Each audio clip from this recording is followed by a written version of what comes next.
The last prince of the fallen Brielle kingdom had been wandering the edges of life, seeking an end to his hollow existence. In his near-dead state, a dark figure approached, commenting that misery clung to him like a second skin. Rightfully so, given he had brought ruin to his own people. 10 years earlier, Yuri Brielle had been lost in a blur of dice and cards. Gambling was his obsession. He couldn't stop, especially since he won every round. Despite his family's mage urging him to leave early that night, he refused to listen. He was winning too much to care. His opponents, suspecting foul play, accused him of cheating. The accusation enraged him. In a fury, he flipped the table, then made a mistake. He declared himself the third prince of the Brielle kingdom. Later that night, the prince met with Yekaterina Ivanovna Granzine, the empire's princess. She expressed anger at his reckless arrival. His excuses only irritated her further. She tossed away the necklace he had gifted her in disgust. She told him not to speak to her again, leaving him unsure how to fix what had broken. Unbeknownst to them, a spy had overheard everything. By morning, damage had already been done. The empire began pulling strings, and diplomatic tensions between Brielle and the empire escalated rapidly. Soon enough, things crumbled. The instability boiled over into chaos. One day, everything shattered. The kingdom's gates burned before Yuri's eyes. War erupted without mercy. It dragged on for years, grinding away at everyone. Blood soaked the earth, and the numbers of the dead became impossible to count. Yuri Brielle, the most feared man on the continent and Yuri's father, vanished without a trace during the height of war. That disappearance flipped the tides in the empire's favor. Yuri, tormented by the timing, became convinced that Yekaterina had betrayed him, passing secrets to the enemy. He wanted to believe he was wrong. He prayed she hadn't done it, but when he received a note from her apologizing, all hope dissolved. The note didn't mend anything. It only confirmed his suspicions and dragged him deeper into despair. Still, Yuri fought. He fought like a man with nothing left to lose. He cut down enemy after enemy, his blade drenched in blood. Eventually, exhaustion overtook him. He was surrounded by imperial knights, battered and bleeding. Accepting death, he waited for the final strike. But someone stepped in. A loyal knight named Laurent blocked the fatal blow with his own body. He shouted that Yuri had to escape. Yuri tried to argue, to stay, but Laurent's sacrifice forced him to flee, swallowing guilt with every step. A few days passed. The empire still hunted him. Yuri found a hiding place, but it wouldn't hold long. Hunger and despair gnawed at him. He was sure now, his father was dead too. Then, one of the empire's knights found him. Yuri didn't beg. He spoke with resignation, asking the knight to let him live, if only for the sake of his fallen family. The knight surprised him. He said the empire would suffer for its actions, and told Yuri to run, warning that others were closing in. So he ran again, gambling on survival. But deep down, he believed it was all pointless. Everyone he loved was gone. Sooner or later, another knight would find him and finish the job. And now here he was again, face to face with the dark figure, who told Yuri that death was a privilege he didn't deserve. That the weight of Brielle's destruction belonged to him alone. The figure removed his mask, revealing a decayed, unholy face. Laurent. The knight who died for him was no longer a man, but something born of vengeance. Without hesitation, he plunged his sword into Yuri's chest. Pain exploded in his body, but it was the guilt that truly crushed him. In his final moments, Yuri remembered his father's words, "Never abandon your honor." As darkness consumed him, his thoughts spun out of control, until suddenly, light returned. He opened his eyes to find himself in a familiar room. His father was there, scolding him. The boy had been unconscious for 3 days, and the old man had stayed by his side the whole time. Confused, shaken, Yuri stared at his father. None of it made sense. He had just seen the man die. Now he was here, alive and worried. Yuri shrank back, struggling to grasp what was happening. He mumbled that it wasn't such a far-fetched ending after all. that even a man so full of honor had kept many secrets. His father, baffled by the nonsense, smacked him hard on the head. Yuri broke into tears. The blow hurt more than expected, and he cried out, asking why his father still hit so hard, even in hell. It was only then that he started to realize, maybe this wasn't hell.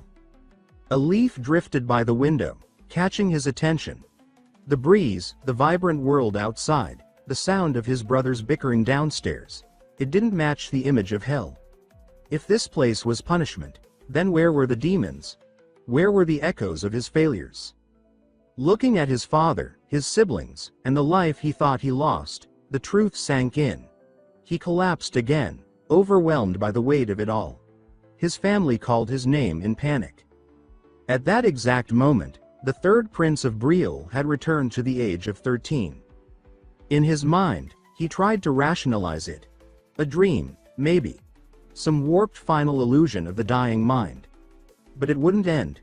Time moved forward. The world remained solid. The memories he'd forgotten started returning, piece by piece. That evening, he sat down to a normal dinner with his family. He said nothing. Just accepted what was in front of him. Somehow, impossibly, he had been thrown back to the past. Back to the spring of his 13th year, a second chance. The next morning, one of the maids came to wake him up. He had asked her to make sure he wasn't late, and yet he had overslept. Sword training was waiting. Panic set in. He jumped out of bed, begging Ina to hurry with his things. The maid suggested that he slow down, offering to help him wash his face first. She smiled like nothing had ever happened. But seeing her alive hit him like a dagger. In his past life, he had seen her body among the dead. The memory sent a chill through him. He turned to her, and out of nowhere, asked her to slap him. Ina froze, unable to respond. Her job was to serve and protect, not harm. Striking a noble, especially a prince, was treason. But Yuri insisted. He said it was an order. The maid, still troubled, asks Yuri if he's absolutely sure about what he's demanding. He begins to respond confidently, but before the words can finish forming, a loud slap explodes across his face, so sharp it sends birds scattering from the trees outside. For a moment, the absurdity strikes. If she had hit just a little harder, she might have killed him, and that would be the end of the story. The scene cuts to the training grounds. Yuri now stands with one side of his face puffed up like a bruised peach. He had forgotten just how strong Ina really was. She might be a maid, but her slap had warhead-grade impact. As he goes through his sword drills, even the bystanders can't help but laugh at his swollen face. No one offers sympathy. No ointment.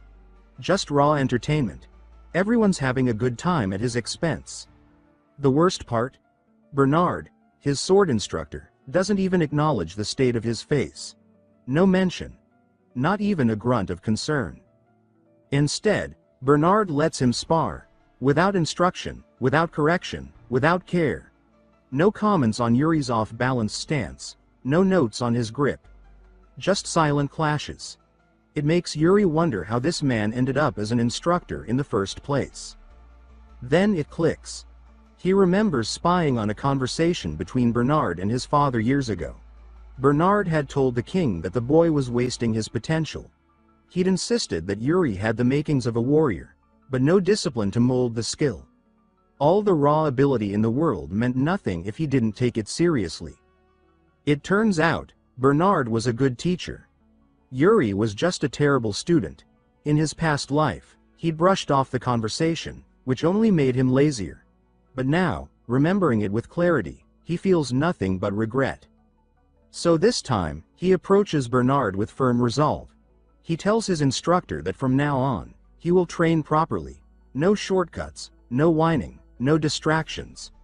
He says he'll give his full effort from this day forward. Bernard raises an eyebrow and smirks, asking what brought on this sudden change. But beneath the sarcasm, he looks genuinely pleased. Then something shifts. Bernard releases a deep blue aura, announcing that the real training starts now.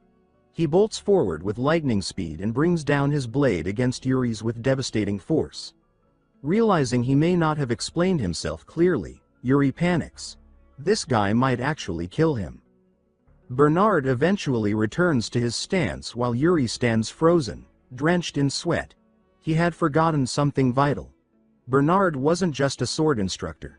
He was once known across the continent as the Sword Demon. And now, that same monster was walking straight at him with glowing eyes and enough killing intent to rupture steel. The prince's face says it all. Pure dread. His knees practically shake. After a relentless session, Yuri collapses onto the ground, gasping for air. He's broken, battered, and nearly dead, but alive. He just got a real taste of what training under a warrior like Bernard feels like. And yet, beneath the pain, there's a strange spark of hope. The only reason he managed to keep up was thanks to the battle-hardened instincts he carried from his previous life as a mercenary. Despite the brutality, he's improving faster than he imagined. What's even more surprising is Bernard's reaction. The instructor stares at him, astonished. He can't believe the kid managed to block every strike. Something had awakened inside the boy mid-fight, an unnatural growth rate, almost magical. Their session is interrupted when Ina storms in, breathless, calling for the young master. Both Yuri and Bernard turn, alarmed. She informs them that Count Johannes has arrived, with his son. Yuri's eyes go cold. The name alone is enough to set him on edge. God Barkvar. The same boy who would grow up to betray the kingdom and open the gates for the Empire's invasion. And now, here he is again. This time, Yuri has no intention of letting that mistake happen twice. With chilling calm, he asks Ina where the bastard is. The next scene moves to the dining hall. The family is gathered for a meal alongside their guests. Count Johannes notes the maturity in Yuri's behavior and compliments him. The king, amused, agrees and jokes that Yuri must be eating something new. Johannes laughs and says they should feed Gott the same thing. The king returns the gesture, praising Gott's intelligence, though his father seems less impressed, pointing out his son's many flaws. Meanwhile, Gott is practically blushing while admiring Yuri's older brother, openly fangirling. Yuri, on the other hand, is locked in a silent death stare aimed right at Gott. The boy quickly looks away, unnerved. Yuri's brother picks up on the tension, asking if something happened between them. Yuri casually responds that Gott is the same kid who stabbed him in the back. His brother, ever the instigator, mocks him for letting someone like that walk free. He says that if someone betrayed him like that, he wouldn't hesitate to settle the score. Yuri admits that God gets under his skin, pretending to be noble while lacking the backbone to back it up. Gott's expression darkens. He glares back with equal fire, but Yuri doesn't rise to it. He remembers that acting rashly only plays into the hands of fate. If he's going to stop the fall of Brielle, he needs to be smart. He also recalls that, around this same time in the original timeline, a minor argument with God may have been what led to the eventual betrayal. This time, he's going to handle things differently. Later, the two boys enter the training grounds. Yuri tosses a wooden stick to God, calling out his potential with the sword. God shrugs it off, saying he's not even close to becoming a knight. But Yuri tells him that it's his destiny, and whether he believes it or not, that path is coming for him. Before God can form a response, Yuri launches forward and starts the duel. The legendary weapon. A humble stick. But in Yuri's hands, it might as well be a blade of legend. The sticks collide. God shouts that he's a coward for starting without warning. Yuri doesn't care. He kicks a cloud of dirt into his opponent's face, blinding him.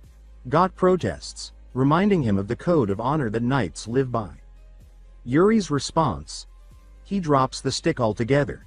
No weapons. Just fists. That alone says everything. I don't need a blade to win. He surges forward and delivers a vicious kick that sends God flying. The kid crashes hard. The duel is over. Yuri stands over him, holding the stick like a scepter of judgment. He stares down at the traitor-to-be, remembering the shameful legacy this boy would leave behind. Then he speaks. He says that Gott's father is a great man, a respected knight, and that kind of legacy means something.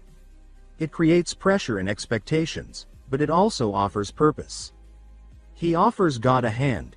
He tells him that everyone wants to survive, but what he can't tolerate is someone weak-willed, especially someone destined to be a knight of Brielle. Not again. Not in this life. Yuri ends by asking a question. Why did Gott's father become a count? He doesn't expect an answer. He simply tells the boy to carry that question with him. Think about it every time the world tries to break him. The tension dissolves as God departs, surprisingly in good spirits. He thanks the Brielle family for their hospitality and leaves without incident. As the door closes behind him, Yuri's older brother raises a brow and says that he's honestly stunned by the outcome of the duel. He admits that he had secretly hoped Gott would win, a statement that stings more than it should. Yuri immediately takes offense, but his brother doubles down, reminding him that, at this point in time, the third prince is known more for being a disaster than a warrior, an entitled gambler with a flair for chaos. It's not unfair, just honest. Yuri doesn't like hearing it, but he gets it. Still, he announces that things are going to be different. He says he's turning over a new leaf and warns his brother to stop teasing. His brother stares at him, baffled, mouth half open in disbelief. Yuri flashes a grin, clearly enjoying the confusion. Days pass. Training becomes Yuri's entire world. Each evening ends with him staggering back from the field, exhausted. Bernard shows no mercy. But as the sword becomes an extension of his will, Bernard decides it's time to move to the next step, mana training. When the instructor brings it up, Yuri lights up with anticipation, asking if he'll be learning Bernard's personal method. But Bernard quickly douses that hope, stating bluntly that Yuri isn't ready. Instead, he insists the prince learn the Brielle Kingdom's official mana method. Yuri tries to hide his frustration. He already mastered that method in his past life. He knows it inside and out. There's nothing new to gain. He even reached its ceiling as a mercenary, nothing more to wring from it. Bernard notices the shift in his expression and asks if Yuri had something else in mind. After some thought, Yuri suggests that he'd rather be trained by someone else, specifically, a member of the Royal Guard. Not necessarily a master, but someone with natural potential, someone he can observe and grow alongside. He says there's still one technique he never managed to grasp in his last life. Bernard considers this. He closes his eyes, sifting through names, until one rises above the rest, Jared. That name hits Yuri like a jolt. He remembers the man. During the brutal years of war, Jared wasn't particularly impressive. In fact, he was more pathetic than promising. Undertrained, anxious, constantly on the edge of collapse. And yet, somehow, he survived. Back then, Jared had complained constantly, sometimes to Yuri himself. And still, Yuri suspects that underneath all that mess, Jared possessed something monstrous. Talent that had gone entirely untapped. Yuri realizes now that they had both wasted their gifts before the war tore their world apart. This time, he plans to do something about it. He decides to meet Jared in person and reawaken the talent that had gone dormant. The next scene shifts to the Royal Guard's training ground. Yuri walks in unannounced, prompting the senior knight, Sir Rosso, to ask what brings the third prince there. Yuri says he simply wanted to observe the knights, admire their efforts, and see how the Royal Academy is faring. The yard is alive with combat. Knights clash, bark instructions, sweat under the weight of their training. But when Yuri asks about Jared, the name alone causes Sir Rosso to hesitate. He points to a quiet corner of the grounds. Jared is there, training alone, if it can even be called that. The effort he's putting in is minimal, his form lackluster. Yuri lets out a sigh. He finally understands why Bernard looked so disappointed. Compared to the others, Jared is holding himself back. His routine is basic, barely stretching his abilities. No intensity. No ambition. At this rate, It's no wonder he ends up a washed-out knight in the grim future that Yuri remembers. Yuri turns to Sir Rosso and asks for a wooden sword. He says he wants to spar. Rosso lights up and asks who the prince would like to face. Without hesitation, Yuri points to Jared. Soon the courtyard quiets. The other trainees step back, giving space. Jared steps forward with visible reluctance. His fellow knights cheer him on, urging him to give it his best shot, but Jared just looks irritated, like he'd rather be anywhere else. Yuri steps into the ring and announces that he's heard of Jared's potential. He says that's why he's come, to test it for himself.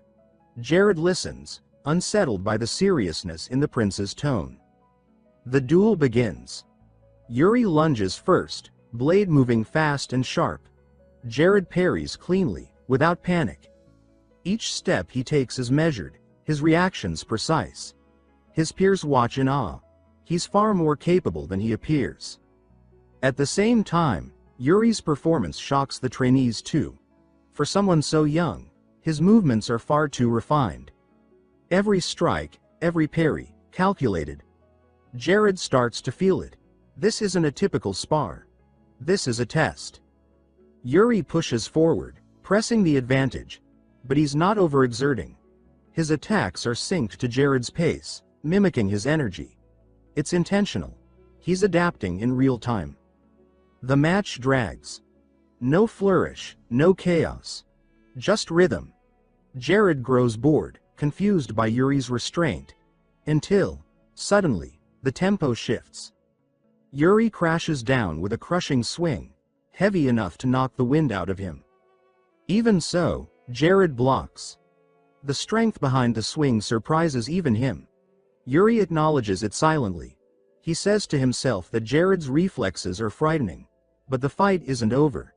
He whips his sword in a wide arc and pushes the knight back. Now, Jared starts to feel the pressure. Yuri's attacks are no longer accommodating.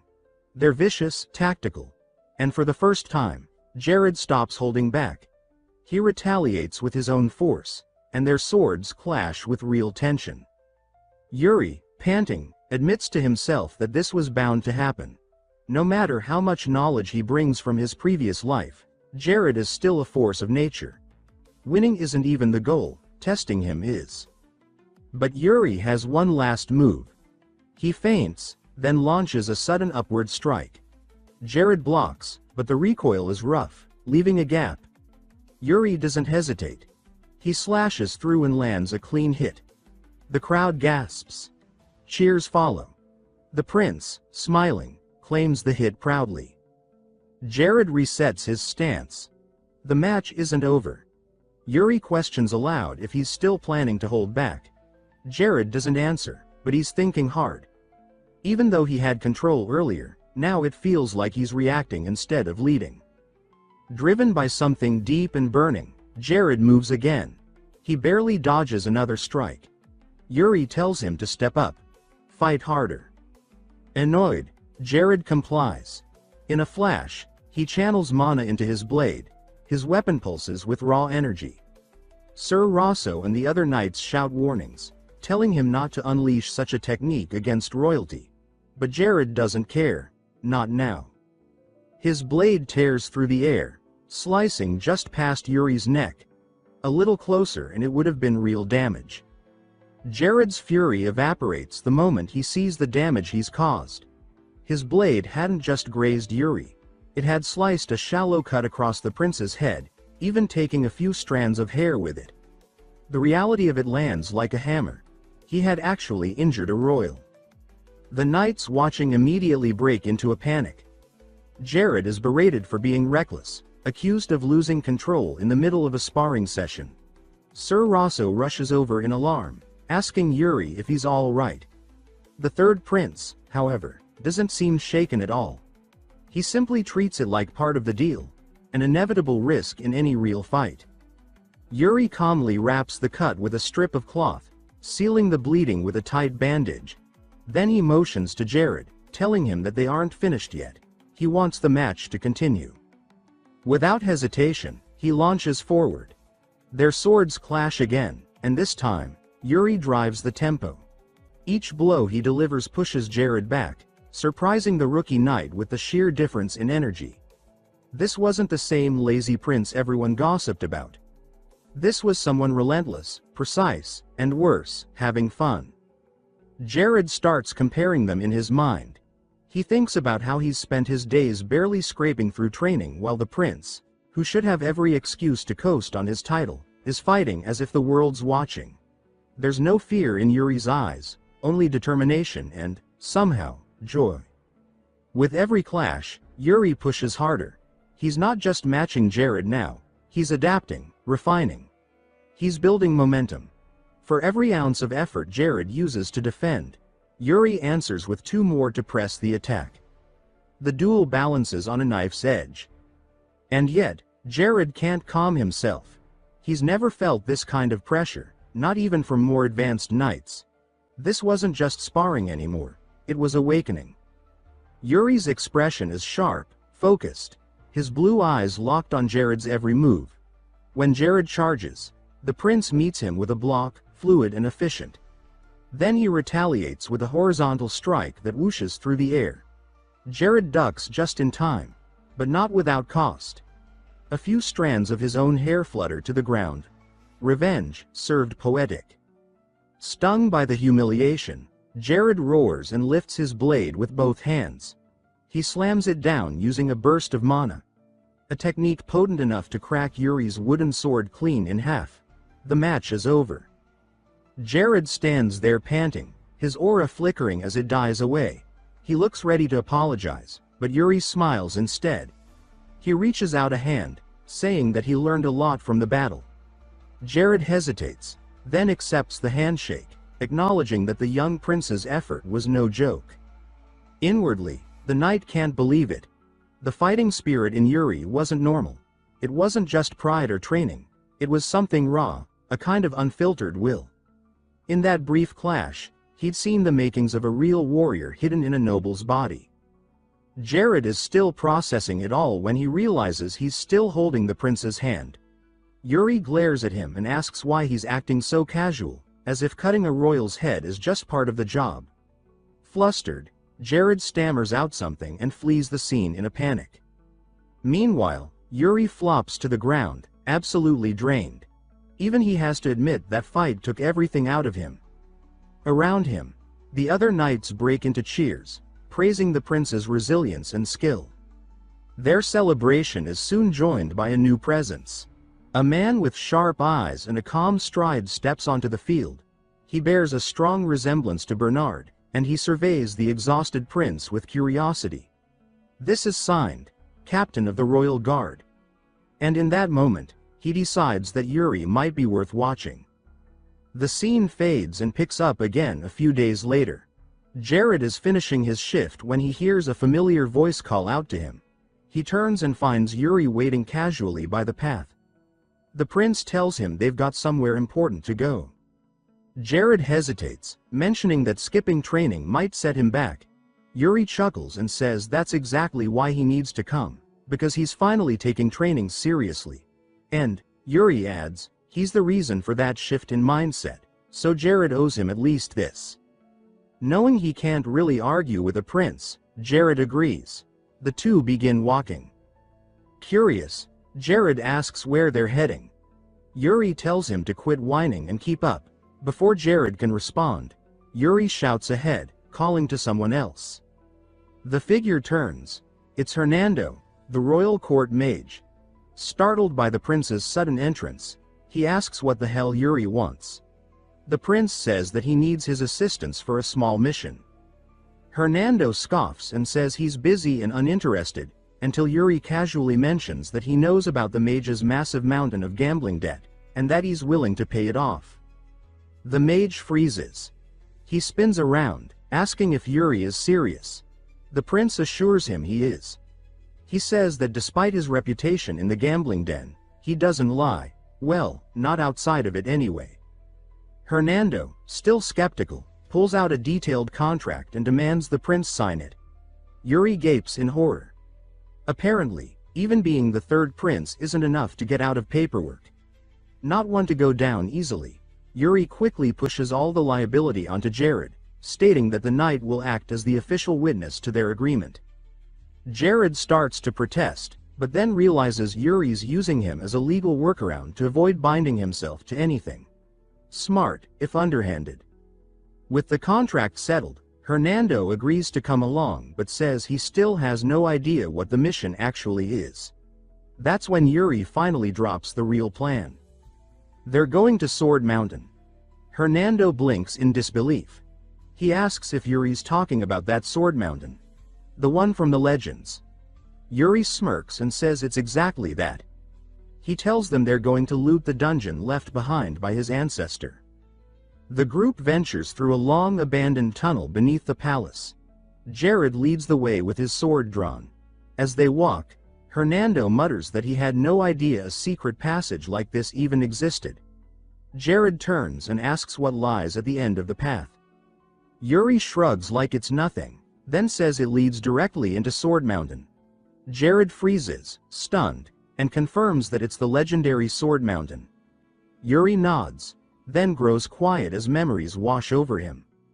In his past life, when Brielle fell, news had spread about a hidden dungeon inside Sword Mountain, uncovered only after the Empire seized control. He had fled through these tunnels during the chaos, unaware of what lay beneath. Now, this time, he refuses to repeat that mistake. He tells himself that he's going to uncover the truth behind his family's legacy. The tunnel eventually opens into a vibrant forest, dense greenery glowing with ethereal light, like something out of a fairy tale. Yuri pushes open the rusted iron doors, leading the group into the untouched wilderness. Hernando looks around and asks if this really is where the mountain begins. Then he shifts the topic, wondering how Yuri got the key. The prince mutters that it had been sitting in his study the whole time in his previous life, but he never knew its worth. He tells the mage to stop acting like a nosy old aunt and focus. Suddenly, Hernando yelps in pain. A sharp thorn slices into his hand, and Yuri warns him that the leaves here are razor sharp. He tells him to quit whining and keep up. As they walk deeper, Hernando leans toward Jared and jokes that maybe Yuri hit his head recently. Jared agrees, saying the prince has been acting strange. Before they can continue their whispering, Yuri barks at them to move faster, proving that he hasn't lost his commanding tone. Then, he suddenly halts and signals for silence. He points ahead. A massive pack of direwolves is nestled among the trees, lean, silent, and dangerously alert. Yuri whispers that they move in packs, so more are likely nearby. Jared is shocked that the prince seems to know so much. Yuri casually says he read it in a book. Hernando nearly trips just from the mental image of Yuri voluntarily reading. But before they can laugh, the mage steps backward, and right onto the loudest twig in the entire forest. Snap. The sound echoes like a gunshot. Everyone freezes. Then, with a terrifying snarl, a direwolf lunges from the trees, fangs bared and aiming straight for Hernando's throat. Jared reacts in a flash. As soon as the direwolf lunges, he roars Yuri's name and charges forward, swinging his sword with lethal precision. The blade slices clean through the beast's neck in a single devastating stroke. The wolf's head hits the ground a moment before its body crumples beside a frozen Hernando. Yuri, impressed, commends Jared's use of mana, pointing out that direwolf hide is practically iron wrought. But there's no time for praise. From deeper in the woods, a low, guttural howl tears through the trees. The alpha emerges, twice the size of the others, muscles rippling beneath scarred fur, eyes locked on Jared like he just found his next meal. The pack responds instantly. One moment of silence, then chaos. The wolves surround them in a blink, snarling, frothing at the mouth, circling like shadows preparing for a feast. Jared tightens his grip and commands the others to stay close as he channels mana once more. The wolves launch as one. But Jared doesn't falter. With eyes sharp and movements sharper, he slices into them like a storm made of steel. Each blow lands clean, his footwork fluid. Even Hernando, half hiding behind a tree, comments on the sheer elegance of the knight's technique. Yuri agrees. Jared's form is commendable, but he notes to himself that the knight's growth still has a long way to go. As more wolves pour in, Jared begins to lose ground. That's when Yuri elbows Hernando and says it's time the so-called battle mage put those highly advertised skills to use. Hernando rolls his eyes and mutters that the prince is definitely pushing his limits, then waves his hands dramatically to conjure a barrage of fireballs. At least 100 of them swirling into formation like an armada of flaming meteors. Jared, dodging claws and teeth, throws a confused glance back and asks what's happening, only to spot one fireball headed straight toward him. He leaps aside just in time as it explodes with bone-shattering force, vaporizing a chunk of the pack and turning the forest floor to cinders. Hours pass. Exhausted, bloodied, and bruised from relentless combat with every monster the wild could throw at them, the group finally reaches the peak of Sword Mountain. Jared collapses near the cliff's edge, panting hard and muttering complaints about the trip being more of a death march. He eyes the empty plateau suspiciously and asks if this desolate rock is really the place they've been seeking. Yuri, without hesitation, replies that it absolutely is. He begins examining the area with a veteran's eye, pacing until something catches his attention, a glint behind a rock. His eyes light up, and without waiting, he dives into the dirt to dig it out. Jared rushes over and scolds him, insisting that royalty shouldn't do grunt work. He tries to call Hernando over to help, but the mage grimaces in offense, calling physical labor a disgrace to his noble art. Eventually, the sword is unearthed, gleaming, ancient, yet oddly untouched by time. Yuri holds it up, awestruck. It looks ceremonial, valuable, and untouched by rust. Hernando squints at it and mutters that it doesn't look centuries old, it looks like someone left it there recently. Curious, Yuri inspects the hilt more closely and sees the word guilty etched into the base. Jared approaches, asking if this is truly the legacy they came for. Yuri isn't sure. His grip on the blade tightens. That's when the ground begins to tremble beneath them. Before anyone can react, the mountain splits open with a rumble, and the earth gives way. Jared screams like a tragic actor as all three plunge into the abyss below. They fall. And fall. Eventually, they crash land. Hard. Jared groans beneath the prince, having shielded Yuri during the fall. Yuri climbs off and comments that the knight must have reinforced his body with mana, calling it impressive. Jared tries to mutter a reply, then immediately blacks out from sheer exhaustion. Moments later, Hernando floats down gently, arms out like a smug sorcerer on vacation. He lands with barely a thud and remarks that the chasm was deeper than expected. Yuri glares at him and mumbles that saving his own skin clearly mattered more than protecting the prince, which Hernando denies, though not convincingly. Before he can explain, a strange sound echoes from the dark tunnel ahead. Hernando's face drops as he spots something approaching. He spins toward Yuri and, in rising panic, says that something cursed is crawling toward them.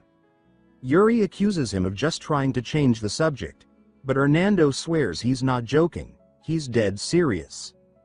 The creeping figure becomes clear. Clad in cracked armor, eyes glowing with undead fury, a death knight steps out of the shadows. Yuri's blood runs cold. He immediately recognizes the creature. It's a Withit, a knight reborn through necromantic power, stronger than they ever were in life. Yuri shouts for Jared to wake up, but the knight only groans. A swift kick gets the job done. Jared shoots up and, upon spotting the death knight, throws himself in front of the prince and declares he'll handle it. Yuri raises an eyebrow, unimpressed by the sudden dramatic sacrifice. The death knight stops just short of them. Yuri studies it carefully, recalling that these undead were once loyal knights, resurrected by dark magic. But something feels different. This one isn't attacking. Despite Jared's protests, Yuri steps forward slowly. He says that if this is truly a guardian of the founders, it wouldn't strike a blood heir unprovoked. He announces his full name confidently. The Death Knight doesn't react at first, then slowly draws its blade. Jared and Hernando panic. The blade rises, and then plunges down, straight into the earth, taking a few hairs off Yuri's head. Hernando gasps and wails that the prince has been scalped. Yuri tells him to shut it while checking the top of his head. The knight finally speaks, saying Yuri carries the same arrogance as the last one. Sheathing his weapon, the Death Knight introduces himself as Eric Briel. The name hits like thunder. Jared gasps. Hernando stares in disbelief and explains that this is the Eric Briel, the war god of legend, the founder of the kingdom, the conqueror of the continent. Yuri straightens up. He asks if he's the first to reach this place. Eric confirms it, adding that only a true heir can draw the sword they found. That settles it. The blade really is the ancestral treasure. Yuri brings it closer to examine it again. Eric casually remarks that he used it once himself, which kills Yuri's excitement slightly. He mutters an apology for stealing the man's property. Eric responds in a more serious tone, asking what brought Yuri here. Yuri tightens his hold on the blade and declares his full name once more. He demands that the founder hand over his legacy. The Death Knight goes silent, then turns toward a glowing crystal embedded deeper in the chamber. With a heavy voice, he proclaims that the time has come and that he will fulfill his duty. He gestures for Yuri to follow.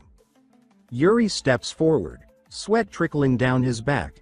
Behind him, Jared stares blankly, trying to make sense of everything. One thing is certain. Being a royal guard is way more complicated than he ever signed up for. Yuri glanced back, shouting at Jared to snap out of whatever bizarre state he'd fallen into. The knight flinched as if waking from a dream, eyes wide, breath hitching. Something in him stirred. Images of memories that didn't belong to him, echoes from a past he hadn't lived. Confused, he scratched his head and muttered that he might be losing his mind. But he yelled that he was coming, and broke into a sprint after the prince. Ahead, the Death Knight approached the crystal, his joints groaning like ancient doors as he lowered himself onto its pedestal. The aura around him thickened, pressing into the air like gravity itself. He declared in a voice that boomed through the cavern that he hoped Yuri was truly worthy. The crystal ignited with a searing glow. Everyone shielded their eyes as light engulfed the chamber. Then, silence.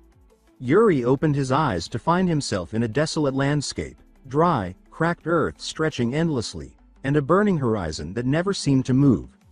He spun in place, disoriented, wondering aloud where the hell he'd landed. In the distance, a figure moved toward him. For a heartbeat, hope sparked. It could be the founder. But that spark vanished instantly as the thing closed in. It wasn't human. Not even close. It charged at him, sword raised high, blue light pulsing from an orb embedded in its chest. Yuri barely blocked the first strike and grunted from the force. He caught a better look. The orb in its chest pulsed in rhythm with its movements. As mana surged through the figure's transparent body, it funneled into its sword, lighting the weapon with eerie intensity. Then, it gestured, not to attack, but to demonstrate. Yuri blinked. He asked in disbelief if this strange being seriously expected him to copy its movements mid-fight. He muttered to himself that if this was the founder's training method, then maybe the guy had gone completely mad before dying. Still, as ridiculous as it seemed, the concept made a strange kind of sense. Forcing someone unfamiliar with mana techniques into a deathmatch just to teach them. Only someone with the privilege of a second life could think up something that unhinged. And maybe that someone was him. Yuri crouched low, focusing his energy into his palm. A soft glow responded. Mana. Real and alive in his grasp. He stared at the flicker of light, trying to piece together what the being was showing him. He raised his blade and called out, saying he still didn't fully get it. He asked for another demonstration. The being grinned, lifted its blade, and moved. And in that moment, something clicked. Yuri realized there was no escape from this trial. Not if he wanted to be strong enough to change fate.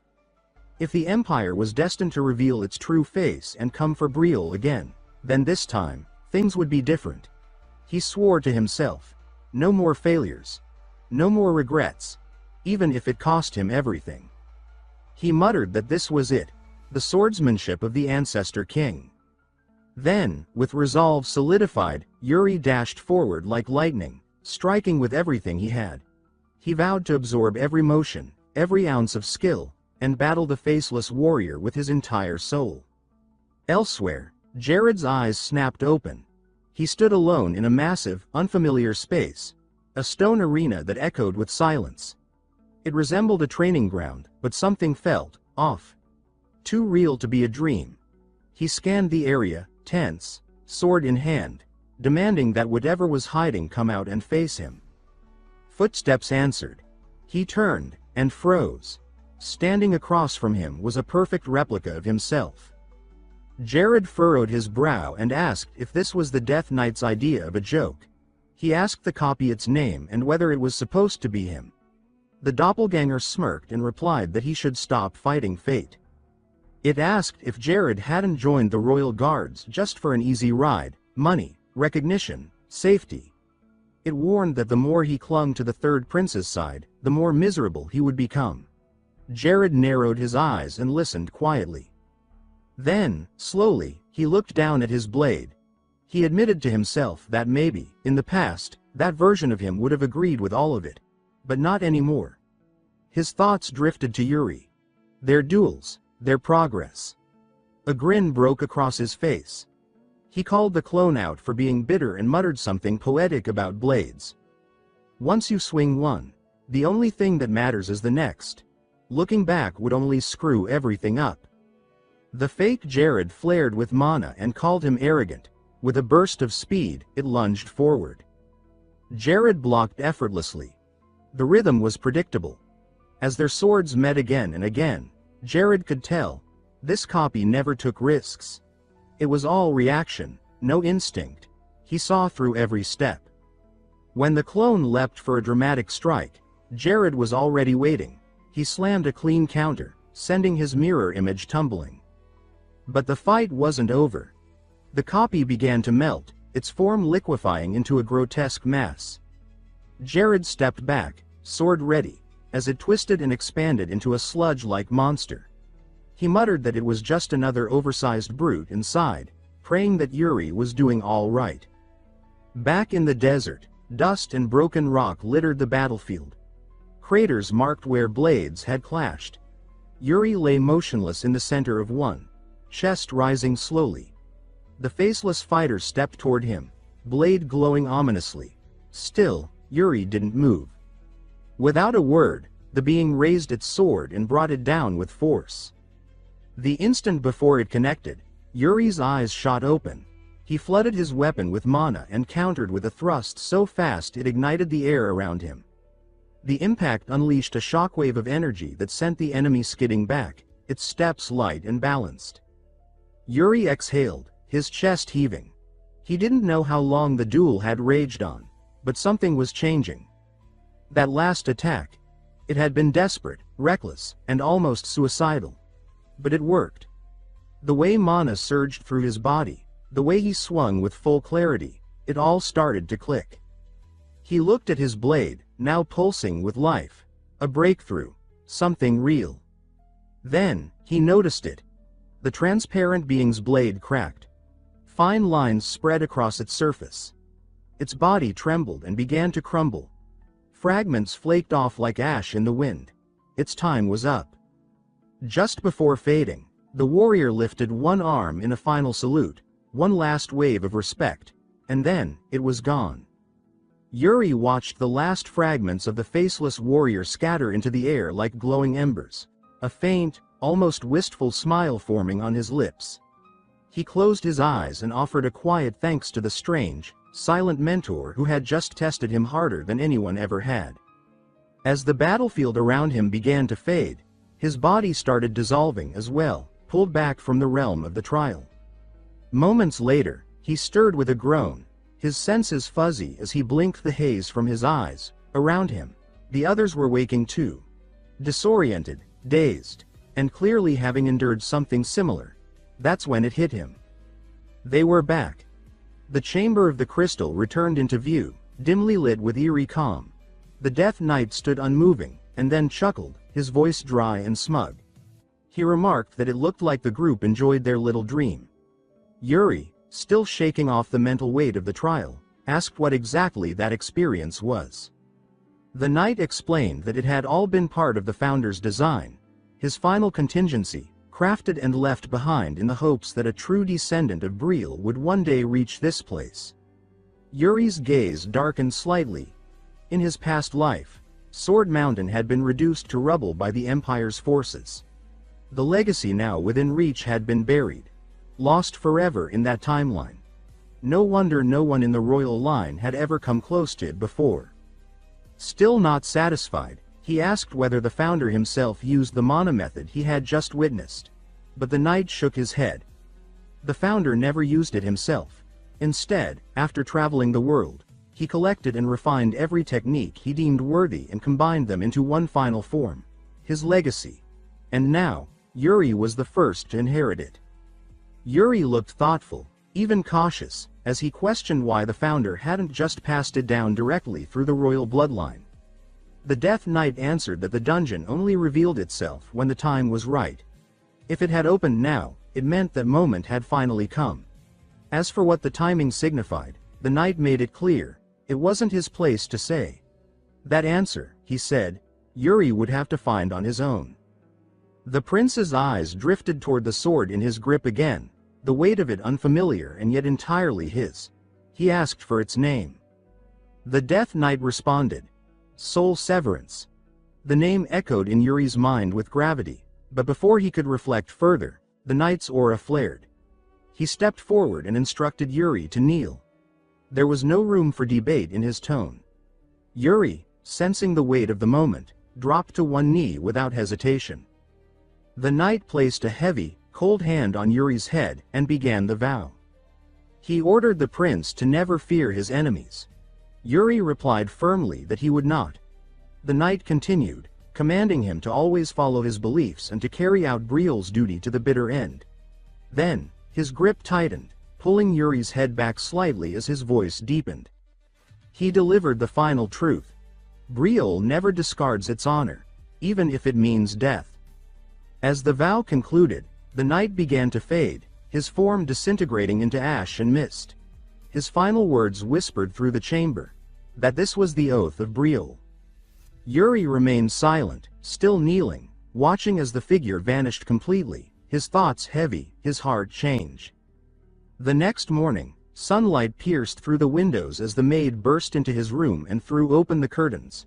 She called out that it was already morning and asked if he was feeling all right, noting that he returned incredibly late the night before. She warned him not to fall back asleep or he'd miss his next appointment. From under the covers, Yuri groaned and stretched. He explained, half yawning, that he had stopped by the royal archives. The maid raised a brow and asked why, and Yuri said he'd been digging through some family records. While looking through the archive, Yuri had found something strange, a forgotten record. It spoke of the founder's brother, a man who rejected his family's honor and disappeared from history. Staring now at Soul Severance resting beside him, Yuri mused that the Death Knight had to be that missing sibling, and that this blade was originally his. The maid interrupted his thoughts, reminding him to get dressed quickly. The king, she added, was waiting for him. Yuri's stomach dropped. She added, with a bit of sympathy, that she wasn't sure what happened exactly, but after Hernando's meeting with His Majesty, the king immediately called for Yuri. At that, the prince nearly choked. He cursed Hernando in his head as memories of the dungeon returned, especially the mage's smug face telling him he was definitely reporting every last detail to the king. Yuri had pleaded that it wasn't necessary, but Hernando had said it felt extremely necessary. Inside the Grand Royal Hall, Yuri stood stiff beneath a chandelier so large it could bankrupt a kingdom. He announced his presence, and the king, seated at the far end, rubbed his forehead in frustration, clearly unsure where to begin. The king said that Hernando had told him everything. Yuri, already guilty, admitted it was all true. The king scolded him sharply for sneaking off without permission and, more seriously, for discovering the founder's hidden dungeon and retrieving the ancestral weapon. When he asked if it was true that Yuri had brought back the founder's legacy, the prince simply nodded. His Majesty rose, walking slowly toward him. His voice changed, deeper, more intense. He said he'd heard that Yuri had changed recently. He began listing names: Bernard, Jared, Ina, even the knights, and finally Hernando, all confirming the same story. Yuri wasn't the same boy anymore. He placed a hand on his son's head and demanded to know why. What happened to cause this transformation? Yuri swallowed, his hand tightening on the sword. The king repeated his question. Did the boy have nothing to say? Yuri stammered that he did.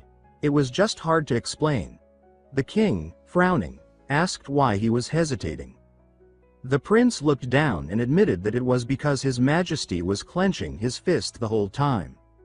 Realizing this, the king relaxed his hand and told him to speak freely. Yuri exhaled. He said that it had started with a dream. The word caught the king's attention. Yuri continued. He said that in the dream, he had committed an unforgivable sin. The king repeated the phrase slowly, then, using Yuri's full name, demanded to know what that sin was. Looking him directly in the eye, Yuri said it: he failed to protect Briol.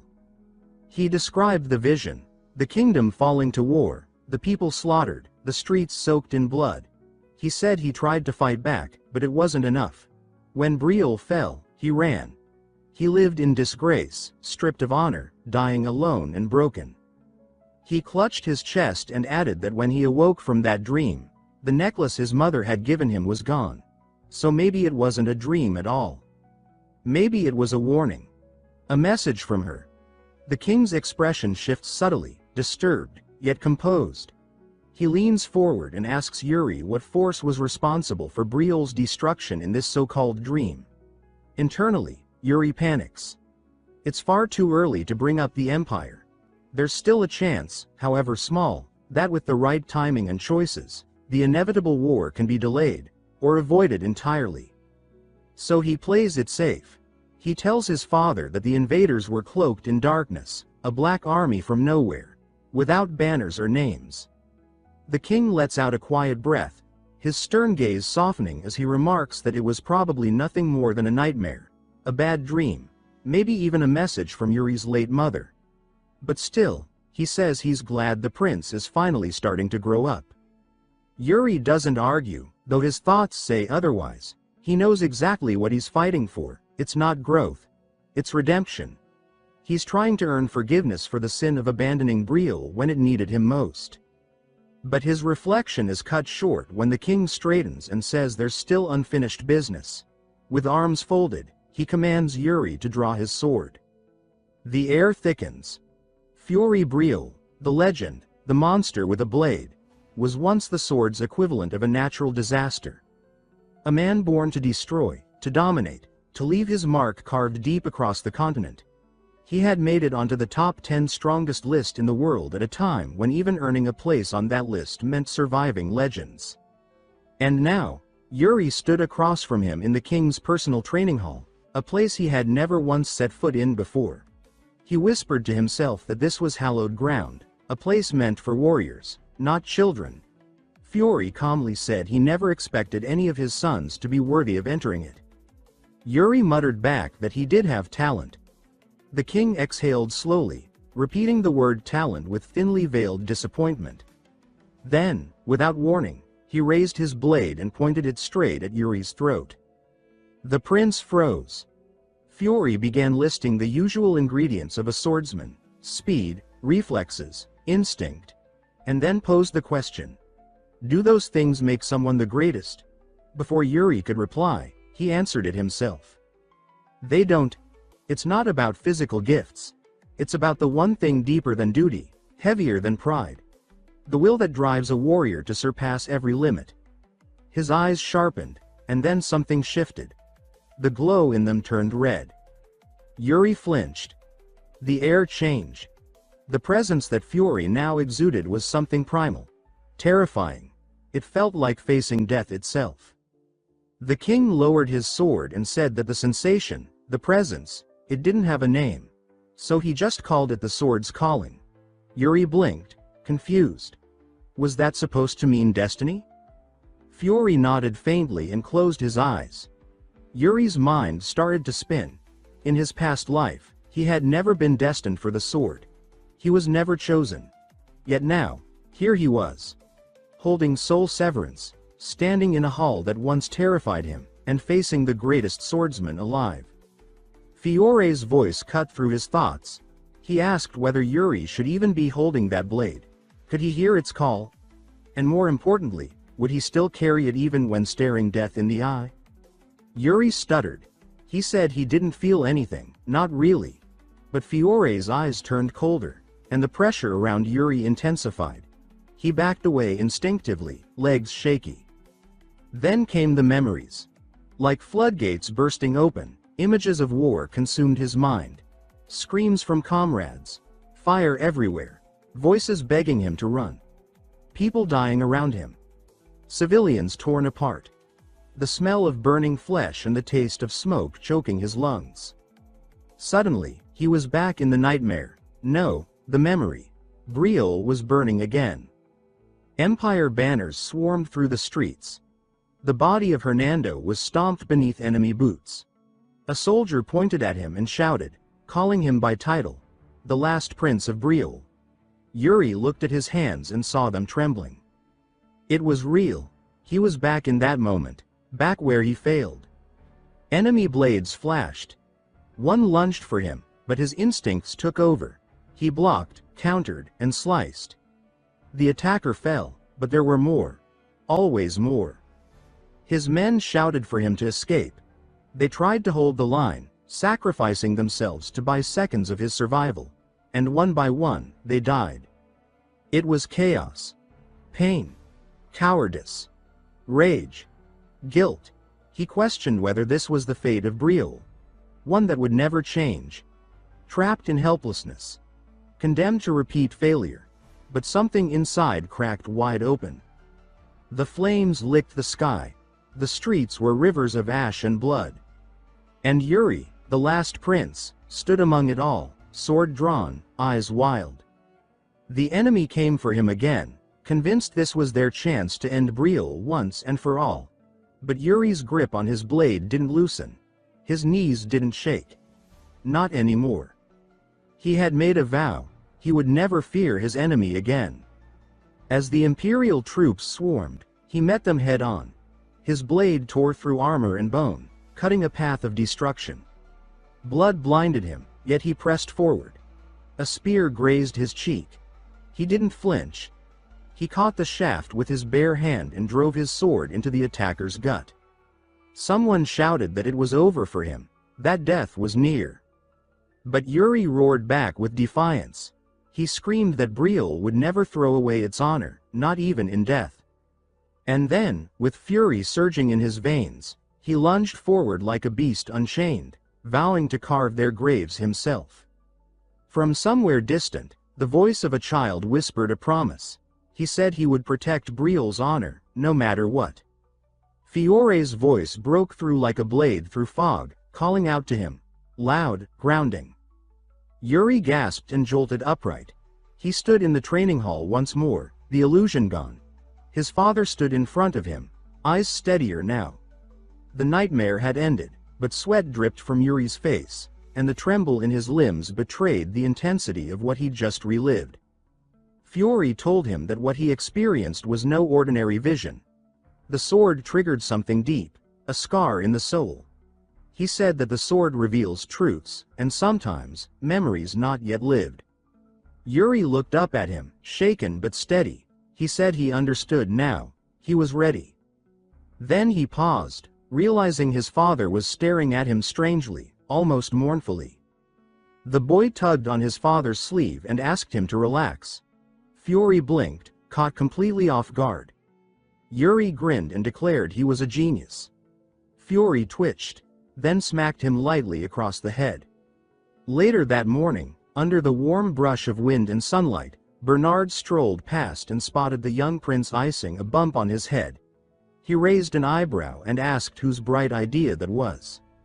Yuri casually answered that it was his dad. Bernard chuckled. saying Fury must be in a good mood today. But he warned the prince, training would be different from now on. No more soft handling. Yuri said he was ready for that. Then, curiosity got the better of him. He asked Bernard whether his decision to stay in Brielle had anything to do with a duel with his father. Bernard confirmed it immediately. It had been a condition, one that nearly killed him. Yuri pressed further. If not for that condition, would he have stayed? Bernard replied with a flat no. Yuri called him heartless. Bernard laughed. But both of them knew the real meaning behind the question. Yuri wasn't just asking about the past. He was asking Bernard to stay, for the future. Bernard strokes his chin with a smirk and says that he might consider staying, if Yuri can give him a good enough reason. Anything with a hint of temptation will do, he adds, because these old bones are always looking for a fresh excuse to ignore responsibilities. Yuri freezes up a bit as Bernard suddenly shifts tone and asks him dead on whether he truly wants to pursue swordsmanship. The question hits deeper than expected. Yuri's not sure how to respond, and Bernard, catching the hesitation, tilts his head, clearly scheming something. The look in his eyes says he's testing the kid. He's curious, really curious, to see what the boy will do. Yuri admits to himself that it's intimidating.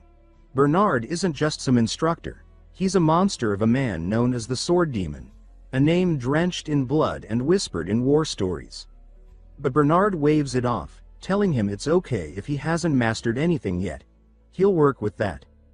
Still uncertain, Yuri says it probably won't help much, but he steps forward anyway. With quiet resolve, he draws his blade and begins to demonstrate. Mana flows through the steel, not merely enhancing the strikes but becoming one with the sword itself. Bernard watches with furrowed brows. This isn't technique. It's something else entirely. He admits he's never seen anything like it. Normally, mana is used to strengthen swordsmanship, not merge into the weapon's core like it's alive. Yuri explains that's exactly the issue. This method is near impossible to pass on. Every time someone tries, it becomes fractured, incomplete. But Bernard shrugs again. He says that's fine. Even incomplete, it's worth learning. He adds that he'll make it the condition. If Yuri shares this method with him, then Bernard will stay in Brielle. No strings attached. That blunt confidence surprises Yuri. The old man speaks like he already knows he'll understand it. Yuri nods and accepts the terms. The deal is made. Bernard is officially staying in Brielle, and it feels real this time. With a sudden gleam in his eye, Bernard tells him to show more, right now. He takes position. Yuri, gripping his blade, steadies himself and channels the technique. Simhansham. The movement is fluid, controlled, flowing like a wave guided by raw instinct and mana. In the middle of it, Bernard casually drops a bombshell. He never planned to leave Brielle to begin with. Yuri's sword halts midair. He stares at the old man in disbelief. Bernard goes on to say that the king already asked him to stay for another 10 years. It was settled. Yuri's face falls. He realizes he just got played like a fiddle. Bernard chuckles and reminds him he's supposed to be attacking. Yuri doesn't need another nudge. Irritated but focused, he charges forward. Their blades collide, sparks flying as steel meets steel. Later that night, Yuri lies in bed staring at the ceiling, his thoughts racing. The future feels different now, not the doomed one from his past life where Brielle burned because of his cowardice. No massive victory has been won yet. No battles turned. And yet, Bernard choosing to stay is enough to prove something's changing. It's subtle, slow, but the future is bending. Still, he knows it's not nearly enough. He thinks of the Empire. Of what they did. Of what they will do. He promises himself again that he'll bring them to their knees. Just then, Ina appears, stepping into his room with a look that says she's expecting trouble. She asks if he's planning to stir anything else up. Yuri raises a brow and asks if she's hiding something. She sighs, clearly used to his nonsense, and says that he always has some excuse when he wants her help. Then, without missing a beat, She brings up the Elders' Council meeting scheduled for tomorrow. She warns him not to pretend he forgot. The boy sits up straight, eyes wide. That part is definitely new. Ina reminds him it's first thing in the morning and that most of the council will be present. Then, taking his hand and smiling way too brightly, she says the place will be full of scary old men and begs him not to punch anyone this time. Yuri forces out a nervous laugh. He assures her he'll behave. He's not that kid anymore. The next morning, the council chamber feels like walking into a trap. The atmosphere is thick with skepticism. Just like Ina warned. Duke Gennard is the first to speak, immediately dragging attention toward the prince's mana method. He strongly opposes it, claiming it's unproven, unstable, and dangerous. This meeting, meant to be a place for national discussion, has devolved into an ambush targeting Yuri's legitimacy. Now he sees why his father always avoided these people. The Duke insists Yuri should stick with the traditional Brielle method, calling it tried and true. Another royal council member stands and fires back, stating that the technique is actually the founder's legacy. Gennard demands proof. Tempers flare. The council member defending Yuri grows visibly annoyed, saying that it's not about proof but belief. That this is a bloodline inheritance. Gennard dismisses that as sentiment, not strategy. He says their concern is the prince's safety, and that everyone here only wants what's best for the kingdom. Yuri, watching this back and forth, almost finds it amusing. The same man who, in his past life, bowed to the empire without a fight, is now shouting about safety like he cares. The irony is thick enough to choke on. Gennard then turns to Synod, the captain of the royal guard. He asks for his take. Synod, trying to stay neutral, gives a careful answer. He says every mana method has strengths and weaknesses, and every individual has their own affinity. Not every method works for every knight. Gennard latches onto that immediately. He says if even the royal guard isn't convinced, that's enough reason to shut the entire thing down. The logic is weak, but the momentum is shifting in his favor. The royal council chamber grows heavier with tension as a royal member steps up to counter Duke Gennard's argument. He says that Captain Saynad's point was about each mana method having its own value, nothing more, nothing less.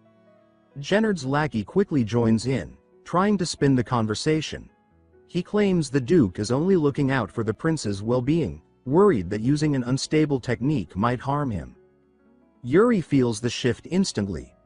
The tone in the room has changed, and not in his favor. What started as a subtle pushback has turned into open resistance. In a matter of minutes, he's found himself isolated in the center of the debate.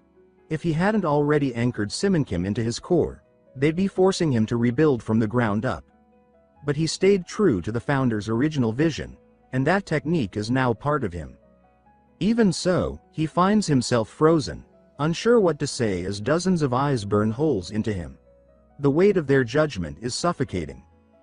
Just then, a voice slices through the silence, casual yet cutting, mocking how impressive the council is at talking without actually doing anything. Every head turns as a man steps forward. Baron Calcio Urantia, smirking like he just wandered into a tavern brawl and couldn't be happier. He throws out a question to the room, asking who among them has ever fought an orc. The question lands like a thrown dagger. Blunt, direct, and unsettling. A few nobles whisper. Duke Gennard squints, clearly offended, and demands to know who this man even is and why he's speaking. Calcio introduces himself without flinching. A free baron, one without ties to a central domain. Gennard's expression darkens, as if personally insulted that someone of such low rank dares step into this hall. Calcio shrugs and explains that he didn't want to be here either. But Count Sitter personally ordered him to attend. Yuri's eyebrows shoot up. Count Sitter, Lord of the Borderlands. A war-forged commander, legendary for keeping the Empire and its monsters at bay. A man who lived by the sword and rarely wasted time on politics. For him to send someone here, that's no small thing. Another royal member asks the obvious. Why would Count Sitter send a free baron to this meeting? With a grin, Calcio says the Count wanted someone to witness the council of politicians patting themselves on the back. And now, seeing it in person, he admits it all makes perfect sense. But then his voice shifts, dropping the sarcasm. He explains that on the battlefield, mana method doesn't matter. Whether you wield the Empire's Lionfang technique or Briel's ancient style, what truly counts is the warrior. He turns toward Yuri and asks what he believes. Yuri takes the opening. He steps forward, voice steady, and states that he's choosing to pursue the Founder's method. It's not just a technique, it's part of Briel's soul. And he doesn't understand why that decision is causing so much resistance. He makes his stance clear. No matter the opposition, he's going to master Simonkim.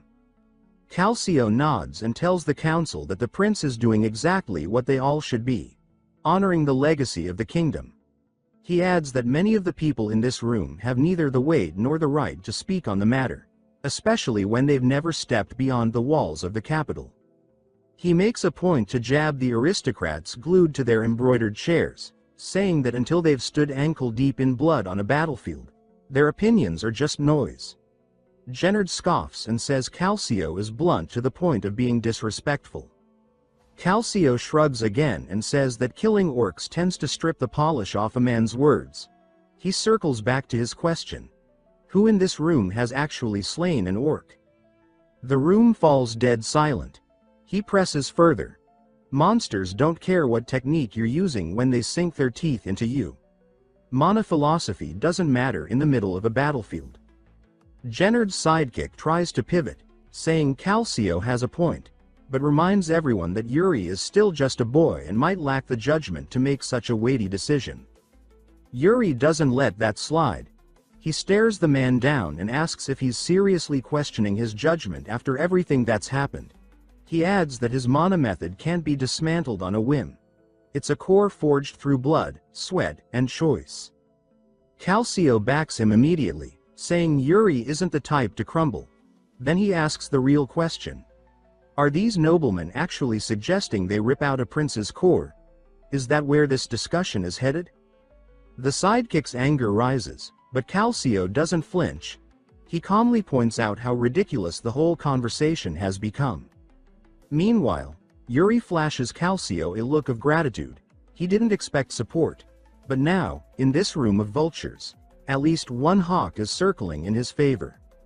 Calcio puts it plainly. If they're trying to help the prince, wasting hours on semantic arguments isn't the way. Briel doesn't have the luxury of spinning its wheels in noble games while real threats close in. That's the final straw for Duke Gennard. He lashes back, accusing the border territories of draining the kingdom's resources and giving nothing in return. It's clear he's snapping from the blow to his pride. Calcio's smile disappears. His voice cuts colder now. He asks if the council only starts paying attention once 100 people die. He says that while these nobles sip wine, soldiers are dying on the borders every day. He doesn't speak in hypotheticals. He says that on the very morning he left the frontier, 4 soldiers were killed. One of them was a man he'd shared breakfast with. He says he buried him with his own hands. The room falls quiet again. Then Calcio drops the truth. Orcs don't rest. They're bred for violence, built for war. And right now, they're moving. Yuri's eyes narrow. A memory stirs. Back when tensions between Briel and the Klein Duchy flared, the orcs had seized that instability as an opening to invade. He asks Calcio if something similar is happening now. Calcio confirms it. The border isn't just tense, it's boiling. Yuri then asks whether Klein's troops have been sighted. Calcio says the border guard mysteriously withdrew. In their place? Burned villages, missing civilians, widespread slaughter. Yuri feels the full weight of the situation settle in. This isn't some border skirmish. This is something bigger. Maybe even betrayal. And Duke Gennard's third son. Yuri can't help but wonder if the man made a critical mistake, or worse, struck a deal behind closed doors. The chamber stays silent. The air thick with fear, with implication. No one says a word. Then Yuri stands. With quiet authority, He ends the meeting and walks away. There's nothing left to discuss. Duke Jannar tries to cut in, his pride clearly bruised, but Yuri doesn't give him the chance. He shuts the man down with a cold stare and says that if the council wants to argue over mana methods while soldiers die at the border, then they've already failed Brielle. He tells them bluntly they'd be better off redirecting their energy toward real threats, like fortifying defenses against the Duchy of Klein and the growing orc incursions. His words land like a slap across the chamber. Every self-indulgent noble in the room feels the sting. News of the third prince's confrontation with the Elders' Council travels fast. Count Sitter, stationed at the border, listens closely as Calcio Arantia recounts the events. When asked for a personal impression, Calcio says that the prince didn't look like a boy anymore. There was something in his eyes. Something steady. Sitter processes the words, then calmly tells Calcio to keep an eye on Yuri. He doesn't want interference, just observation. If there's more beneath the surface, he wants to know. The communication ends with a flicker from the enchanted crystal. Calcio lingers a moment, lost in thought. Peace feels distant. He can still hear the reports of death at the border in his ears. Just then, he spots Yuri stepping outside the palace with Hernando, moving like two kids skipping class. Hernando jokes that he used to run away from home 3 times a day. Yuri chuckles and asks how someone this clumsy ever lived long enough to become a royal mage. Hernando, beaming with rebellion, says there's no thrill quite like breaking the rules, especially when the rule-breaker's a prince. Yuri tells him they aren't sneaking out for fun, but Hernando doesn't buy it. He asks what the real plan is. With a shrug, Yuri says they're heading to the capital's biggest illegal casino. Hernando nearly chokes. He thought Yuri had matured, but now the kid's asking for directions to the city's most dangerous gambling den, and calling it a patriotic mission. That word, Brielle, is all it takes to light a fire under Hernando. He switches from skeptic to co-conspirator instantly. If there's trouble in the name of Brielle, he's in. Yuri remembers the names that echoed through the shadows of his past life, people who shaped the city from behind the curtain.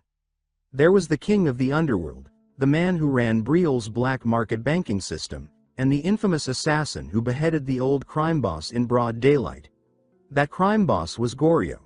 And now, Goryo stands in front of them, alive, smiling, and hosting them personally at his high-end casino. Goryo says it's an honor to welcome such distinguished guests. Yuri immediately understands that the man knows who they are. The welcome is no coincidence. Goryo's eyes are sharp. This is a meeting, not a game. Yuri tells him he's not here to gamble. The room shifts as Goryo drops the casual act and switches into business mode. Hernando, now realizing this isn't a night of card games, slumps in betrayal. He came for dice and drama, not debt and politics. Goryo asks if the prince needs a loan. Yuri says no. He's here to make an investment. The statement catches Goryo's attention. Most nobles don't touch his kind of money unless they're desperate. But Yuri doesn't look desperate. He looks calculated, hungry. Goryo presses, wanting to know what the money's for. Yuri tells him straight, he's planning to buy up Magranza, the rare mountain spice harvested only in Klein. He says the market's about to explode. The product is limited. The demand will spike. He intends to control it. Goryo frowns. Magranza is used in perfumes and alchemy, yes. But wars are looming. Civil unrest brews in Klein. The future is unstable. Still, Yuri speaks like a man with a map in his hand and fire in his eyes. Goryo senses it. This kid isn't guessing. He's already several moves ahead. Hernando, watching the exchange, feels like the floor is shifting under him. Yuri isn't bluffing. He's walking the line between noble and shark. This isn't a prince. This is a merchant king in the making. Goryo thinks it over.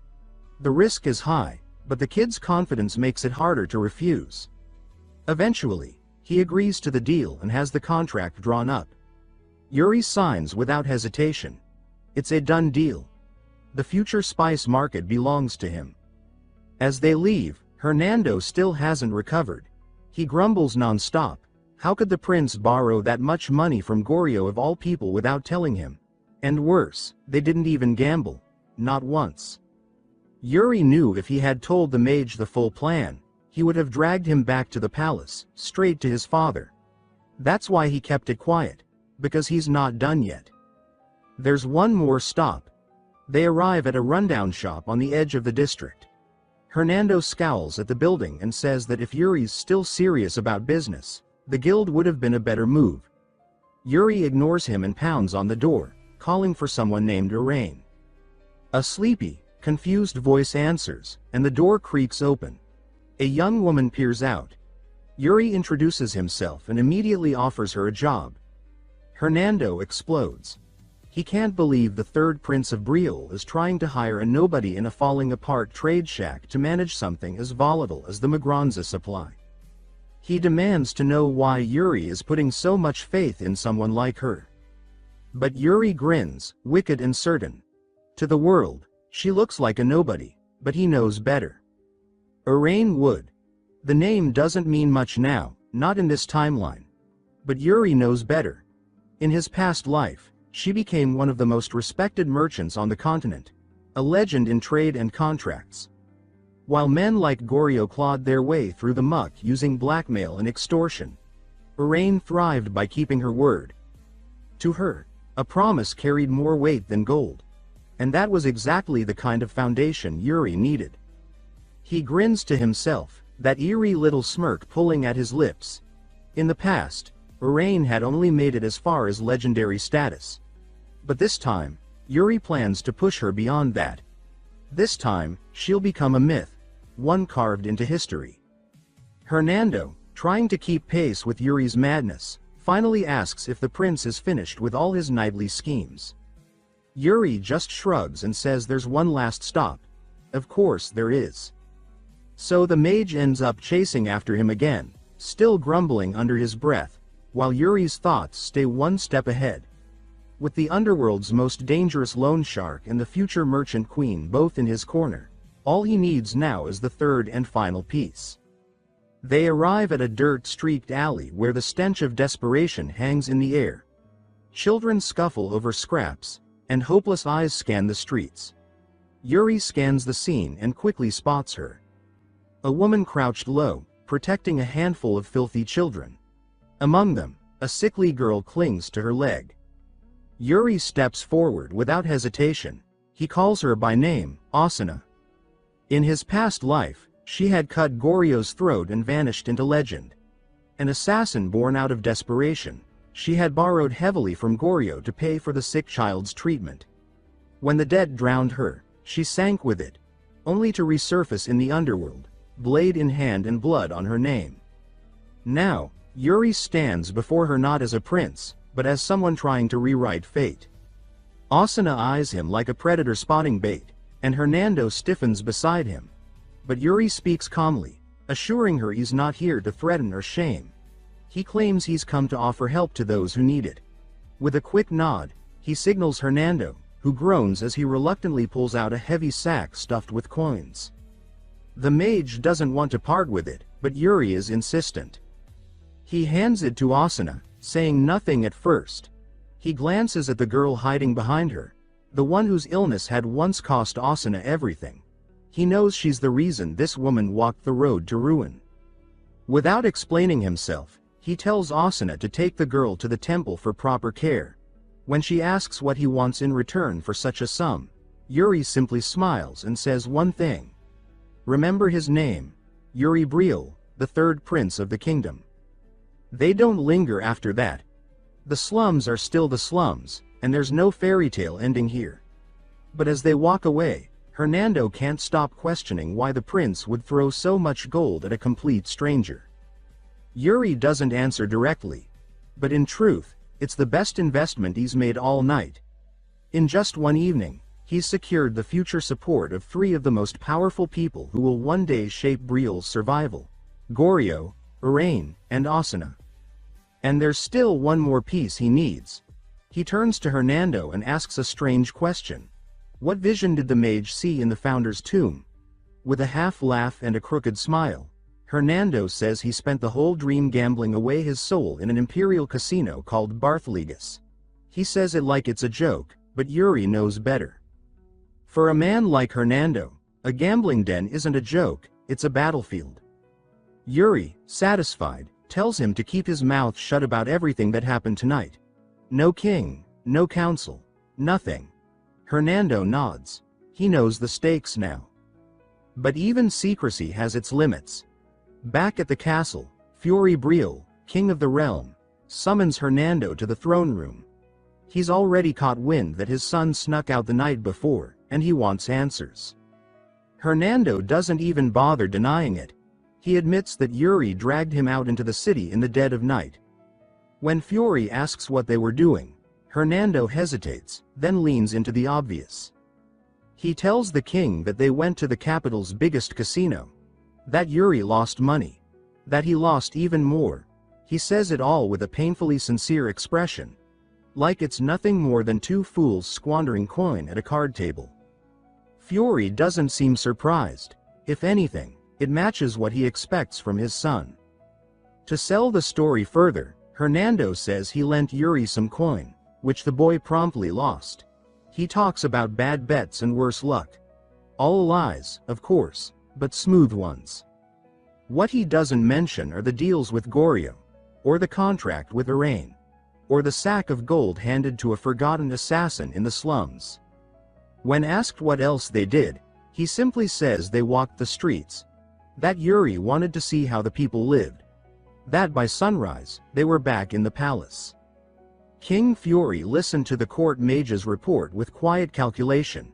He could tell Hernando was holding something back, but he let it go. Pressing the issue wouldn't yield anything useful tonight. Instead, he changed the subject, casually asking if Hernando would be attending the upcoming royal ball. The mage, with his usual cocky grin, replied that he would. That answer caught the king off guard. Hernando wasn't exactly the ball-going type, but people change. Maybe it had just been too long since the mage let loose on the dance floor. Meanwhile, on the training grounds, Yuri found himself once again flat on his back, staring up at the sky after another humbling spar with the sword demon. Bernard had knocked him down clean, again. While catching his breath, Yuri noticed a stir nearby. A few maids lingered in the area, stealing glances at Bernard, whispering and blushing behind handkerchiefs. Yuri teased his mentor, pointing out the unintended fan club and suggesting he attend the ball for their sake. Bernard, unfazed, shot down the idea. He said he had no interest in such frivolous affairs. But what was on his mind, constantly, was the soul severance technique. Ever since he began studying it, it gnawed at him. He admitted that it didn't follow any recognizable form. Yuri moved through it like it was second nature, but trying to decode it through observation had yielded nothing concrete. Yuri could feel it in his bones when he used it. The way mana flowed directly through the blade was unlike anything else in the world. There was no manual, no system, just instinct. Still, Bernard refused to give up. Maybe, he said, watching Yuri in real combat would provide more insight. He did note that Yuri's development had been staggering. His swordsmanship, mana control, it was all progressing faster than expected. But Bernard knew better. This wasn't natural growth. The boy wasn't learning. He was remembering. Trying to erase traces of the Briel method he'd already mastered in a life no one remembered but him.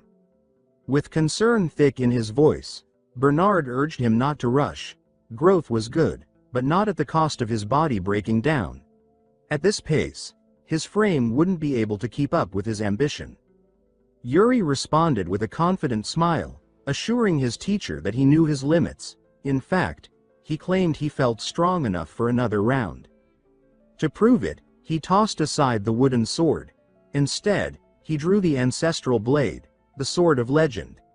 With a cocky grin, he challenged Bernard to do the same. Bernard accepted without hesitation, unsheathing his own weapon with practiced elegance. Yuri upped the stakes. If he landed a clean hit, Bernard had to attend the royal ball. Bernard laughed it off, declining the bet. He said he had no intention of losing, and even less faith that Yuri would honor such a wager anyway. Irritated, Yuri surged forward, mana flooding into the blade as he launched himself like a shot of lightning.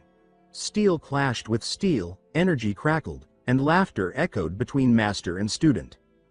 In the end, Yuri lost. Again. A few days later, hooves pounded against cobblestone. Noble carriages streamed toward the castle gates. The royal ball had arrived. Inside one of the most lavish coaches sat a tall, blond man clad in imperial armor. Second Prince of the Empire, Georg of Varna Granzion, peered out the window at the capital's skyline. Opposite him sat his younger sister, Yekaterina, the princess who had once unknowingly helped ignite the downfall of Briol. It had been years since she last set foot in this kingdom, and tonight, she had someone in particular she wanted to see. Elsewhere, the third prince was suiting up. Gone were his usual simple clothes. Tonight, Yuri wore something regal, tailored, embroidered with golden threads. It felt uncomfortable, too polished for his taste. Aina fussed over every detail, adjusting his collar, brushing invisible dust off his shoulder. She remarked that he used to love these flashy outfits. He muttered that times had changed. Just before she could leave, Yuri asked her for a dance. He claimed he needed the practice. No one else would pair with him anyway. Aina hesitated, suspicious. She suspected some trick, a stomped foot, a sudden spin into the wall. But he reached out, gently, and promised no games. Tonight, just a dance, as equals. Under the moonlight, they moved slowly, the soft rustle of their steps filling the quiet room. Aina's cheeks warmed, her nerves slowly melting as Yuri guided her in rhythm. She teased him about her dancing skills, and he asked, only half-jokingly, who she'd been practicing with. She boasted about her popularity, but admitted she'd never danced with someone quite so short. He told her not to worry, he wouldn't be short forever.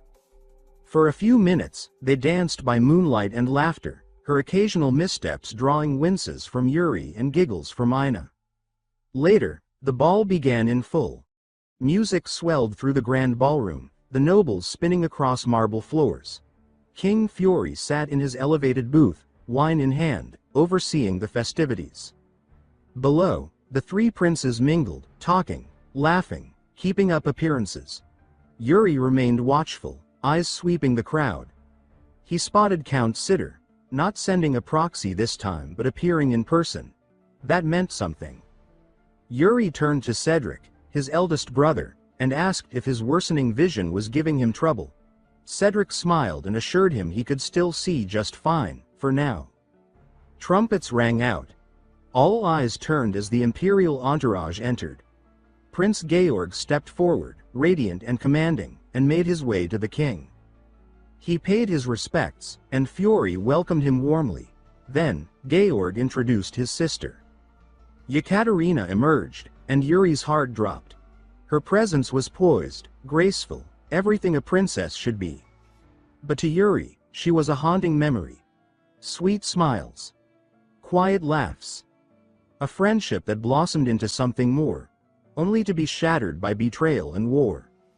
He remembered the pigeon-delivered apology, soaked in guilt. He remembered the bodies, the fire, the fall of Briol. He swore in this life, they would not share a single meaningful word. From the edge of the ballroom, Yuri watched her, always staying out of range. Wherever she moved, he adjusted his path, never letting their eyes meet for too long. He saw his brother Cedric dancing with nobles, graceful as always, regal and kind, every inch the future king. Yuri couldn't help but feel like a beast in comparison. He couldn't even dodge a girl in a dress without looking clumsy. Thankfully, his second brother distracted Yekaterina with his usual charm, keeping her occupied. Later, Aina returned with a tray of cookies. Her smile, warm and effortless, helped Yuri breathe again. He asked if the event had tired her out. She joked that compared to serving him, this ball was a vacation. He took all the cookies on her tray and thanked her with a quiet grin. Then, his moment of peace was broken by a familiar presence. Prince Georg approached him with deliberate steps and an unreadable expression.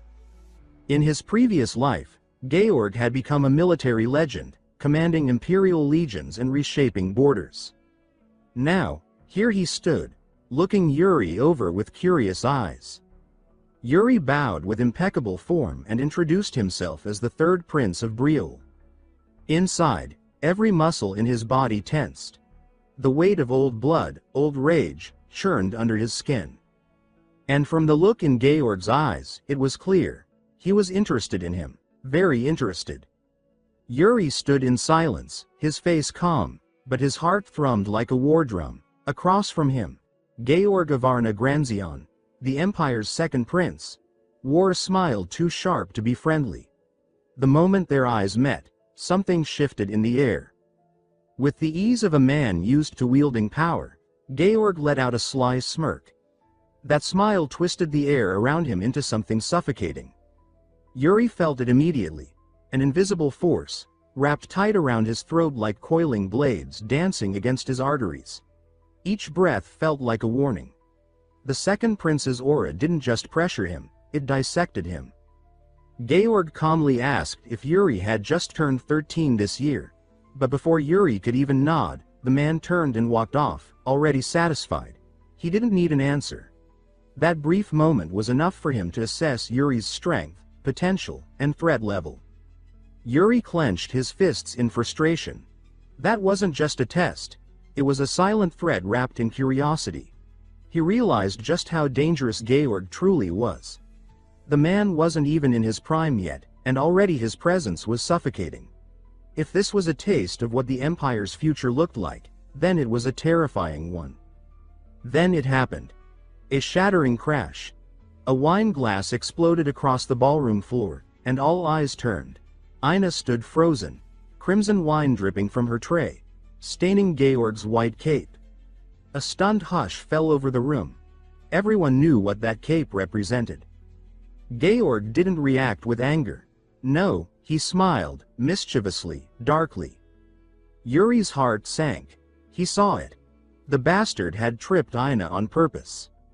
Without a word, Georg reached for his blade. The metal slid from its sheath with the cold whisper of death.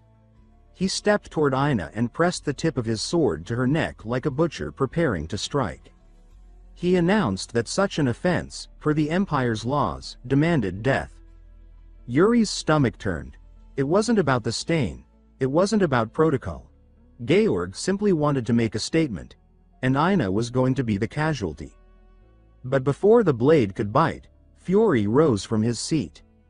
The king's voice cut across the ballroom with authority that could grind mountains to dust. He reprimanded Georg, reminding him this was Brielle, not the Empire. If he was so desperate to spill blood, he should do it in his own damn country. Georg sheathed his blade, bowed, and apologized, but his tone was honeyed with malice. Then he pivoted. He brought up the name Gatinsha, a knight from the Empire, executed by fury on imperial land. No demands were made. No retribution sought. The Emperor had swallowed that disgrace in the name of peace. Georg implied that sparing Aina would be dishonoring that peace. He was cornering the king. Politely, eloquently, and with just enough venom to force Fiore's hand. Yuri stepped forward. He declared that Aina was his maid, his responsibility. Any punishment, then, should fall on him. He asked that, instead of killing her, Georg accept a duel trial. Let it be settled with swords, not slaughter. Georg stared at him, and then laughed. The boy had guts. He wouldn't forget this name now. Prince Yuri of Brielle.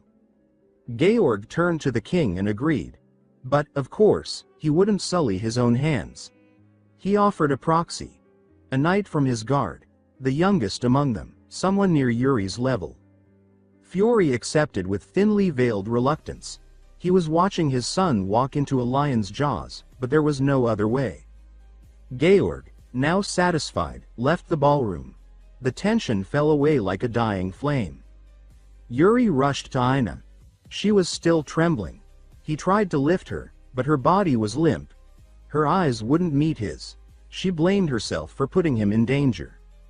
The maids arrived and helped carry her out. Yuri turned and accidentally came face to face with Yekaterina. Gone was the warm smile from earlier. In its place, a distant coldness, shaded with uncertainty.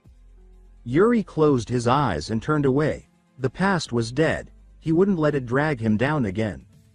From the sidelines, Hernando watched, sipping wine, silently taking it all in. Later that night, in a quiet hallway, Yuri passed his older brother. Cedric stood leaning against the wall, his usual easygoing nature gone. He asked his little brother what he planned to do. Yuri confessed that he couldn't stomach the thought of Georg cutting Ina down like an animal. Cedric ruffled his hair, a rare show of warmth from the usually composed crown prince. He offered his help, his resources, his voice at court. He made it clear that Georg's so-called act of mercy, choosing a proxy, was anything but kindness.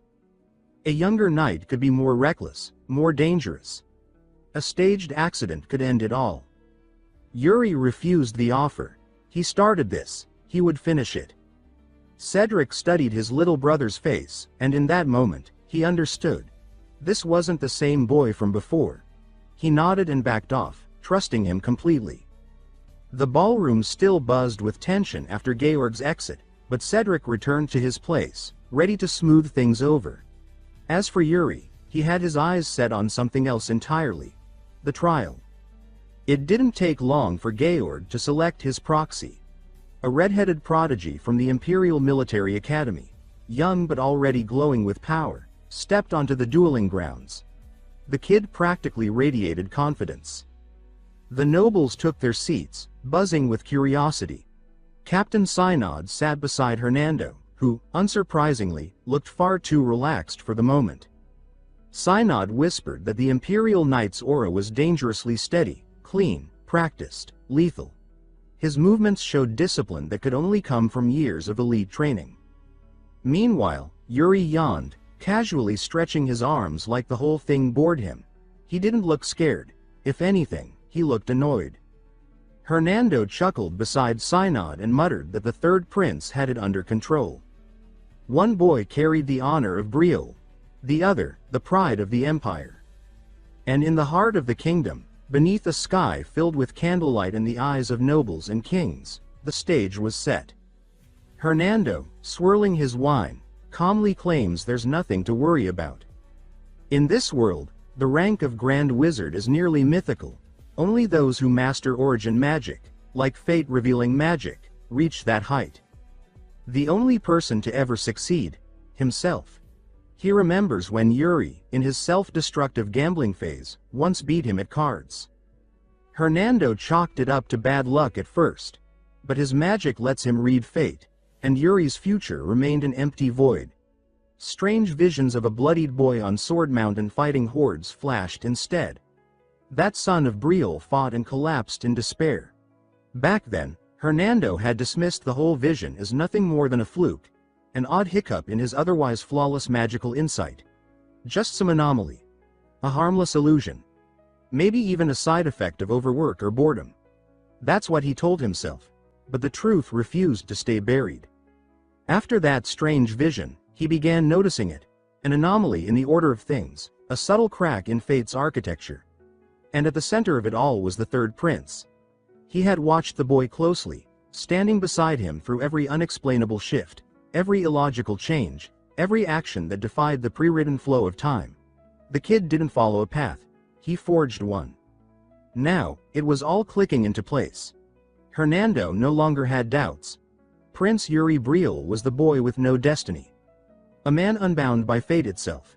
And right now, that walking contradiction stood at the edge of the arena, ready to show everyone what that meant.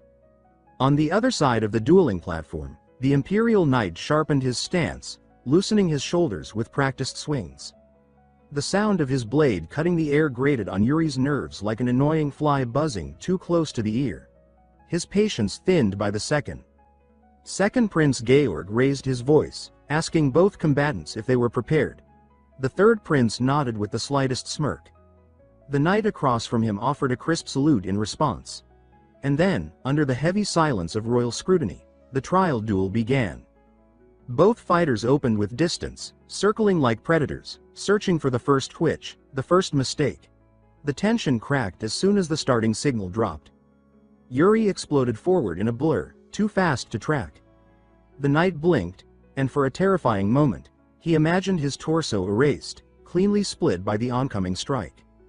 But instinct, muscle memory, and training won over panic. He raised his blade in time, parrying the first blow. Sparks flew. Metal clashed. The duel burst into full momentum. Each strike came with terrifying speed, the rhythm almost inhuman.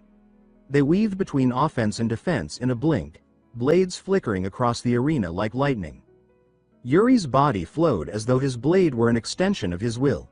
His sword didn't follow conventional forms. It shifted, adapted, danced with both precision and chaos. It was unorthodox, wild, and refined all at once. And with every swing, his grin widened. A shallow cut bloomed across the knight's cheek, crimson painting his pale skin.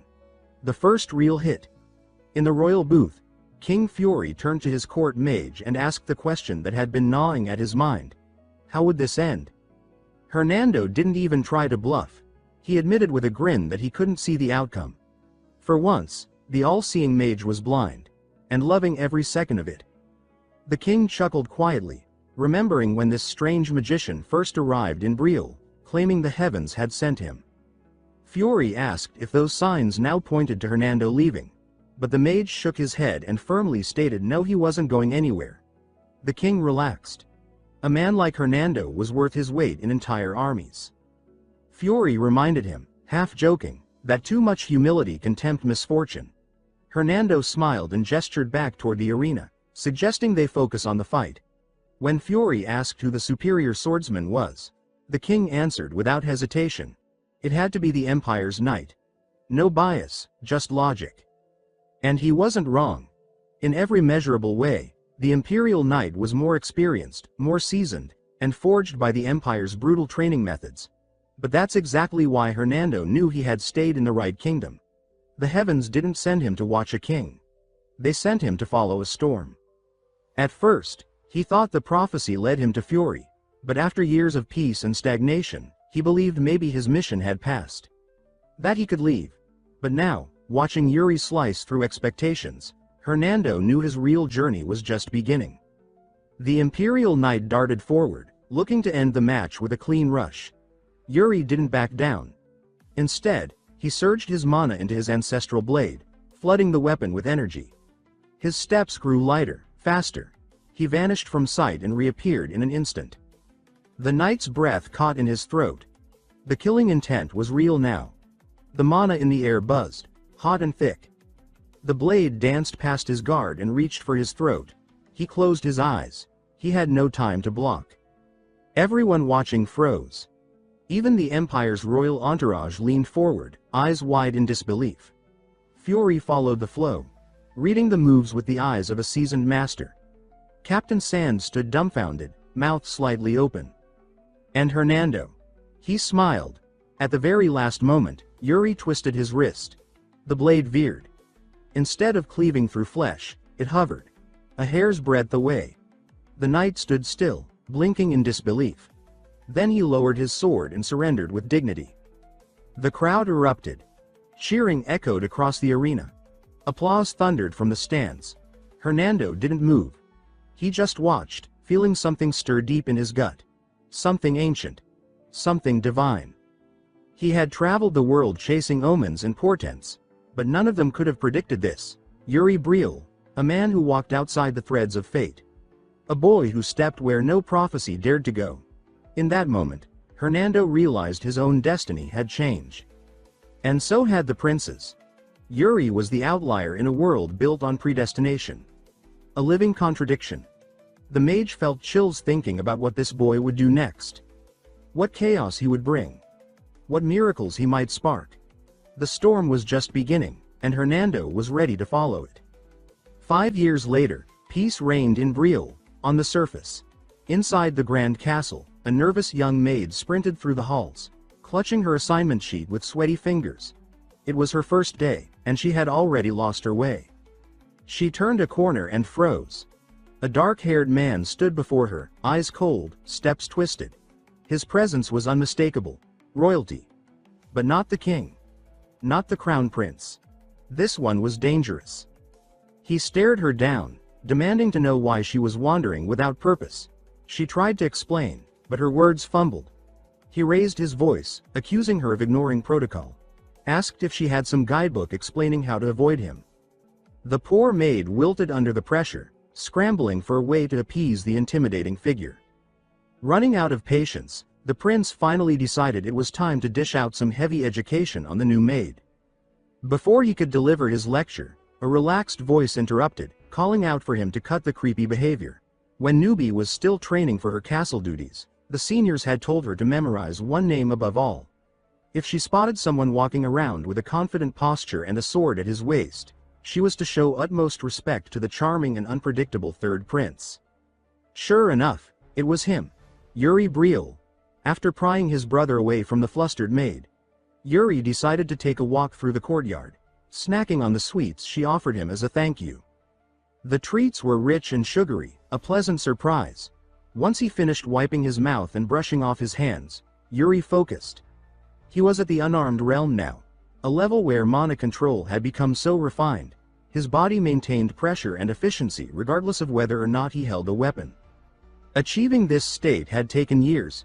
5 years, to be exact, since he was cut down by Lawrence's undead blade and thrown back into the body of his 13-year-old self. Now at 18, the quiet stretch of peace was clearly nearing its end. And speaking of endings, those crusty old men who ran the kingdom were probably at it again, making a mess of things. Yuri made his way toward the conference chamber. He knocked, then raised his voice, asking to be let in. No response. From behind the heavy doors, raised voices could be heard, the usual choir of noble outrage. The guard standing watch sheepishly suggested he try knocking again. Yuri, done playing polite, let mana surge through his fist and punched the doors clean open.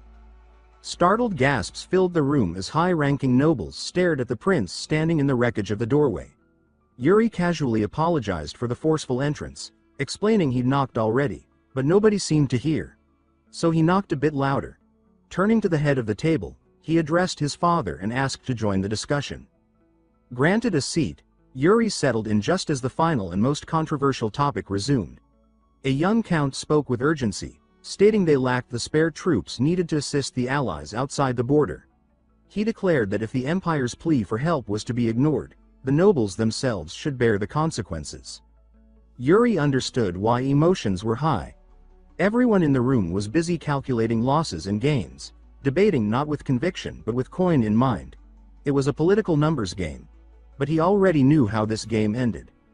The Empire had called for troops to form a united allied front to face a massive orc threat from the east.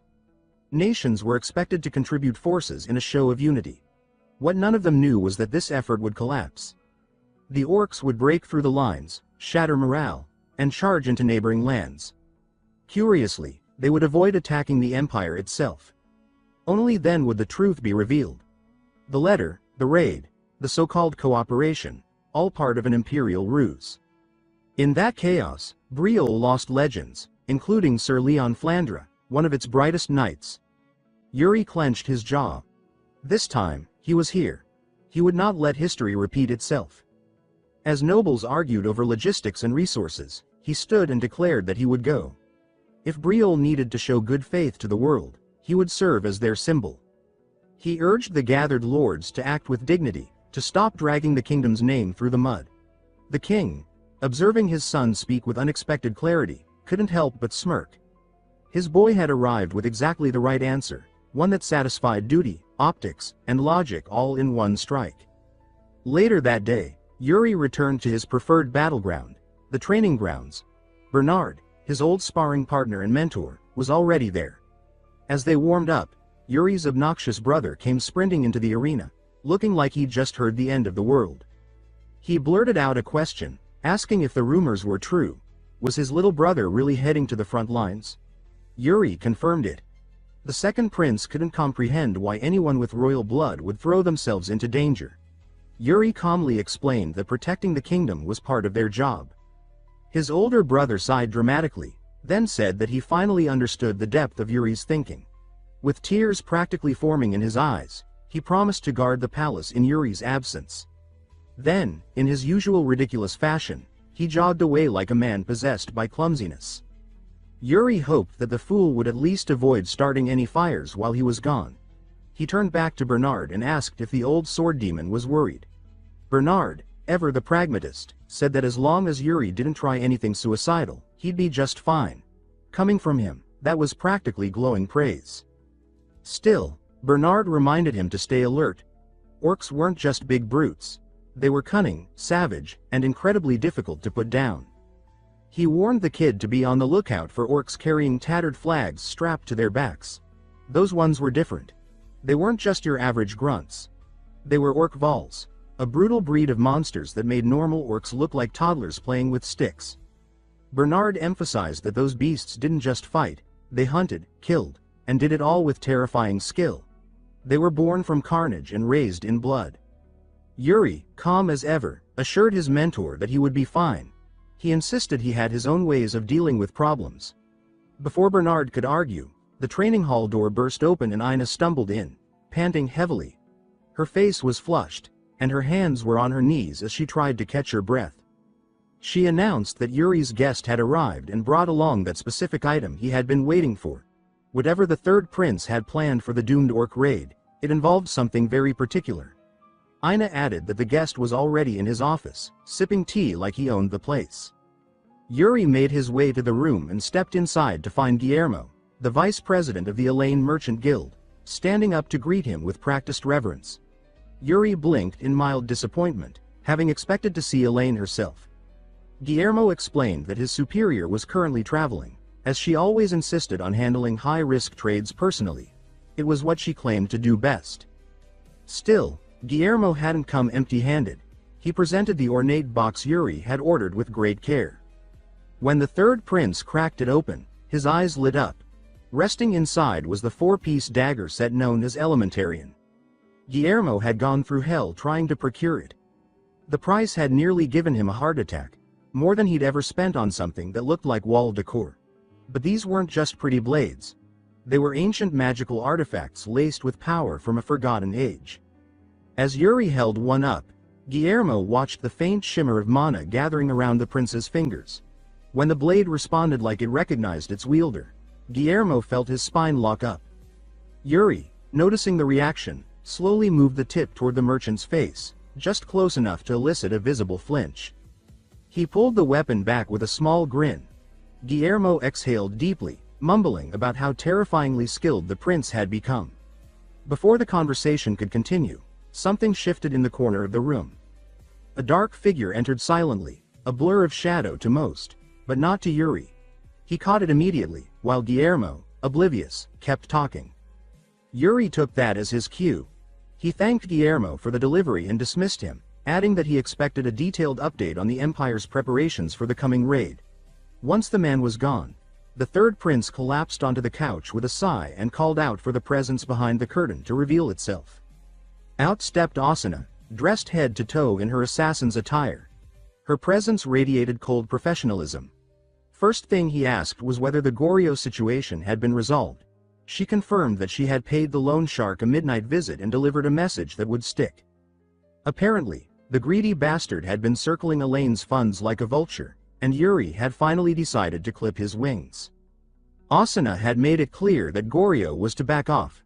Then, shifting gears, she mentioned the chatter among the palace staff. Word had gotten around that Yuri was marching with the Union Army.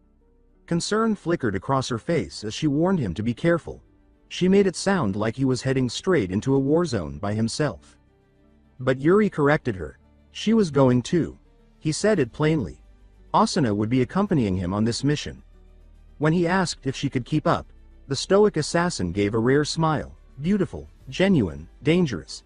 She said she had no intention of staying behind. Wherever he went, she would follow.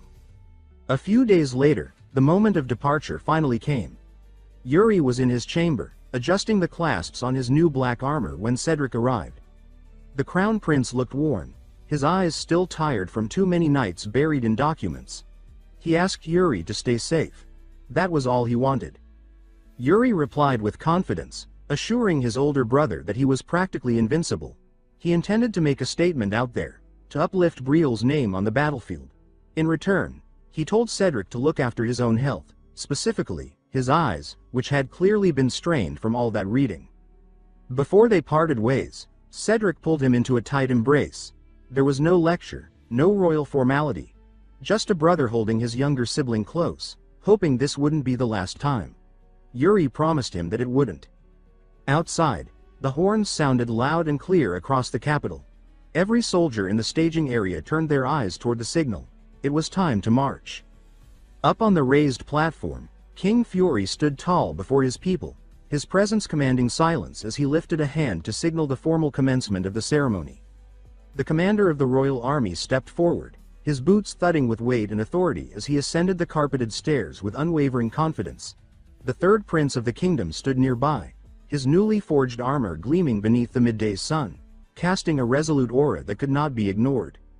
Speaking not as a king, but as a father, Fury addressed his son with a knowing expression and asked if he was feeling the weight of nerves yet. He instructed the young man to turn around and look upon the men who would march under his command. Each soldier in the town square below, lined up with pride and precision, represented a life that now rested on his shoulders. Fury reminded him with gravity that, in the harsh reality of war, not all those soldiers would return. Some would fall. But the third prince, having lived through the carnage of a different lifetime, vowed within himself that they would not meet the same pitiful fate as before. For the final time, the king asked if his son was ready to carry such an immense burden. Before Yuri could even voice an answer, the air shifted, thickening into something sharp, hostile, and suffocating. The entire town square seemed to freeze as the young prince turned and faced the man now standing in front of him. Murderous intent surged in the atmosphere like a blade against his throat. Yuri felt his body instinctively lock in place. His hands trembled. Every fiber of his being screamed that the approaching presence meant to end him where he stood. It was no longer a man, but a force, death itself, cloaked in flesh, lifting a blade with the precision of finality. He knew. If he moved even slightly to the wrong side, he would die. There was no mistaking it. But Yuri Briel had not spent his life idly. He had shaped his core through trial and pain, his reflexes honed by countless battles. Summoning his inner strength, he activated the mana within and broke free from the terrifying grip of paralysis. Slowly, he drew his sword and assumed a firm stance, steady, grounded, unshaken. He didn't let fear dictate the rhythm. Instead, he lunged with precision, executing the soul-severing slash just as death's blade descended. Steel clashed against steel, and in a blinding instant, the two forces met in perfect equilibrium. Onlookers held their breath. Up on the platform, it became clear who the Phantom of Death had truly been, none other than King Fury himself. The king smiled, the expression rare and satisfied.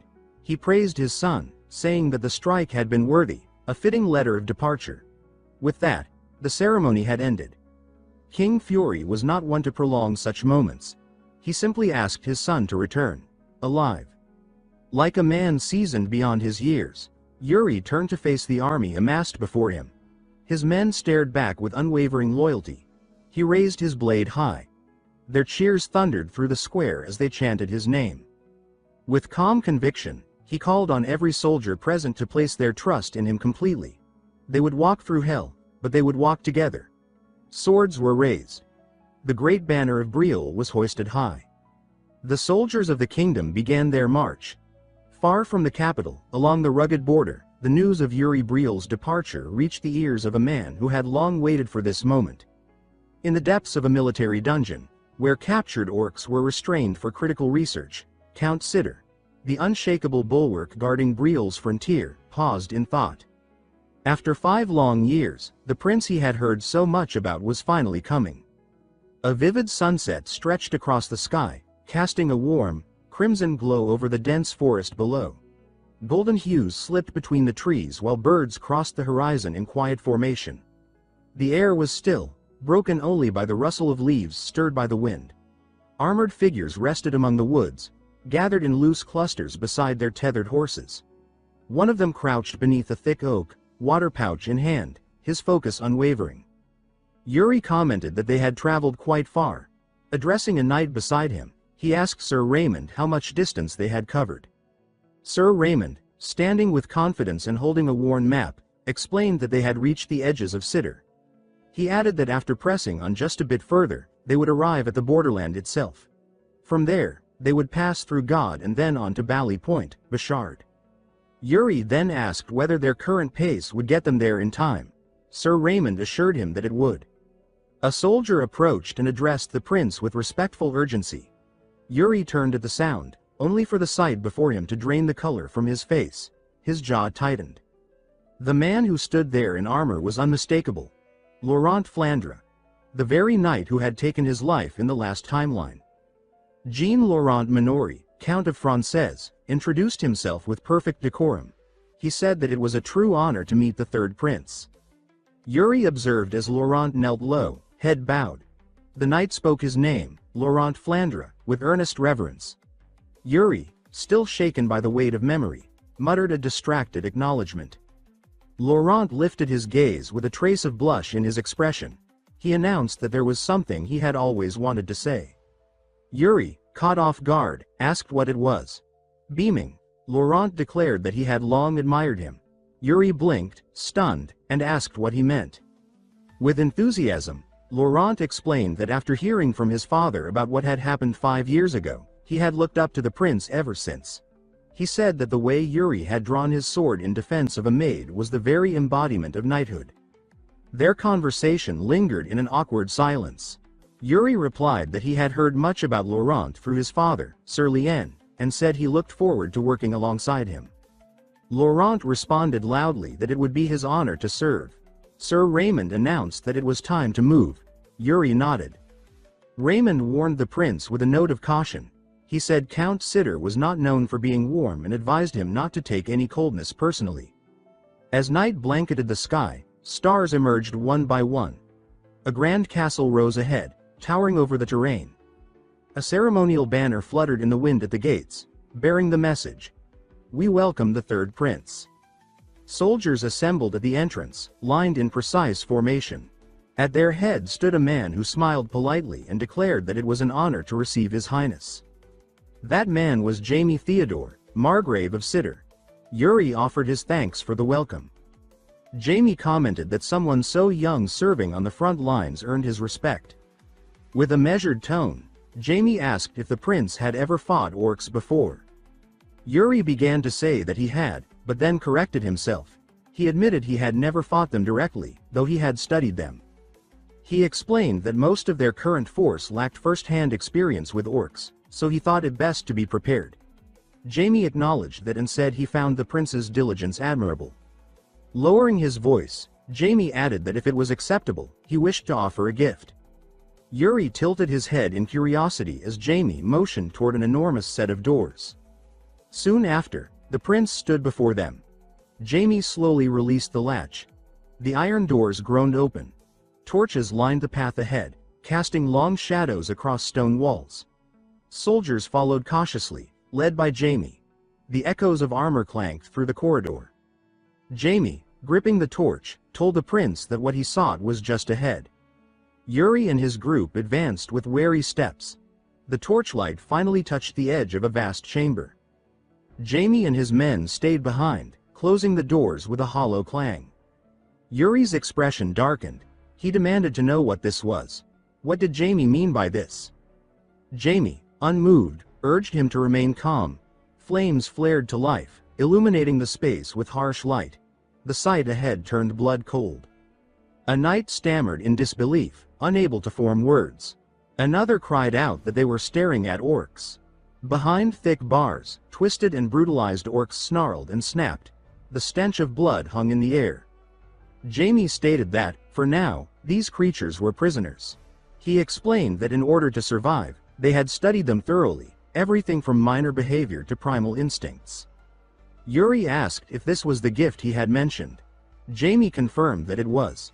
He said that with war looming against the Velomans, no other gift could compare. Yuri thanked him, though disbelief flickered in his eyes. Inwardly, he noted that Jaime was even more deranged than expected. He turned to a visibly shaken soldier beside him and asked for his name. The soldier straightened and answered that he was Simon Pesci, son of Baron Wolf. Yuri ordered him to speak his honest thoughts aloud. Simon hesitated but then said that it felt wrong. It seemed excessive to do this to prisoners of war.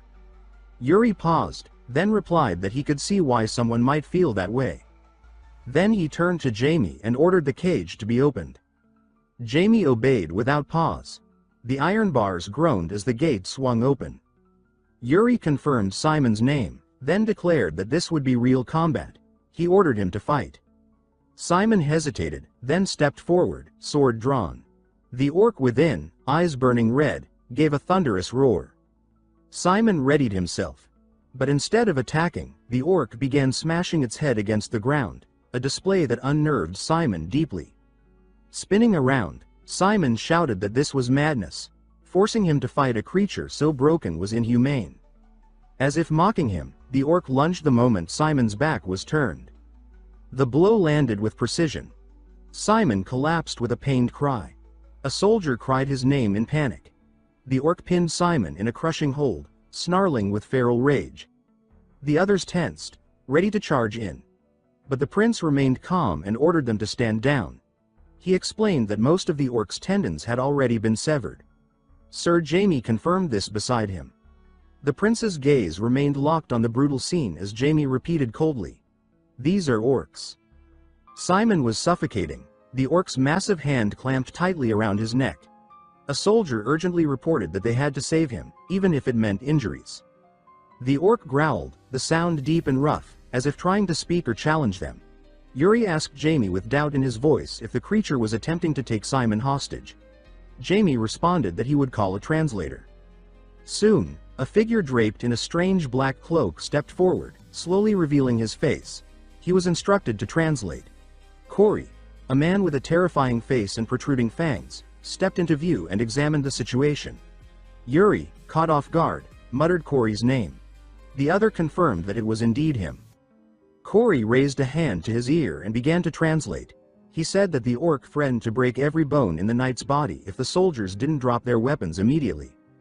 The vicious orc still held Simon by the neck, its grip unwavering as it growled out a threat.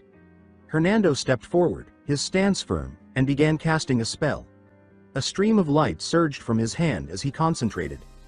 He extended his glowing hand toward the orc, a magical aura forming between them. He then shouted the signal. Yuri heard the command, swiftly turned to the back, and praised Hernando with a, "Well done," before rushing toward the orc. Yuri dashed to the creature and grabbed Simon, snatching him out of the orc's grip before it had time to react. With Simon rescued, the orc's rage erupted. It slammed its foot into the ground, eyes glowing red with fury, and let out a violent roar. They stared at the orc's menacing expression and sensed something was off. One asked Jamie if it was a normal orc. Jamie answered no. He added that despite its small size, its battle skills were exceptional.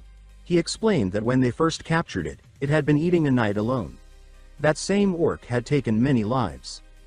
A nearby soldier, overhearing this, shouted in anger that he didn't care if the creature was a prisoner. He wanted to kill it himself. Yuri quickly moved to calm him down. He asked the soldier to steady himself. He then explained that he wasn't stopping him out of pity, but told him to look behind the orc. Yuri pointed out the red eyes watching from behind and continued. He said they were all waiting for the right moment to strike. He stated that the orc in front of them was not special. He warned that the ones they would meet on the prairie would be far more terrifying. He patted the soldier's shoulder and reminded him that this was training and a chance to learn how to kill an orc. The massive orc still stood before them, bloodlust in its stance, prepared to attack the group. The knights raised their swords in unison, ready for battle. The orc, clutching a fire-infused box, lunged forward to strike. Hernando immediately raised a magical shield, forming a barrier that blocked the attack. The orc failed to reach Yuri and Jamie, who remained calm and observant. Suddenly, the orc coughed up blood, letting out a roar of pain. A knight had stabbed it with his sword. Yuri applauded the strike and praised the knight with a, "Well done." But the soldiers didn't celebrate. Their expressions were heavy with sadness and doubt. Yuri asked them if they weren't happy. He looked at the orc's lifeless body lying on the ground and answered his own question. He said it made sense. They had just passed a test against someone who couldn't fight back. But he added that this experience would raise their chances of survival in battle and told them to be grateful to Jamie. Jamie raised his hand, bowed slightly, and spoke. He said they might feel this went against the ideals of knighthood, but orcs didn't deserve their chivalry. He turned and continued walking, inviting them to follow. He stated that there was one more thing he wanted them to see. What they had just encountered was only a simulation. He explained that within the orc camps, far worse horrors took place. After a short walk, the group halted in front of another cellar. Jamie turned to Yuri and said what they were about to see was the result of those horrors. Yuri's expression grew serious, and he replied that he understood. A soldier gasped in shock and asked what they were looking at. They were half-orcs. Yuri frowned as he looked at them and remarked that there were more than he had expected. Jamie confirmed it, adding that creating them was no easy process. Simon, standing nearby, looked horrified at the sight. Jamie explained that orcs captured humans and treated them as toys, and what they saw now was the result of that so-called fun. Yuri then asked Jamie directly if he hated orcs. Jaime's eyes shifted, his tone hard with hatred. He said that he did, and would hate them until the day he died. Yuri, his expression unreadable, silently watched Jamie. He touched the sword at his side and thought to himself that Jamie seemed calm, as if used to this kind of horror. He reflected that everyone had an enemy they could never forgive. For him, it was the Empire. For Jamie, it was clearly the orcs. He had heard that Jamie once found his son's corpse in an orc village. That image must still haunt him, just as Yuri could never erase the image of his kingdom's destruction. Morning soon broke, sunlight spilling across the castle. Yuri stood admiring the view when a report came. Jamie arrived, and beside him stood Corey. Jamie said that Yuri should take Corey along. Yuri recognized him and said that Corey was the one he had seen in the basement the day before. Jamie confirmed it and introduced Corey by name. Yuri acknowledged that speaking the orc language was a valuable ability. Corey then nervously stepped forward and said he had something important to say. But Yuri raised a hand, signaling him to stop. He said that he already knew. Corey was caught off guard, confused by the statement. He responded with uncertainty. Yuri handed him a glove and told him not to worry anymore, saying he hoped Corey would do his best from now on. Corey held the item in confusion and began to say something about its value, but Yuri cut him off and called for Mr. Raymond. He asked if the border was ahead. Raymond carefully replied that it was, and mentioned that there would be many monster packs, but assured that there was no need to fear an ambush. Yuri smiled and disagreed.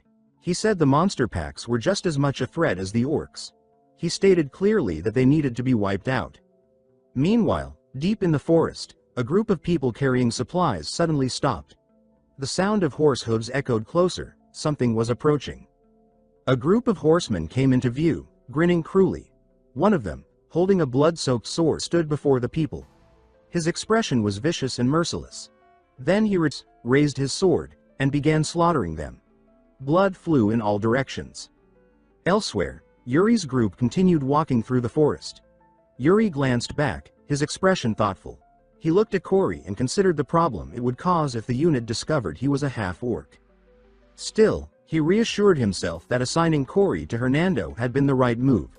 He believed Hernando could manage it. He remembered the confident look on Hernando's face and admitted to himself that the situation might still be troublesome. Then he took out a map and studied it seriously. He waved his hand and called Gerald. Gerald responded immediately, riding up to meet Yuri. Yuri pointed at the map and gave instructions with trust in his tone.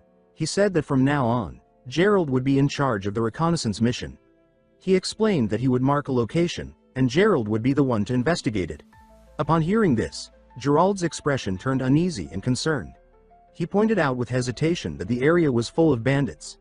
He furrowed his brow and said that just his unit's presence would scare them off. He then asked if Yuri was seriously planning to hunt them all down. Yuri replied calmly that they would have to chase them regardless. He added that they were interfering with merchant activity near the border.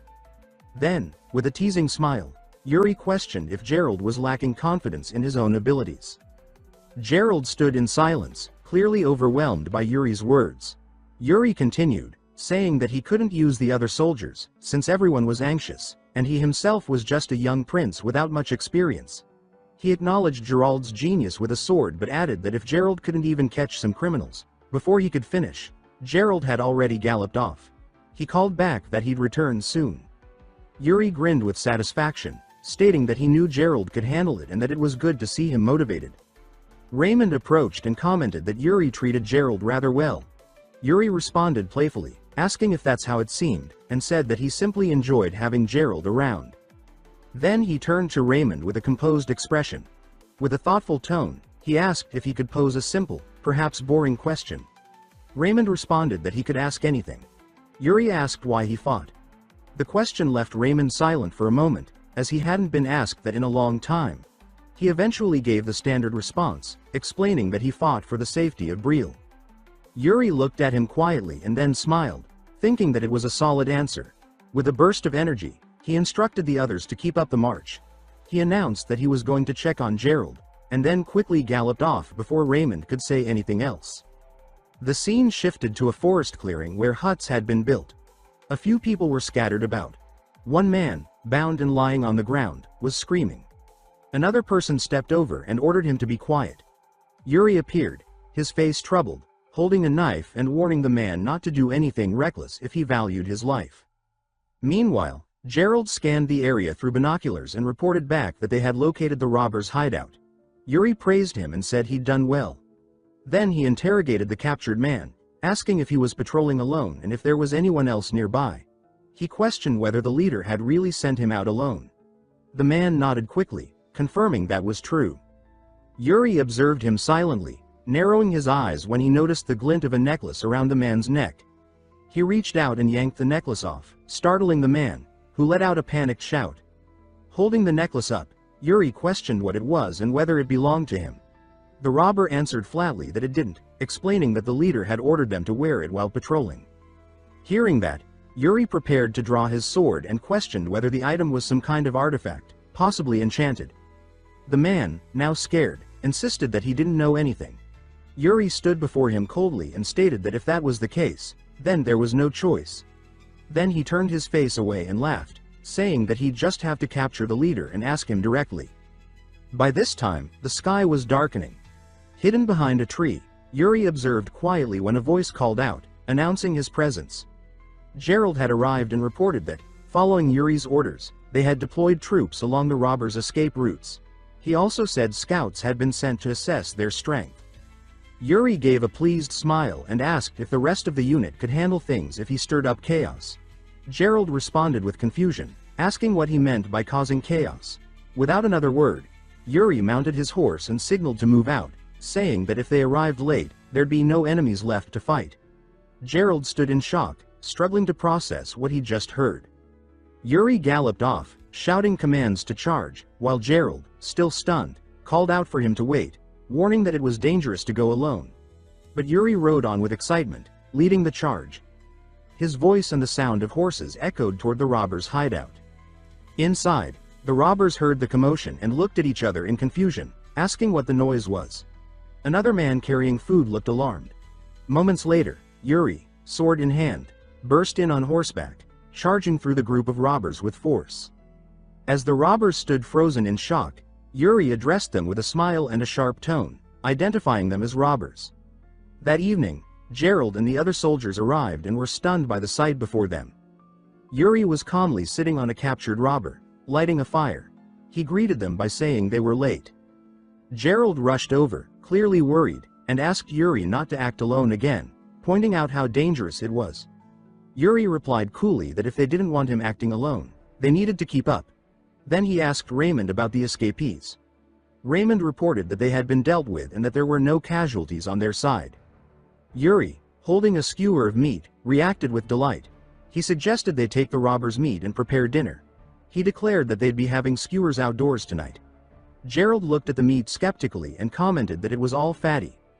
Yuri shook his head with amusement and said that Gerald didn't know how to enjoy food, adding that he still had a lot to learn. He then said they would camp there for the night and resume their journey the next day. Raymond stood and brought up their next destination.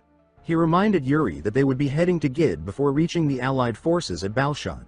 He noted that they might encounter armies from other nations in Gid, since they all used the same roads. Yuri picked up the pace and asked which country he meant. Raymond answered that it was the Holy Nation. Yuri reacted calmly, remarking that it was a country known for holy magic. He added that if they were friendly, they could help treat their soldiers later. Then, narrowing his eyes, he remarked with doubt that friendliness wasn't guaranteed. He explained that he'd heard the commander of the Allied forces was the princess of the Holy Nation. However, there were rumors that she was losing ground in the fight for the throne and was desperately seeking military success to strengthen her claim. He ended by noting that no one could predict what she might do in this war.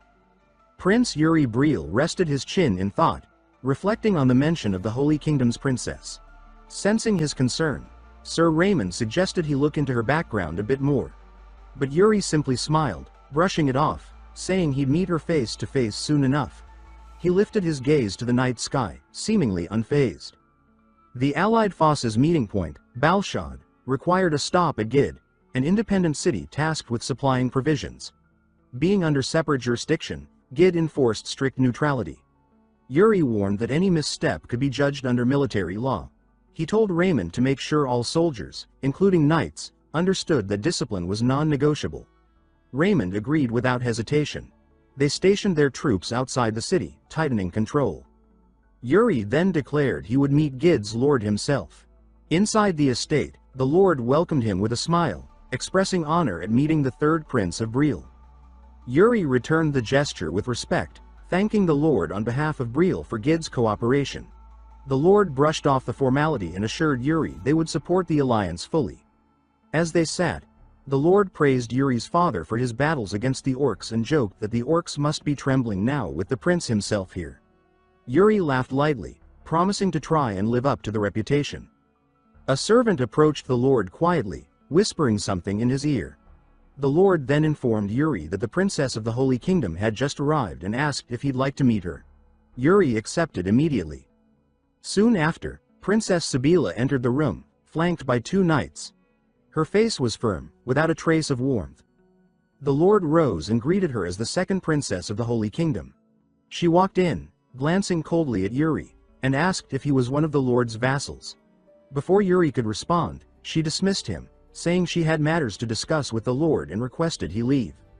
The lord, clearly taken aback, tried to clarify, but before he could finish, one of the princess's knights barked at Yuri. He demanded to know how Yuri could sit in front of royalty and not rise. But Yuri, calm and amused, revealed his identity. He was the third prince of Briel. The room went still. Shock and embarrassment hung in the air. The knights who had been rude quickly bowed, offering profuse apologies. Yuri laughed it off, joking that it was his fault for dressing like a local rogue instead of a prince. Their discomfort only deepened. Later, over tea, Yuri jokingly asked the lord if he truly looked that shabby. The lord chuckled and said he didn't. Princess Sibila apologized for the misunderstanding and pleaded that they move past it. Yuri teased her again but then extended a proper greeting, introducing himself and offering a handshake. She shook his hand and replied politely. Then, casually, Yuri asked her age. Sibila looked surprised but answered that she was 20. He responded with a grin, saying he was 18 and that 2 years was nothing, so they might as well drop the formalities. The lord laughed and said it was good to build friendships before facing orcs. He asked Sibila if she was fine with that, and she hesitantly agreed. Once formalities ended, Yuri asked Sibila about her forces.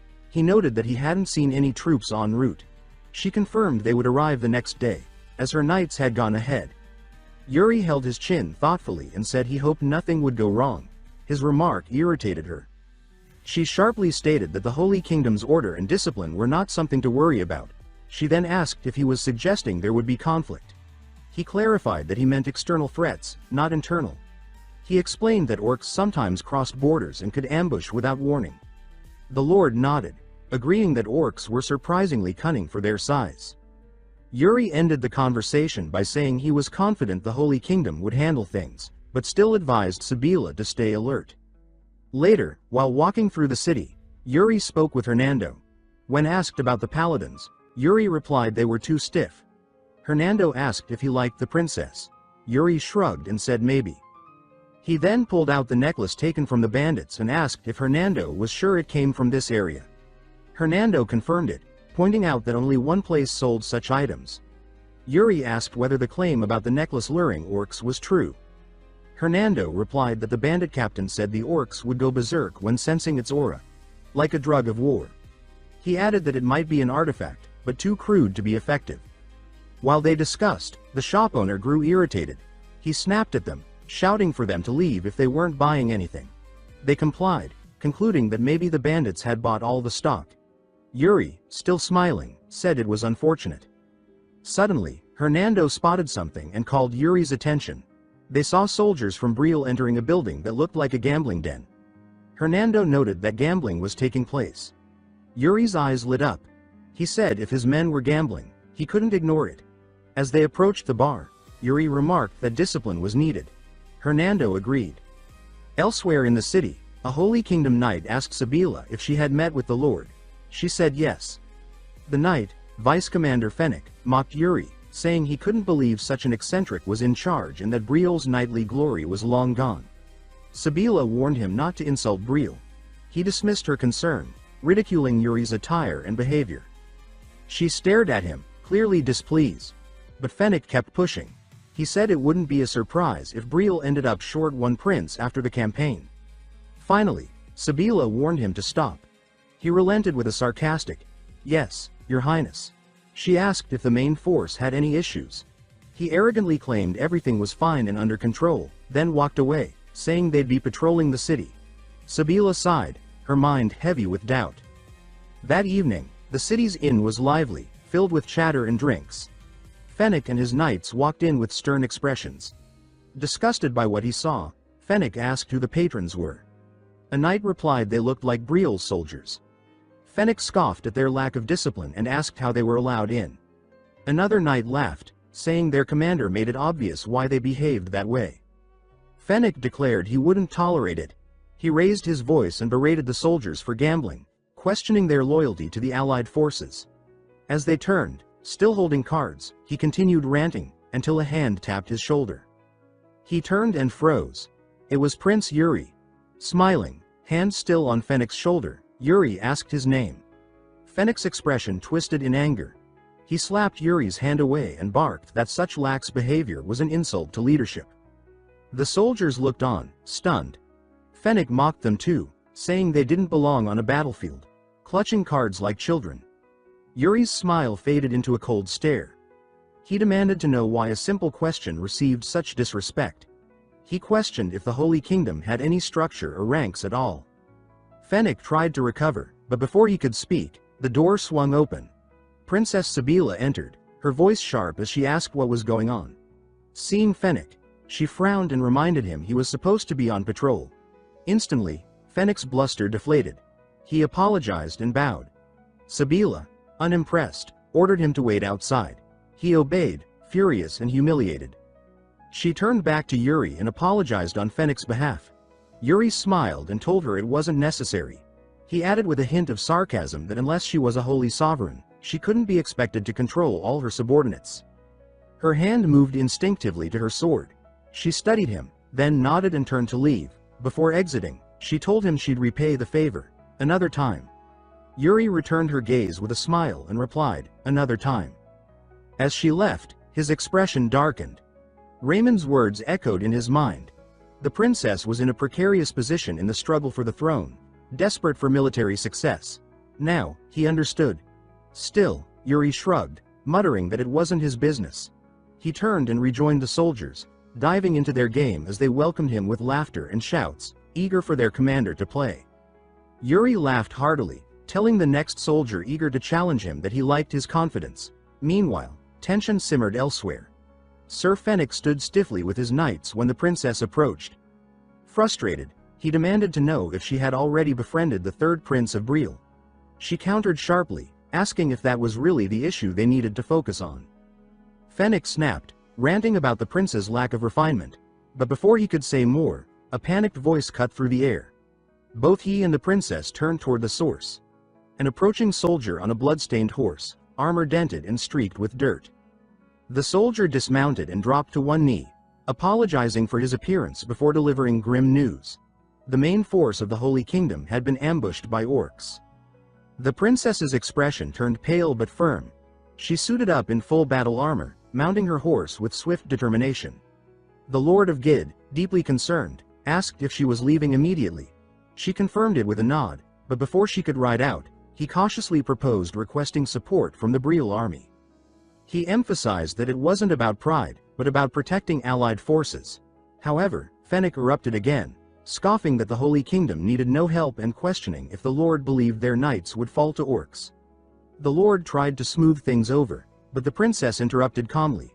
She assured the Lord that she appreciated the concern but would handle it. With that, she called her knights to charge, and the group galloped away, hooves thundering into the distance.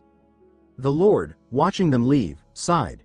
One of his soldiers remarked on how stubborn the Holy Kingdom's people were, especially Fennec. The Lord agreed and, without delay, ordered the soldier to ride to the Breel camp and request Prince Yuri's help. The soldier saluted and rode off with urgency. At camp, Yuri received the message. After reading the letter, concern spread across his face. When Sir Raymond asked what had happened, Yuri explained that the Holy Kingdom's main forces had been attacked, and the Lord of Gid was requesting their aid. Raymond questioned why the request came from Gid and not the Holy Kingdom itself. Yuri replied dryly, imagining Fennec's face, and said someone had probably been too stubborn to ask. He ordered Raymond to prepare to mobilize. Raymond, ever loyal, responded with a firm salute. Yuri then turned to the messenger and asked for his name. The soldier, still catching his breath, said his name was Roy. Yuri instructed Roy to head to the bar near the Talisman Market and call the Breel Knights, telling him to say that the prince would only accept the first 10 who showed up. Roy nodded quickly and rode off in a burst of dust. Yuri laid the letter on the table, clapped the dust from his hands, and muttered with a smirk that it was time for a night walk. Later that night, Yuri rode with his knights toward the reported location. He turned to them, teasingly asking if they still felt tipsy. The knights shouted back proudly, raising their swords. Seeing their energy, Yuri laughed again, then turned to Jared, who looked pale and drained. He joked that Jared looked awful. Jared muttered that he was fine, though clearly he wasn't. Then Loran galloped up to Yuri, glowing with enthusiasm. He called out to the prince, praising him for his kindness and restraint toward the Holy Kingdom's paladins. He said Yuri had shown great leadership, proving that dignity didn't require stooping to others' pettiness. Yuri laughed awkwardly, not sure how to respond to Loran's passionate admiration. Privately, Yuri wondered when Loran became this devoted. It was a striking contrast to how he had known him in his past life. But he admitted that he, too, had changed. Loran, eyes shining, thanked the prince for acknowledging his loyalty. Yuri gave him a nod, still trying to reconcile this new version of Loran. As they rode on, Sir Raymond called out, spotting something ahead. Upon closer inspection, they confirmed it was the Holy Kingdom's paladins. Before engaging, Yuri addressed his knights with a steady voice. He reminded them that this would be their first battle against orcs. He declared that he would enter the battlefield first and be the last to leave. As he spoke, his body shimmered with a glowing blue aura, pulsing with power and calm authority. He looked over his troops and gave one final command. He told them not to get hurt. Then, gripping his reins tightly, his horse cried out. His voice rose over the thunder of hooves as he shouted his order to charge. A while earlier, the battlefield boiled with chaos as the Holy Knights surged forward. The princess, heart pounding beneath her armor, cursed herself for being too careless. She admitted inwardly that she should have expected an ambush. Yuri's earlier warning echoed in her mind, and she thought grimly that ignoring it was a mistake she couldn't afford. Ahead, shadows moved violently within the haze of battle. As she drew nearer, the grim silhouettes sharpened into forms, her knights, locked in combat, surrounding each orc with multiple blades. Relief momentarily washed over her when she saw the Holy Kingdom's flag still flying. She turned to Sir Fennec and told him they were heading straight for the enemy commander. He responded with affirmation and immediately barked out the command for their formation to charge. The Holy Knights roared in response, weapons raised high as they surged ahead. The princess clutched her cross tightly, her breaths shallow. Her voice shook as she whispered a prayer, begging the Lord for strength, admitting they were afraid. Her horse began to glow with a gentle white radiance. She lifted her sword and commanded the charge to quicken. As they rode, they passed a skull embedded in the earth, covered in web like silk. The moment they approached, the skull floated upward, glowing red in its sockets and releasing a malevolent purple aura. Suddenly, A magic circle lit up beneath their horses, bright and ominous. The ground collapsed beneath them. There was no time to react. One after another, riders fell into darkness. The princess realized too late that they had ridden straight into a trap. Her body tumbled, her armor scraping rock and earth.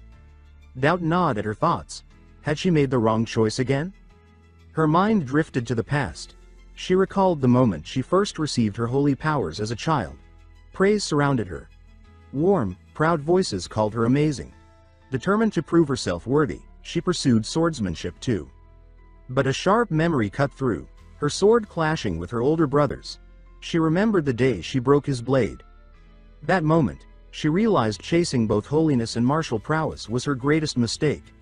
Her brother, feeling his claim to the throne threatened, sent her to the battlefield. He spoke of divine will, that fighting here would purify her soul. She now knew it was a lie. Flat on her back, bruised and aching, she hissed that it was all bullshit. She knew now. He only wanted her dead. Around her, wounded soldiers struggled to stand. She gave a command to focus. But then, looking down at her armor and sword, she noticed a slick, black liquid clinging to it. Her face drained of color. It was oil. She looked up and saw orcs surrounding them, torches ablaze. One lifted his torch high, eyes gleaming with savage glee. Her thoughts spiraled. Ambush, traps, fire. What could she even do now?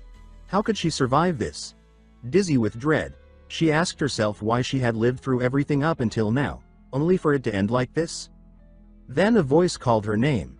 She opened her eyes just in time to see an orc's head soar through the air, severed cleanly.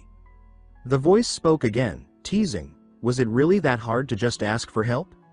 Yuri stood there, sword in hand, wiping blood from its edge as casually as if he were stretching.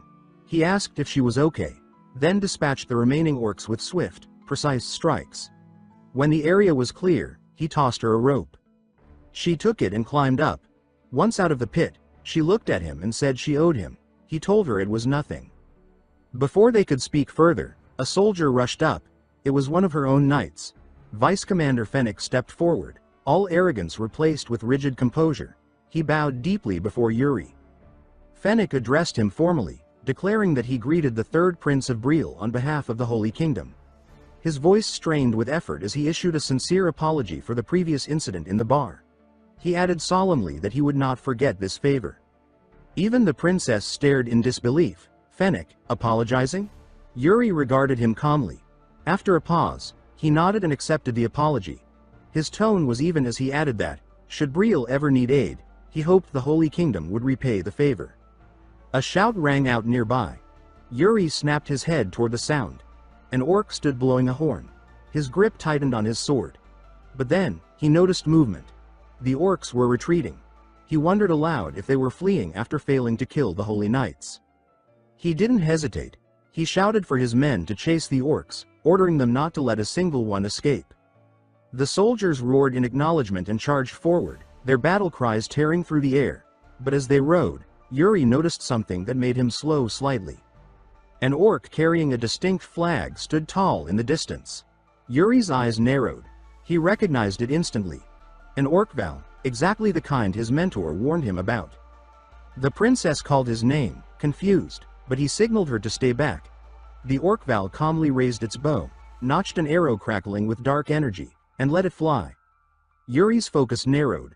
In a split-second motion, he drew his sword and cleaved the arrow in half mid-air. He smirked and remarked that it looked like the orc commander was angry with him. He added with a shrug that he guessed he'd have to take the bait. Prince Yuri Braille, after casually slicing the orc-val's arrow in two, notices the commander's rage flare because of him. With a faint smile, he raises his sword, channeling mana into its steel, and says that he should properly answer the orc's challenge. His body glows with a brilliant aura as he prepares himself, watching the orcs hesitate and pull back. He strides forward, each step measured and confident. Once at a fair distance, he drops into a strong stance, declaring that he will return soon. Princess Sibylla of the Holy Kingdom, anxious, cries out that he must not go alone. But Yuri pays no heed. With a burst of speed, he charges. The orcs, seeing his approach, scramble. One in particular stands firm, bracing with a spear. The orc growls something in its guttural tongue. then hurls the weapon with every ounce of its strength. The spear tears through the air like a bolt of lightning. Yuri sees it but does not slow. He lowers his blade to his side, eyes locked on the oncoming strike. The spear closes in, now only inches from his face. At that instant, memory strikes him. Bernard's lesson about soul severance. In the recollection, Bernard speaks gravely, explaining that many things can alter a battlefield. Terrain, weather, 1,000 factors beyond control. He says that the most reliable way to endure is to train the body. Yet he adds that the prince's gift, soul severance, is unlike anything ordinary. He tells Yuri that he perceives all variables at once, instinctively choosing the perfect response, and then turns that instinct into a blade. Yuri remembers asking Bernard to explain more simply. Bernard, with a sigh, had only said that when the time came, the prince would understand without words. His body would simply move. Back in the present, Yuri shifts just enough to the side. The spear whistles past his face, missing by a breath. His eyes immediately catch another spear hurtling toward him. He crouches low, ready, and the moment it nears, he springs upward. The weapon smashes into the earth beneath where he stood. Landing on the shaft embedded in the dirt, he uses it as a launch point, propelling himself high into the air. The orcs below, stunned, freeze for an instant, and in that instant, Yuri descends. His sword arcs once, swift and merciless, cutting through them as if they were nothing more than shadows. From behind, more cries ring out. 3 massive orcs barrel forward, fury blazing in their eyes. Yuri studies them, thinking that 3 against 1 is reckless to meet head-on. Yet excitement flickers within him. He says that it has been far too long since he has stood on a battlefield, and he refuses to let the chance slip away. He steadies himself, slipping into the stance of his past life. His gaze sharpens, and in that instant the world alters. He whispers that he can see it. Lines etched across the orcs' bodies, threads of weakness, paths for his sword. Following those lines, he cuts down the first before it realizes death has come. Then another, then the last. His strikes follow the threads flawlessly, denying them even a moment to strike back. The clash becomes a one-sided massacre. Sheathing his blade, he mutters that his body still lags behind his thoughts. For now, he accepts it. Among the corpses, his eyes settle on a spear. He retrieves it, lifting it high. He bellows the Orcval's name, summoning the commander. The Orcval halts and turns, his presence radiating menace. Yuri grips the spear, pours mana into it, and hurls it like a storm. The Orcval refuses to move, determined to show his strength, choosing to block with his polearm. Yuri's grin widens. The spear strikes, but not the Orcval himself. Instead, it shatters the long pole tied across his back, the banner of his command. Fragments scatter like rain. The surrounding orcs gasp, disbelieving. The Orcval snarls, teeth grinding, and growls low and furious. His banner gone, only a broken pole juts behind him. He growls something harsh in his tongue, a command that makes his warriors retreat. Yuri watches and thinks that he had expected them to charge instead. Clearly, the Orcval has chosen to preserve his forces rather than waste them. With a smirk, Yuri remarks that this should be enough repayment for the earlier arrow. Just then Princess Sibylla reaches him, calling his name. Breathless, she asks if he is hurt. He answers with a bright smile, saying that he is perfectly fine. They turn together, watching the enemy's retreat. Yuri then comments that it seems the fight is settled, and asks Sibylla how it feels to win her first victory with the allied forces. For a moment, she is lost for words, her lips curving into a smile. She bows her head in gratitude, telling him that it is all thanks to him. He accepts with quiet ease. Meanwhile, deeper in the forest, the Orcval trembles with rage. He slams his fist into a tree, splintering bark. The other orcs freeze behind him as he utters something cold and venomous. With his tusks jutting, his monstrous features twisted, and his single eye glowing crimson, his wrath radiates like a storm. That night, in the city of Gid, soldiers gather at a tavern. Outside, some sit drinking, while inside the hall is loud with knights and men-at-arms drowning themselves in ale. Sir Jared is at the center, recounting the forest battle. He insists that the prince had charged forward, even seizing the torch flung into the pit, describing the moment with grand sweeps of his arms. The men listen in awe. One soldier remarks that rumors had claimed Yuri was useless, nothing more than a gambler living off his winnings, though admittedly skilled at cards. Loran, a knight who had fought beside Yuri, flushes with indignation. He declares that such slanders are nonsense. Placing his hand to his chest, he insists that the king's bloodline shines brightest through Yuri. With passion he begins listing the prince's feats, promising to recount each in detail. From the corner, a hooded figure eats in silence, Yuri's personal assassin. She listens, thinking that the prince is far too extraordinary for mere royalty. She muses inwardly that he even saw through her assassination technique, one she had hidden her entire life. Now he strides alone into battlefields as though he walks ahead of fate itself. Sometimes, she reflects, it feels as though he knows the future. She calls the innkeeper, telling him that she seeks a man with dark brown hair, a sword at his waist, and uncommon skill. The innkeeper frowns, saying that he cannot place such a person from so few details. She adds another hint, that he speaks poorly in the continental tongue, with a noticeable accent. At that, the innkeeper nods and recalls a man who ordered risotto without spices, and asked for directions to Balshad. The woman rewards him with a silver coin, thanking him. He chuckles, claiming he had not expected payment, though he accepts it gladly. She turns back to the window, muttering that Balshad is the rallying point of the allied forces. The man she seeks is heading to the same place as the prince. She will have to move swiftly to find him. An image forms in her mind, his back, his sword, his stance. She recognizes him, one of the 10 strongest swordsmen of the continent, the warrior from the east. Meanwhile, after the clash in the forest, Prince Yuri and his men press toward their next destination. They camp nightly along the way, now far better prepared than before. The prince surveys their work and tells Sir Raymond that it seems the men have grown accustomed to the routine. He had worried about having to explain everything from the start. Sir Raymond replies with satisfaction, saying that after so many nights of practice, their bodies move on instinct. Yuri commends him for his effort, saying it is thanks to him. Pointing ahead, Yuri says that he will scout the area and leaves the rest to Sir Raymond. The knight bows, answering, "Yes, your highness." Some time later, the prince stands alone beneath the forest canopy. He surveys the dim undergrowth and notes that the hush feels wrong for a place crowded with men, concluding that the chance of a night ambush is higher than he first judged. Then a harsh shout, someone snarling that the target is a little bastard, cuts through the stillness and snaps his attention toward the sound. He moves to investigate. From the brush he observes soldiers hemming Cory in, the boy kneeling while men loom at his left and right. One snarls that he warned Cory not to leave his sight and asks if he ignored the order. Cory says nothing. Tears track down his cheeks as they spit slurs, calling him a filthy half-orc. The cruelty compounds. Another mutters that he suspects Cory is a spy deceiving his highness for some hidden mission. Cory, shaking, protests that the accusation is false, saying that he would never dare such treachery and repeating that it is not true. A soldier clamps a hand around Cory's wrist and snaps that the denial is nonsense. He rips away the gauntlet the prince had gifted, saying that Cory likely stole that too. Cory flings his hand toward it, pleading that he stole nothing and begging for its return. The man refuses and declares that he will break it on the spot. His companion laughs while Cory begs again. The prince steps from the cover of leaves. He calls to the men, addressing them as he demands to know why they are harassing others while the rest labor to raise camp. They stammer that his highness must understand, that this wretch, yet the prince cuts through their excuses with a gaze that chills. He says that they seem slow to understand, so he will repeat himself kindly.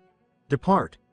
The soldiers snap to rigid attention, shout that they understand, drop the gauntlet, and flee, yelping apologies as they go. Yuri turns to Cory and asks if he is unharmed. Cory only stares, stunned, before reclaiming the gauntlet and pressing it to his chest with closed eyes. He says, voice small but steady, that he is all right and thanks his highness. The prince sits beside him and asks if he should reprimand those men formally. Cory, with a faint smile, says that it is not necessary. Adjusting his hood, he adds that such treatment is near inevitable, since people cherish what is fair and despise what is ugly. He continues that if the prince shields him, he will be comfortable for a time, but such comfort would push him farther from his dream. The prince asks what dream he means. Cory hesitates, then confesses that he wishes to live among ordinary people after earning their recognition. The answer startles Yuri, who thinks that such a wish is difficult to realize. He reflects that, For now, Cory can remain within the ranks as an interpreter of the orc tongue. But once this raid concludes, his thought breaks off as he simply lifts a hand and ruffles Cory's hair, leaving the boy wide-eyed. He asks if Cory is assigned to Hernando at present, and Cory answers that he is. Yuri then delivers a quiet directive that startles him more. He tells Cory to learn magic from Hernando. With an encouraging grin, he adds that to live openly among people, Cory will need skills unlike any other. Night falls under a clear sky. The Briol soldiers finish the camp, the routine smooth and practiced. In a lamplit tent, a council convenes. Someone asks how much preparation has been made for a nocturnal assault. Sir Raymond reports that all depots are shrouded in flame-retardant cloth and that lookouts ring the palisades and barracks. Jared, skeptical, asks if such measures are truly necessary, noting that the prince has assigned more men than usual. In answer, the prince indicates a position on the map and says that they are operating deep in orc territory. Nothing would be surprising if it occurred tonight. He adds that the enemy may repeat the fire tactics used against the Holy Kingdom in the last engagement. As if summoned by the warning, a soldier stumbles in, breathless and pale. He declares that there is urgent news. The orcs have launched an attack. Tension snaps taut across the tent. They spill into the night. Flames claw up palisade stakes. Men grapple with shadowed figures in a roar of smoke and steel. The prince judges aloud that the situation is worse than anticipated. A barrel streaking dark energy arcs over the melee and slams down behind him. The blast hammers the ground and turns breath to heat. He takes in the writhing fire and admits with a sigh that he is at a loss for words, then asks if the orcs have somehow mastered gunpowder. Hernando replies that it is no powder at all, that the blast reeks of warped mana, sorcery. The prince remarks that the brazenness is astonishing, that he scarcely knows what to say and finds the whole thing tiresome. He still asks for a countermeasure. Hernando studies the flare and flow of mana and states that the enemy is likely hurling pre-made sorceress bombs. He says that the only answer is to stop the throwers. Yuri considers, then calls sharply to Jared and Sir Raymond, issuing orders. He tells them to disperse and assume command of their units. He floods his blade with blue mana and adds that meanwhile he will go meet the architect of this spectacle, letting the radiance race across his limbs until he stands sheathed in azure light. He asks Hernando which direction the sorcery originates. Hernando thrusts out a hand, points, and says that the source lies that way. The prince stamps once, the ground booming beneath his heel, and says that he will return. He launches forward on the shock of his stomp, driving himself like a blast through smoke and heat. When he reaches the source, disbelief flickers across his face. Ahead stands the Orcval with its banner re-lashed to its back, the very same he had humiliated before. The crude splints of wood and knotwork around the pole sting his pride. Fury sharpens his stride. He barrels in, momentum fueled by rage. The Orcval does not move. Its stare remains carved from stone. That defiant stillness goads him further. He calls the creature's name in a voice heavy with hatred and narrows on it like a spear of blue light. He says that he demands to know whether it orchestrated the chaos. The thrust drives in, but the Orcval's arm snaps back, fingers clamping its axe. With speed that shreds expectation, the blunt edge swings up to meet the blade. Steel strikes steel, and a flare of sparks explodes outward. The Orcval rolls the clash into a wide horizontal hew that shoves both fighters apart. Yuri slides, breath ragged, fingers shaking as the truth of the Orcval's raw power lands cold in his bones. He notes the gleam in its eye and recognizes a veteran's poise hidden in each movement. This foe is not ordinary. The axe rises again. Yuri calculates fast and decides that distance is needed, even if he dislikes yielding ground. The next blow falls with a roar, and he slips by it by the breadth of a breath. Strikes rain in relentless succession. He refuses to meet a single one head-on. Wearied by the dance, the Orcval gathers strength for another sweeping cut. This time escape is impossible. Yuri plans his stance, funnels mana, and arrests the swing with a growl pressed between clenched teeth. He does not merely hold. He converts the force into a counter and lashes a horizontal strike of his own. Light bursts white at the collision, and both recoil once more. He studies the Orcval with a new respect edged in caution and concedes inwardly that this opponent stands on another tier entirely. He says that if so, then they will test each other properly. With that, He wraps himself in mana until he blazes like a comet and drives forward, the sword a blue point of death. The Orc-Val answers in kind, body and axe wreathed in dark violet energy. It strikes first, a brutal arc, but Yuri vaults over, the blade humming as the swing slices empty air. He lands in a slide, momentum dragging him close. As he lifts his head, shock breaks across his features. The Orc-Val manipulates mana with control. That means it has learned a formal mana method. Step by step, the hulking figure advances, shrouded in a sinister purple haze, gaze fierce and stride implacable. Yuri holds his ground, curiosity and caution braided tight, and admits that he should have realized it when he heard the enemy could employ sorcery. He recalls asking whether they used gunpowder and hearing Hernando answer that the blasts were twisted mana. The conclusion clicks. If orc sorcerers wield mana, then orc warriors can adopt the method as well. A genuine smile, bright with perilous delight, edges his mouth. He says that this makes the foe an elite. He brightens his aura to a hard blue glare, levels his sword, and narrows his focus until his perception cuts deep. He declares soul severance, and the world resolves into lines, bright pathways etched across the Orc-Val's body, every stroke inviting the cut. The Orc-Val strikes first, its axe a blur meant to split him in two. Yuri drops under the blow with practiced economy, rising with eyes lit by focused mana. A smoky sheen ripples along his sword as it moves at impossible speed, and he thinks that the opening is his. Metal meets flesh, sharp, decisive, and he drives the point into the creature's throat. Yet the Orc-Val does not fall. It clamps a blood-slick hand around the embedded blade, its gaze burning a furious, dark red, and holds the steel fast, pinning Yuri in place. He braces and tries to force the sword deeper, only to feel it refuse to move. He realizes with a cold jolt that the brute has flooded its throat with mana to blunt the wound, and he concedes inwardly that this bastard understood where to harden. The creature rumbles with a mocking laugh, still choking on his blade, and lifts its axe high to hew the prince down while he is fixed. Yuri twists. The edge bites the orc's palm. He wrenches hard, the sword carving through knuckles, and the fingers shear away. The grip loosens, the steel comes free. The Orc-Val howls, but it does not relent. It swaps the axe to its other hand and hacks in a wild, murderous arc that nearly takes Yuri's head. He slips aside a heartbeat late and notes a thin line of blood seeping across his shoulder from the passing edge. He ignores the sting and lets a confident smile rise, deciding that a middling assault will never topple this foe. He says that if that is the case, then they will fight in earnest.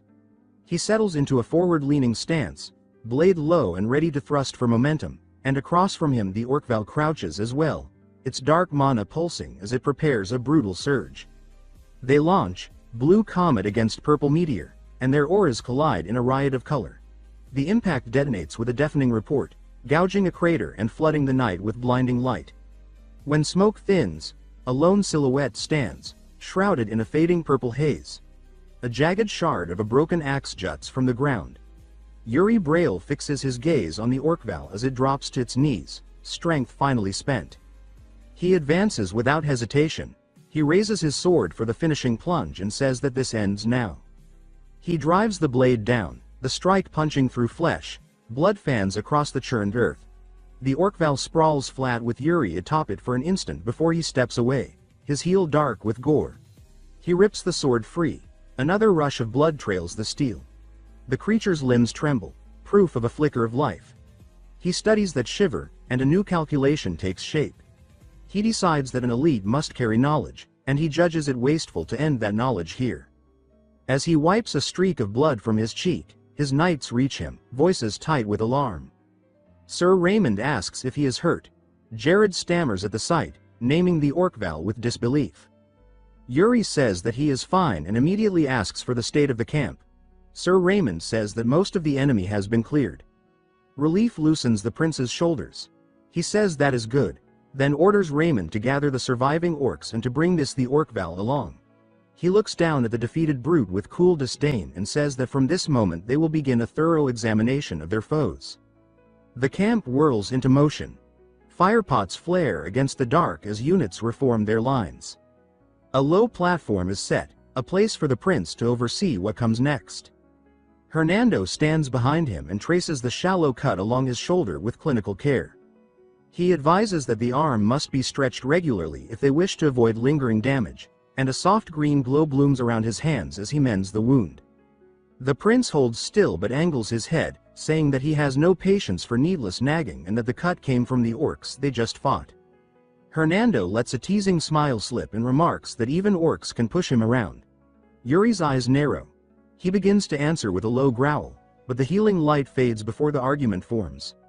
Hernando withdraws and says that the treatment is complete, adding with bright relief that it is nothing serious. Yuri rolls the shoulder once, satisfied, and says that very well, then pauses as Hernando lifts a hand. With a sharp double clap, Hernando calls to the soldiers and tells them to bring something.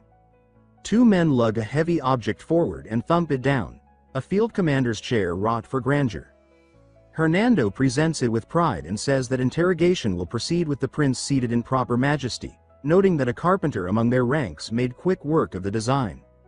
Surprise flickers across Yuri's face before he reins it in. He allows a small smile and says that since it is already built, refusal would be ungracious. He settles into the seat, finding it embarrassingly comfortable, and admits under his breath that it is not bad at all while Hernando stands, pleased, at his back.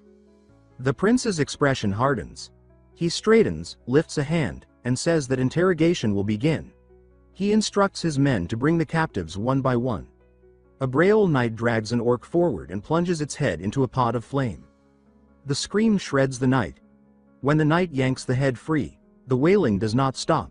The face is a blistered mask. The body sags and dies. Fear knots through the line of prisoners. Yuri notes their terror and says, voice like ice, that each will receive only one chance to answer truly. He asks who ordered the night ambush. An orc spits a furious reply. Cory steps in to translate, but Yuri lifts a hand and says that he can tell it is only an insult. He flicks a wrist. Jared strides forward, expression colder than steel, hauls the offender to the fire, and drowns its head in the flames until the shrieks end. Panic contorts the remaining faces. Even Hernando and Cory stare, struck silent by the pitiless economy of it. Unmoved, the prince says that he will ask once and once only. A dagger of water aspected mana rises at his gesture and hangs above him, turning slowly. He says that mercy will be quick if answers are clean. The blade spirals down at his will and pierces the smoldering corpse, quenching the last tongues of fire, an ugly kindness. Jared blinks at the act, startled. Yuri tells him to set the body aside. Another orc blurts out in its own tongue. The prince regards it and asks Cory what was said. Cory answers that the prisoners are common soldiers and know nothing. The speaker jerks its chin toward the bound the orcval, tongue lolling in contempt, and goes on. Cory interprets that the order came from the orcval, and the speaker begs to be spared if the orcval is punished instead. The orcval stiffens at the betrayal. Yuri lets out a curt laugh and says that he appreciates the effort. He steps close to the elite and asks, with gaze level, whether the attack came on Orqua's command. The name smashes into the silence. Braille soldiers trade baffled looks. They say among themselves that they have never heard it. The prince ignores them and thinks of Orkua, the orc king whose rise forged this alliance, the butcher of countless knights in his previous life, and decides again that this is the enemy who must be erased at any cost. Cory edges near and says that the orcval asks for clemency if it answers honestly. Yuri says that it will have his word. Cory conveys this, and a ripple of stillness passes through the circle. Moments later Cory turns back, fear blanching his face, and says that the orcval demands an oath. Yuri's eyes widen. Cory explains that the creature claims to hold oath breaking as a disgrace that rots honor to the ground. The prince's interest sparks brighter. He says that the notion is fascinating. That an orc who worships strength speaks in the language of honor, and then states, with solemnity, that he will swear. Jared protests, voice raised, asking what will happen if release follows. The prince answers that it will be managed and tells him to be calm. He returns to the captive and asks again if the order was Orqua's. Cory says that it was, more precisely conveyed by the orcval's tribal chief after receiving Orqua's directive. The prince asks how the enemy learned the allied route. Cory reports that the orcval claims Orkua has a method, though it does not know how. Jared lifts a hand to interject and says that this means Orkua discovered their path and set the ambush. The prince agrees with a weary breath and adds that the disaster in the Holy Kingdom likely followed the same pattern. He asks one last question. The measure of Orkwa's strength. The Orkval stares, then grins, the expression blooming into unhinged laughter. It rattles out a reply that leaves Cory trembling. Cory says that even a dozen elites such as this would be nothing before Orkua, and adds, voice fraying, that the Orkval swears Orkua is fiercer and stronger than any living thing. Nerves fray among the soldiers. The prince sees it and speaks to them, saying that Orkua may be formidable but knowledge of that fact is power. He slides a hand into his pocket and says to the captive that humans are more vicious and more cunning than it imagines. He draws an artifact and lets its glow play across the orc's eyes, a wicked smile tilting his mouth. He repeats that humans surpass the creature in malice and guile. The orc surges against its bonds, the line of soldiers shouting that it is breaking free as steel flashes from scabbards. The Orkval stomps for purchase and hurls itself forward, fist cocked. Someone cries out to stop it. Yuri only watches with a fox's smile as knights crash in. Loran is among them, blade poised and gaze frost cold. The prince says, almost regretful, that the captive speaks of honor but proves unworthy of it. The Orkval stills, recognizing that any motion now means death. The prince turns away and says that the creature is to be killed. Loran answers without hesitation. His sword opens a crimson seam across the chest. The prince walks on, gaze unsoftened, never looking back as 3 blades finish the work and spill the orc's blood into the dust. Night settles over the camp like a velvet lid, lanterns fluttering while canvas glows from within. In the infirmary tent, rows of cots cradle men who twist and groan, chests bound tight, breath coming ragged. A drained orderly says that they must hold on a little longer because the shift is nearly finished. From the far end, a panicked voice shouts that the priest should look there as well. The white-robed cleric turns with calm precision and answers that he will come at once. The name etched beneath his presence marks him as Germain, priest of Brioul. A healer gestures toward a nearby bed and asks the priest to take that case. Germain replies that he will handle this one and moves in. A grateful whisper offers thanks. A hooded youth slips in clutching a squat jug in both hands and says that he has brought what was requested. Germain nods, says that Cory has done well, and tells him to step back. He lowers the jug into a brass basin and begins to chant.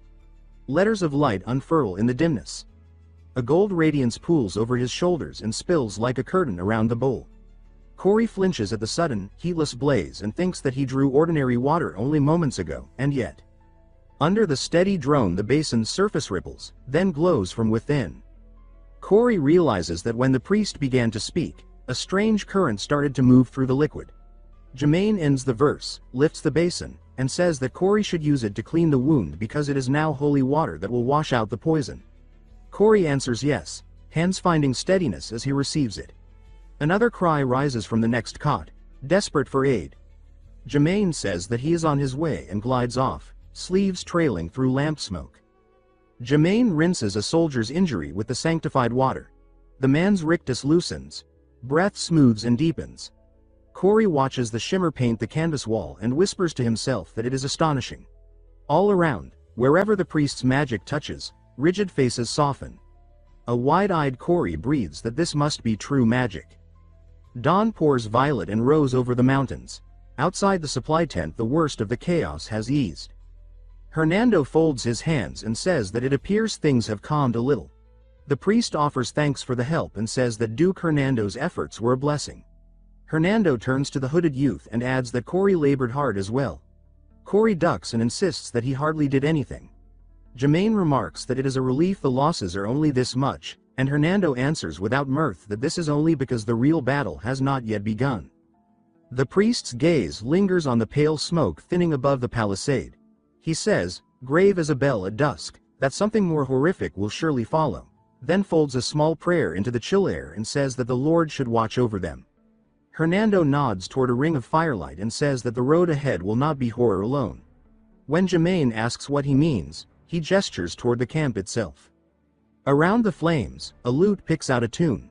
Battered men clap in time, shoulders touching, cups raised. Hernando says that even after a dangerous fight they can still tend one another's wounds and their spirits. Hernando lifts 2 fingers and sketches a spark that shoots upward, With a crisp snap he blooms it in the night. A river of aurora unfurls. Green and blue veils sliding across the stars, washing tents and faces in soft light. Men gasp and laugh. The musician's song swells. Hernando watches the wonder kindle and says that for people like this, one simply gives their hearts a little strength. Cory sits beside him, eyes full of a light he never expected to see. After a quiet stretch he addresses him as Lord Hernando. The Duke answers with a questioning hum. Cory keeps his hands clasped and says, careful and intent, that he wants to be taught magic. Hernando studies him, repeats that he wishes to be taught, and admits that he has not heard such a request in a long time. He tilts his head and asks why Cory suddenly seeks it. Cory rubs the cuffs of his borrowed gloves as if the leather could brace his voice. He says that the prince recommended it, and also, he wants to learn magic to make people smile. Beside him, Hernando agrees and notes the hope in his eyes and says that a half-orc who wields magic for others would be admirable indeed. Morning scrubs the mountains clean. Banners stir, saddles creak. The field smells of dew and leather. Knights keep an easy perimeter while the third prince of Breel sits on a rock. A rider canters in, calls to him as the men straighten, and says that imperial knights have arrived wishing to see the prince. The prince raises his head and asks what this concerns. He says that of course he will receive them and adds that, with standards flying right before their lines, the visitors must have come by intent, so they should be shown in. The messenger answers yes and wheels away. Boots crunch over grass. The visitors come to a halt and bow with hands to breast. Their leader says that they offer respects to the third prince of Breel, gives his name as Rufio Artem, imperial knight and second son of Count Zeni. The prince welcomes them and asks whether the empire reached Bashard first. Rufio says that they are the advance party, that orcs were sighted near Bashard, and that they are relaying the warning to nearby units. The prince's gaze shifts to the man a pace behind and he asks about him. The man touches his chest and bows his head. He says that he apologizes for the late introduction and says that, for the moment, he is not in an honorable position. Recognition lands like an old bruise. The prince thinks that they meet again. He thinks of the very sword from a life he would rather forget and names the man as Graham Hartnell. The placard may style him Knight of the Empire Graham Hartnell, but the man himself says that he has lost the right to call himself a knight and yet still offers respect to the third prince of Breel. Memory climbs from the dark. In his last life, just to keep breathing, he clung to rank and pitiful station and begged this man for mercy. Now he steadies his voice and says that it is good to see him again, addressing him as Sir Graham. Graham flinches and says that he should not be addressed with that title because at present he is no knight. The prince asks whether, having lost rank, he serves as a common soldier. Graham says yes, shameful as it is. Rufio moves at once. He says that Sir Graham did nothing wrong and that, if blame exists, it rests with the superior he drew. He says that everyone knows this truth and says that no knight's name carries weight like Graham's.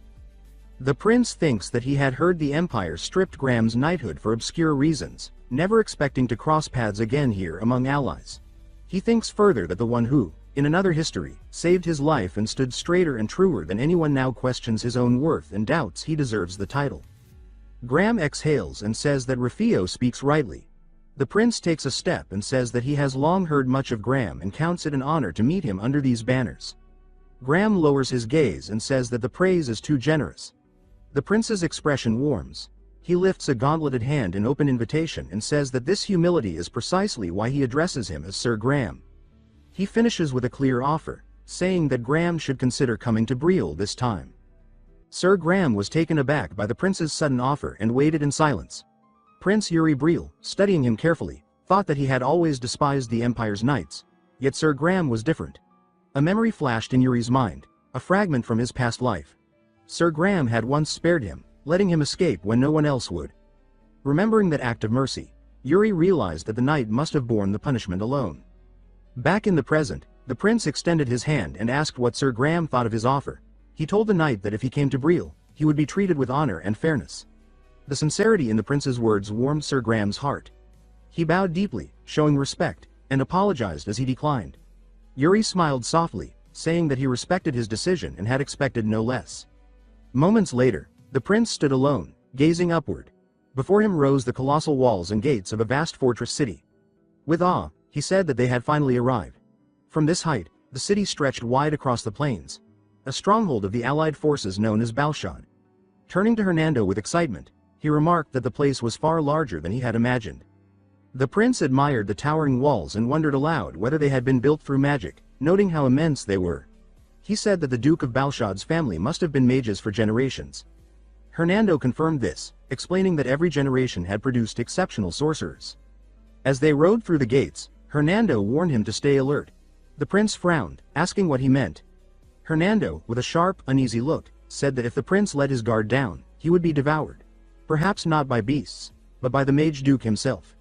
Yuri thought about it, imagining some pompous old man with too much pride and magic, and muttered that he had a bad feeling about it. Still, he spurred his horse onward, saying that he would find out soon enough.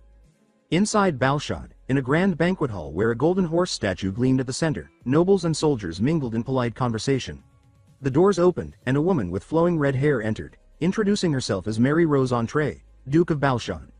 Prince Yuri, seated at his table, turned to Hernando with surprise and said that this was no old man.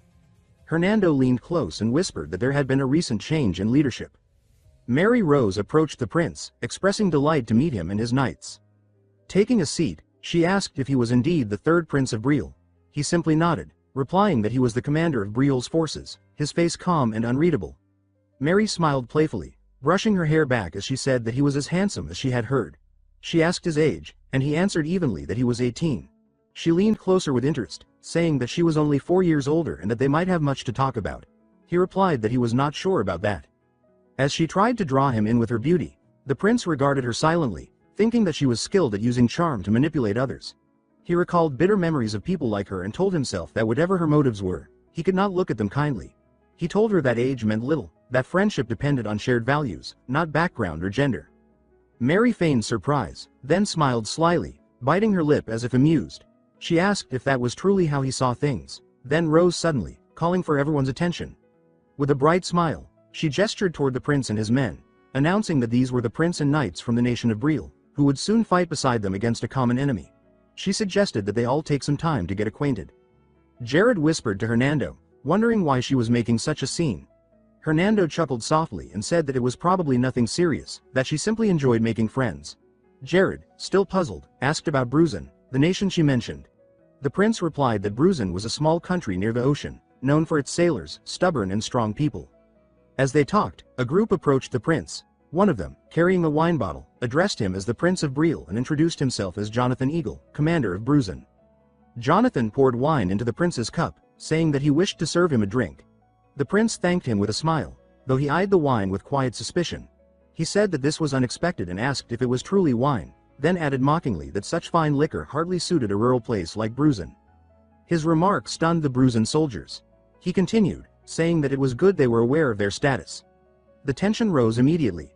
One soldier, furious, tried to rush at the prince, shouting that he was mocking them and demanding to be released so he could teach the arrogant prince a lesson. Another held him back. Jonathan stepped forward, motioning for calm. Staring at the bottle, he asked if the prince's words should be taken as an insult to Bruzan. Yuri, still smiling with quiet defiance, asked what he would do if it were. His knights, Laurent and Jared, tensed, ready for trouble. The prince went on, asking if they expected him to apologize. Jonathan surprised everyone by laughing and saying there was no need. Then, glancing toward Mary, who watched quietly while sipping her drink, he said that there were two possibilities. Either the third prince of Briel was truly the reckless scoundrel that rumors described, or he was testing them to see whether they were fit to be his allies. The angry soldier from before shouted again, saying that he would show the prince his worth himself. The prince rose slowly, smiling, and said that nothing was more dangerous than an unreliable ally. Looking Jonathan in the eye, he asked if he could prove himself. Jonathan met his gaze and replied confidently that a knight proved his worth through his sword. Mary clapped her hands, drawing all eyes toward her. With a radiant smile, she offered to lead them to the training grounds so they could settle matters properly. Moments later, under the clear sky of Balshad, the two sides gathered, tension sharp as steel, anticipation heavy in the air. At the center of the training grounds, two knights stood facing each other, one from Briel and the other from Bruzan. On the raised platform above them sat Prince Yuri Briel, Commander Jonathan Eagle, and Lady Mary Rose Entree. Even here, Mary held her glass of wine delicately, swirling it as she turned to the prince. She asked if he had intentionally provoked a fight. Though her tone was teasing, she admitted that the commotion had provided her with something entertaining to watch. Yuri avoided looking at her, asking dryly if she was pretending to be innocent now. He said that she was the one who had arranged this duel from the start. Mary merely smiled and replied that he had been quick to take advantage of it regardless. The prince ignored her after that, focusing instead on the match below.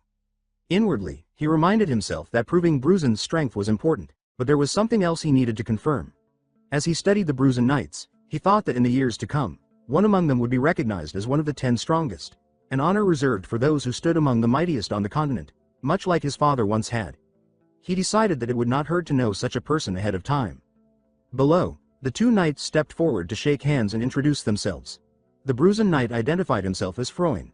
The Briel Knight, as Laurent. With a mocking grin, Freund said that his respect ended there and that they should make the match enjoyable. He called Laurent, boy. But Laurent only returned his stare silently, his expression sharp and unreadable. Commander Jonathan watched intently, his focus unwavering.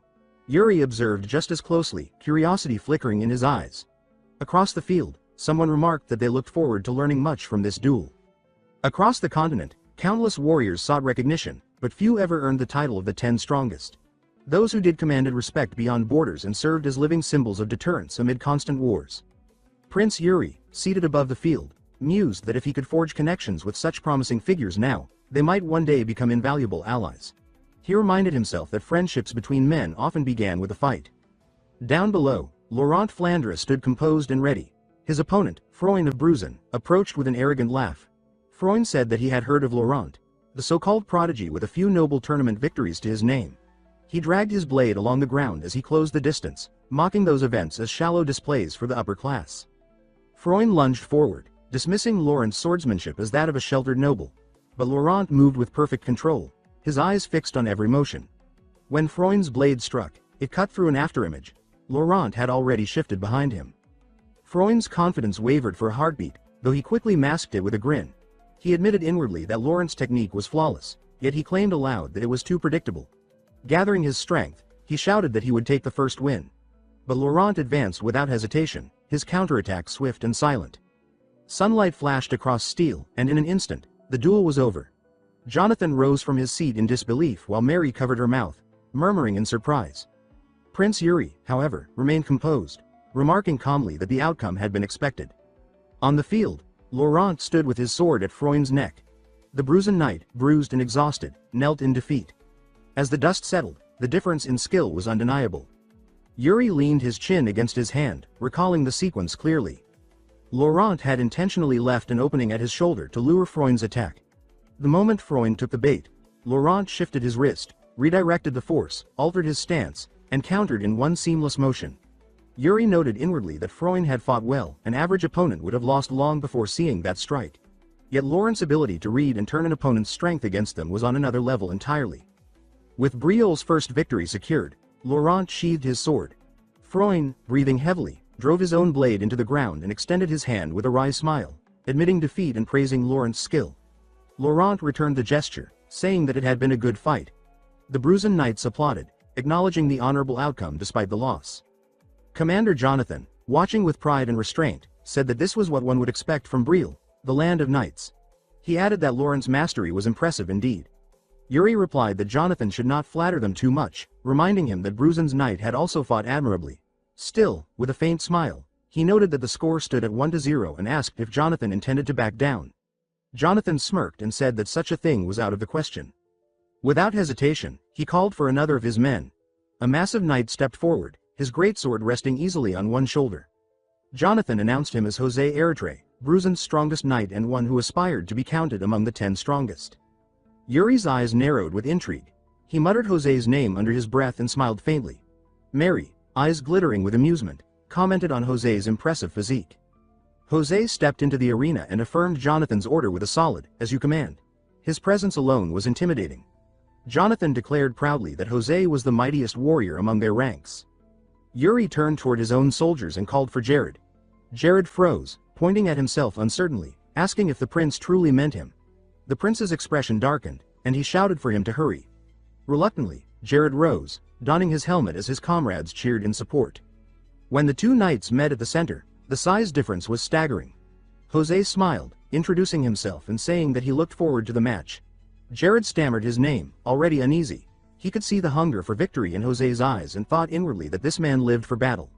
Jose noticed the hesitation and laughed, saying that Jared seemed the type to study his opponent.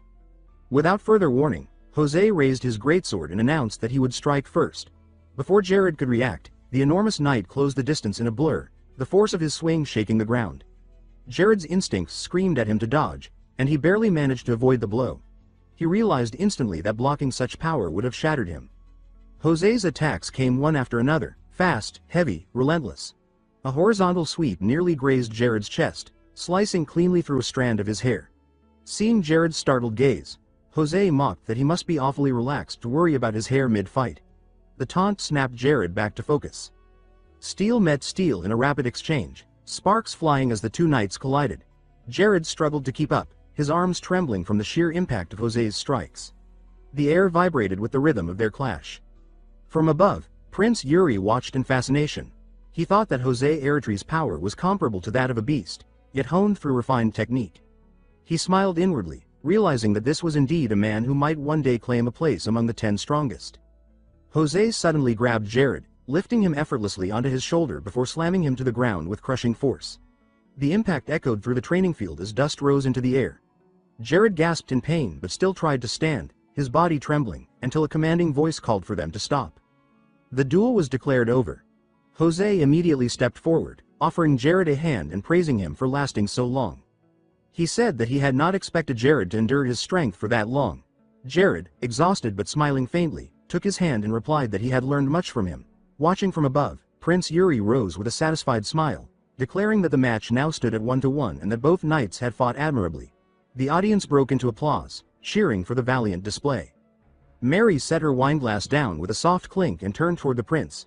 She asked with feigned sweetness if that meant they were finally done getting to know each other.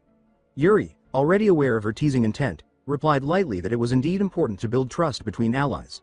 But Mary wasn't finished. She approached him with a charming smile, saying that she was disappointed by his response.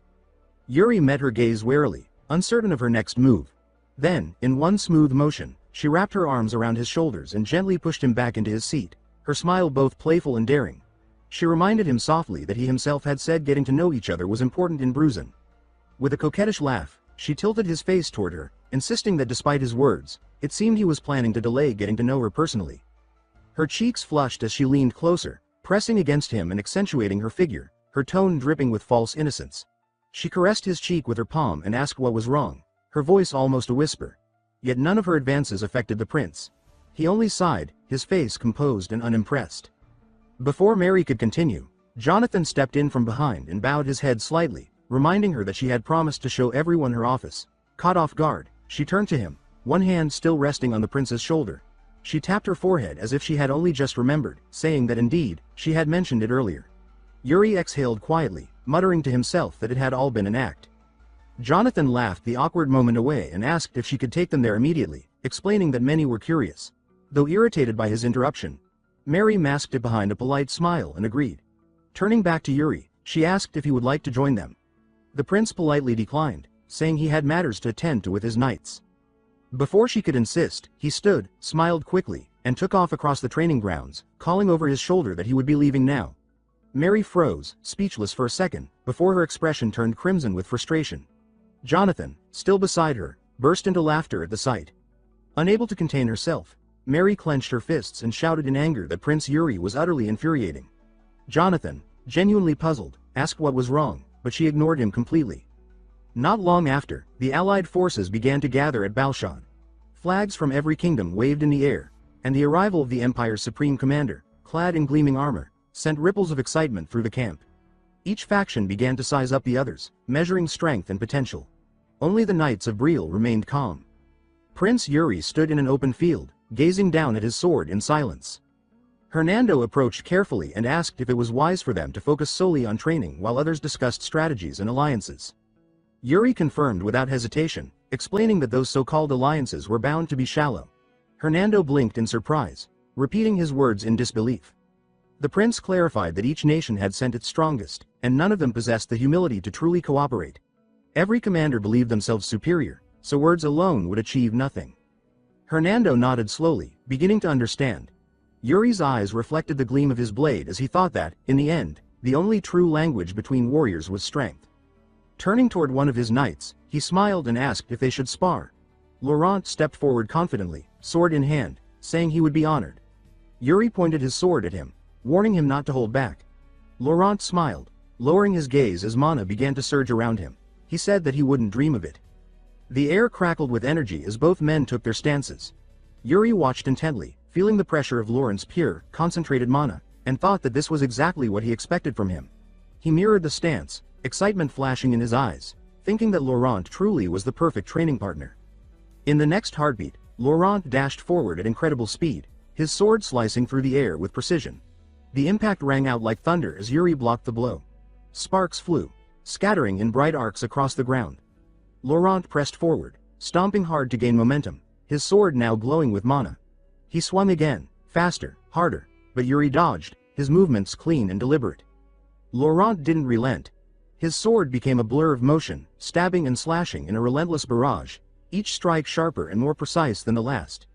Yuri evaded narrowly, one thrust grazing close enough to slice through a lock of his hair.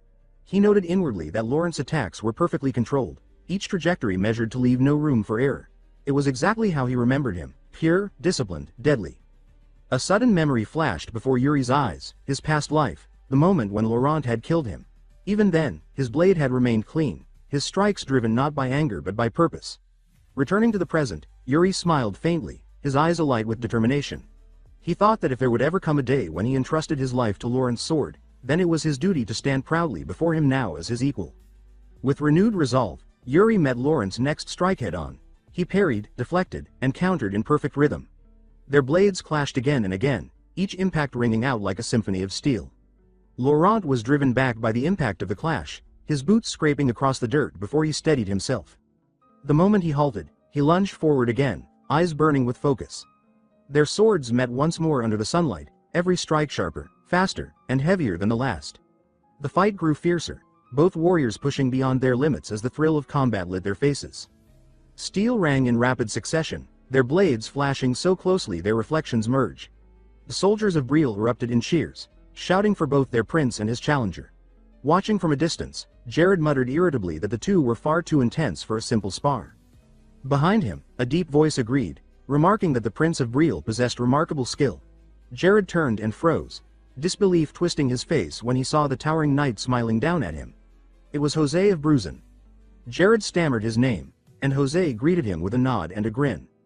Jose then called across the field, saying he had a request for the prince. The clash halted immediately. Both Laurent and Yuri turned as Jose stepped forward, declaring that he wished to spar. Yuri's grin widened. Resting his sword on his shoulder, he said that if Jose wanted a match, he wouldn't refuse. With a teasing tone, he added that he would lend Jared instead. Jared's eyes widened as he cried out in disbelief, but before he could resist, Jose effortlessly lifted him onto his shoulder. Announcing that it was time to go, he started walking off while Jared struggled helplessly, reaching toward the prince. Yuri simply waved and told him to have fun. When the laughter faded, Laurent approached and bowed, thanking Yuri for the opportunity to learn. The prince told him that he had done well and that he looked forward to their next bout. With a nod, Laurent departed, leaving Yuri standing quietly in thought. After a few minutes, Yuri walked to the large tree at the edge of the field. Its broad branches offered shade, and he sank down beneath it, leaning against the trunk with his sword still in hand. As fatigue began to settle, he softly asked if there were any results. From the shadows beneath the tree, a figure stepped forward, Asuna. Yuri greeted her and remarked that her stealth had improved. She replied that perhaps it had, though she remained better suited to the open plains. He nodded and asked what she had discovered about the foreigner. She reported that she had found traces of the man's movements.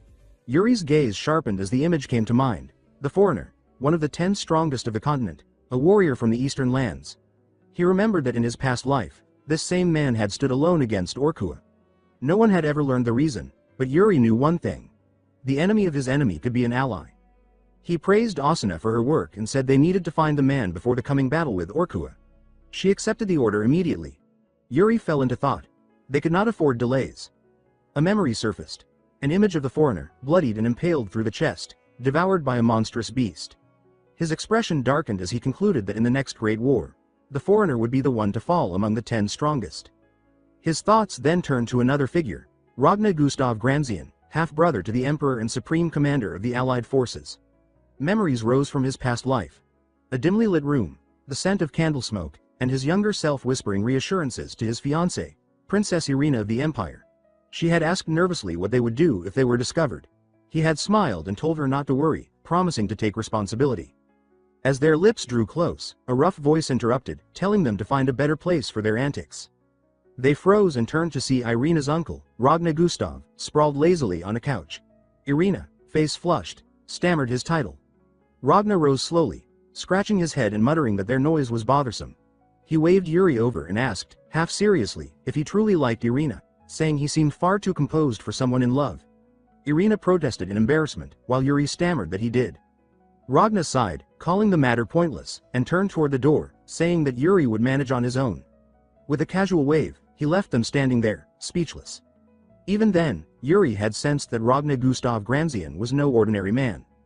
Now, in the present, those memories faded as the War Council chamber of Balshad Castle came into view. Around the enormous table sat commanders from various allied kingdoms, their voices low with anticipation as they awaited the arrival of the Supreme Commander. Some whispered that he was the Emperor's half-brother. Others used his title, the Lionheart Prince. Many spoke eagerly of forming ties with such a figure. Yuri watched in silence, noting that even on the brink of war, men still found time for politics and flattery. Then, without warning, a calm voice behind him remarked that they seemed to be enjoying themselves. Yuri froze, a chill running through him. Ragnar stood there, smiling faintly, before walking past to take his seat. Yuri's eyes followed, stunned that he hadn't sensed him approach. Ragnar clasped his hands together, elbows resting on the table, and swept his gaze across the room. He said that if the atmosphere grew any more relaxed, it would become troublesome. As he spoke, he tapped the armrest once, then again. On the second tap, a crushing pressure filled the air. The commanders stiffened, their breath catching under the invisible weight. Even Yuri felt sweat forming at his brow. In that instant, he understood why they called him the Lionheart Prince of the Empire. Ragnar Gustav Granzian didn't just hold authority, he embodied it. Ragnar's eyes hardened as his voice cut through the silence. He declared that he despised cowards and warned that anyone who attempted to flee would be struck down by his own hand. Those who stood firm, he said, would be honored as true knights and rewarded for their courage. The force of his presence filled the chamber, the air growing so heavy that every breath felt strained. When he finally asked if anyone had questions, the tension snapped like a released bowstring. No one spoke, until Yuri raised his hand. Ragnar nodded for him to proceed. Meeting the commander's sharp gaze, Yuri asked what the Empire's current assessment was regarding the orc's strength. For a moment, Ragnar only studied him, then a faint grin touched his lips. He asked who this bold young man was. Yuri introduced himself as Yuri Briel, commander of Briel's forces. Ragnar chuckled, saying that he had heard of him from George and that it was a sharp question indeed. Standing, he crossed the room and placed a firm hand on Yuri's shoulder. He explained that the Empire had confirmed the rise of an orc named Orkua, who had united the three great orc tribes under his rule. Ragnar said that Orkua's growing power was quickly becoming a grave threat to the continent. He then gestured toward the large map on the table, pointing to several marked locations near Balshad. The orc vanguard, he said, had already established camps dangerously close. In 2 days, their armies would face each other in their first major battle, and he announced that Briel's troops would lead the charge. Fixing Yuri with a steady look, he asked if he would accept command of the vanguard. Yuri hesitated briefly, then exhaled and answered with firm resolve that he would accept and led from the front. That night, beneath a star-filled sky, Yuri sat alone beside a campfire. The flames reflected in his eyes as he stared into them, lost in thought. The soft crackle of burning wood filled the silence until a calm, teasing voice interrupted his solitude. Mary Rosentray, the Mage Duke, approached with her usual confident smile. Taking a seat beside him, she remarked that although he had won the vanguard position, he did not seem pleased about it.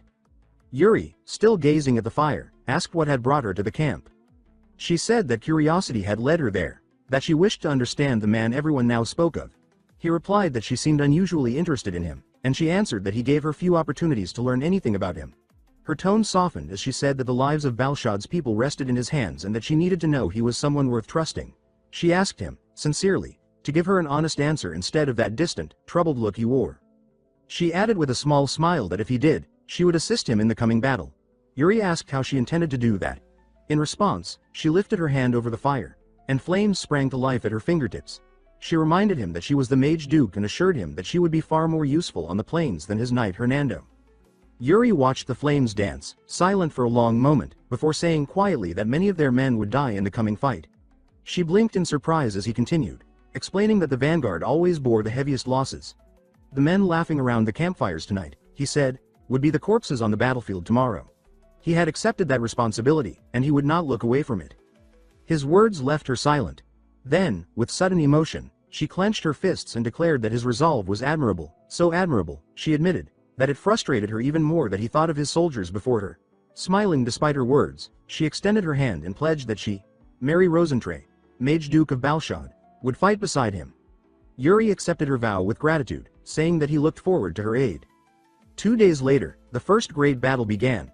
In the dark forests around Balshad, ranks of armored orcs advanced in formation, their guttural war cries shaking the trees. Some rode monstrous beasts whose snarls made the ground tremble. On the opposite side, the allied armies gathered behind wooden fortifications hastily built from logs and earth. From a tall watchtower, Supreme Commander Ragnar Gustav Granzian observed the field with the Mage Duke standing beside him. Below them, Prince Yuri Briel stood at the head of his troops, his knights arrayed behind him. His voice rang strong and steady as he ordered his men to ready their weapons and prepare for battle. The banner of Briel unfurled in the wind, its colors catching the morning light. From above, Ragnar glanced at Mary and remarked that the time had come for the vanguard to move. He asked why she remained beside him instead of withdrawing to safety. She replied calmly that she had been told to stay where she was. He frowned, repeating her words in disbelief, but she simply nodded. Moments later, the lookout horns blared. The orc army had been sighted. Yuri mounted his horse and rode to the front, raising his sword high as his command echoed across the ranks. He called out to all allied units, demanding to know if they were ready, and their thunderous shouts of affirmation answered him. With a sharp pull of the reins, he spurred his horse forward. The ground thundered beneath the charge of his vanguard as the orcs surged to meet them. Watching from above, Ragnar muttered that the prince's recklessness bordered on madness and that such bravado would surely get him killed. Before he could say more, Mary began to chant. Fire gathered around her staff, swirling into a massive sphere that burned brighter with every passing moment. She asked Ragnar's permission to act, her eyes gleaming with determination. He called out in alarm as the blazing sphere grew immense, the air warping with heat. She said calmly that this was the task Prince Yuri had entrusted to her. With a sweep of her staff, she sent the inferno hurtling toward the orc lines like a falling star. The orcs roared in panic, scrambling to escape as the fire descended. Yet Yuri and his soldiers pressed forward without hesitation. Ragnar's expression darkened as he realized the spell's trajectory. He warned that the explosion would engulf their own men as well. Mary only smiled faintly and said that this, too, was part of Yuri's plan. On the battlefield, Yuri rode into the chaos, his spear flashing as he cleaved through an orc with a clean strike. The ground shook as his horse barreled ahead. Then the fireball struck. A massive explosion tore through the forest, consuming everything in a sea of flame. Before the blaze could reach his troops, Yuri lifted his sword high. Mana burst from the blade, and a surge of water materialized from thin air, forming a protective barrier that enveloped the vanguard. Within the inferno's glow, he stood unflinching at the forefront. As his horse charged through the burning battlefield, streams of water spiraled around him, shielding his soldiers from the flames. His command rang clear through the roaring fire, ordering them to strike again. The vanguard advanced, cutting down the scattered and blinded orcs before them. When another wave of enemies appeared, Yuri leapt from his horse, planted his spear in the ground, and dashed forward. In one fluid motion, he seized the weapon again and hurled it with deadly precision. The spear soared through the air and pierced straight through an orc's skull. The orc released a final, guttural scream before collapsing, its body thudding heavily into the dirt. The reptilian beast it rode lunged forward in a frenzy, but Prince Yuri remained composed, eyes steady and unflinching. Before the creature could strike, one of his knights galloped past and cleaved its head cleanly from its body. Without slowing, Yuri pressed onward, carving his way through the chaos and driving deeper into enemy ranks. Across the battlefield, Jose of Bruzen watched with a wide grin. He commented to his men that the Knights of Briel truly lived up to their reputation. Then, laughing, he launched himself high into the air, his greatsword spinning as it cut down a cluster of orcs in one sweeping motion. Elsewhere, the Princess of the Holy Kingdom commanded her forces to protect Briel's vanguard. Her soldiers obeyed instantly, surging forward to reinforce the front lines. Hours passed in a relentless storm of steel and blood until a soldier cried out that the enemy formation had broken. Another shouted for them to show no mercy, and the battlefield erupted in renewed ferocity. From his vantage point, Ragnar Gustav Granzian observed the fight with rare satisfaction, rubbing his chin thoughtfully. He murmured that the Allied army's performance was remarkable, beyond expectation. The troops' morale, he noted, had soared because Prince Yuri Briel had charged from the front himself, shattering the orc lines through sheer will. He added that the combination of the Mage Duke's fire with Yuri's water magic had secured victory, though he called the tactic dangerously reckless. Turning to Mary beside him, he asked if she had gone along with such a plan knowingly. Mary answered with a small, unapologetic smile. She admitted that she had initially tried to dissuade the prince but now found herself grateful that he ignored her. Straightening her posture, she brushed a lock of hair from her face and remarked that he had fought with admirable style. Her gaze softened as it lingered on Yuri still battling below. She said quietly that he possessed something rare, an intriguing spark that set him apart. Ragna sighed, though amusement flickered in his eyes. For a first engagement of the allied forces, he thought, it was an impressive start indeed. By dusk, the battle was over. Orc corpses lay in heaps, and the flag of Brielle waved proudly atop a mound of the fallen. That night, Balshad Castle glowed with the warm light of lanterns. Inside her quarters, Mary sat at her desk, pen scratching across parchment as she recorded the day's events. A faint smile touched her lips, until the quiet was broken by a soft disturbance. Her hand froze mid-sentence, eyes narrowing. She remarked that it was fortunate the prince had triumphed, then asked sharply who had dared to enter her chambers without permission. The air shimmered, and Hernando appeared, dissolving his concealment spell with a quiet chuckle. He told her not to sound so harsh, reminding her that he had once been her teacher and suggesting she might at least ask after him. Her expression turned cold as she replied that a true teacher would never have abandoned his pupil. Hernando took a seat casually, waving off her accusation. He said he had only come to see how far his old student had progressed. Mary crossed her arms and accused him of lying, saying he was truly after her research on the transcendental interpretation formula. She explained curtly that progress had indeed been made. The spell aimed to link languages through shared meaning, and recently it had begun resonating faintly with ancient magic. Hernando's stern expression softened, a rare warmth surfacing as he said that he was relieved to hear it. He asked her to inform him if her work advanced further. She smirked, asking why she should. His tone grew deliberate as he told her that it was because the matter involved Prince Yuri. Her eyes narrowed. Regaining her composure, Mary asked whether Yuri's destiny truly mattered that much to him. Before he could answer, she reminded him of the grand laws forbidding wizards of his rank from interfering directly in human history. Hernando nodded, admitting he was aware, but added that many were already entangled in the prince's fate, including the Empire's own supreme commander. At dawn, the allied camp stirred beneath the first pale light. In the supreme commander's tent, Yuri stood before Ragna, who sat behind his desk studying a map spread wide before him. Ragna informed him that he would be leading a reconnaissance mission. Yuri frowned slightly, questioning whether such a task suited him. Ragna smiled, assuring him that it did. Later that evening, the camp had quieted, yet Ragna's tent remained lit. Yuri returned, seeking confirmation of his orders. The commander leaned over the same map, tracing a finger along the eastern plains. He explained that the army would advance into Orc territory the following day, and ambushes were to be expected. Yuri asked if he intended to form a detached unit to guard the army's flank. Ragna smiled faintly and said that Yuri had guessed correctly. After a pause, Yuri replied respectfully that while he appreciated the commander's faith, Brielle's forces had already borne the brunt of the vanguard in the last battle. For fairness' sake, he said, another nation should lead this time. Ragna scoffed, saying that fairness had no place among commanders obsessed with titles and pride. He stated that he trusted only what he had witnessed firsthand, and of all the allied armies, he trusted Brielle's strength the most. As he began to formalize the order, Yuri interrupted with a calm smile, addressing him formally as His Highness. He said he had another proposal, something worth attempting. Hours later, under the deep night sky, messengers ran through the camps delivering sealed orders. In the tents of the Holy Kingdom, a knight burst in breathless but certain. The command, he reported, came directly from Supreme Commander Ragnar Gustav Granzian himself, and it was genuine. Supreme Commander Ragnar announced that during the march, the main army would advance with protection from reconnaissance units, one from each allied nation.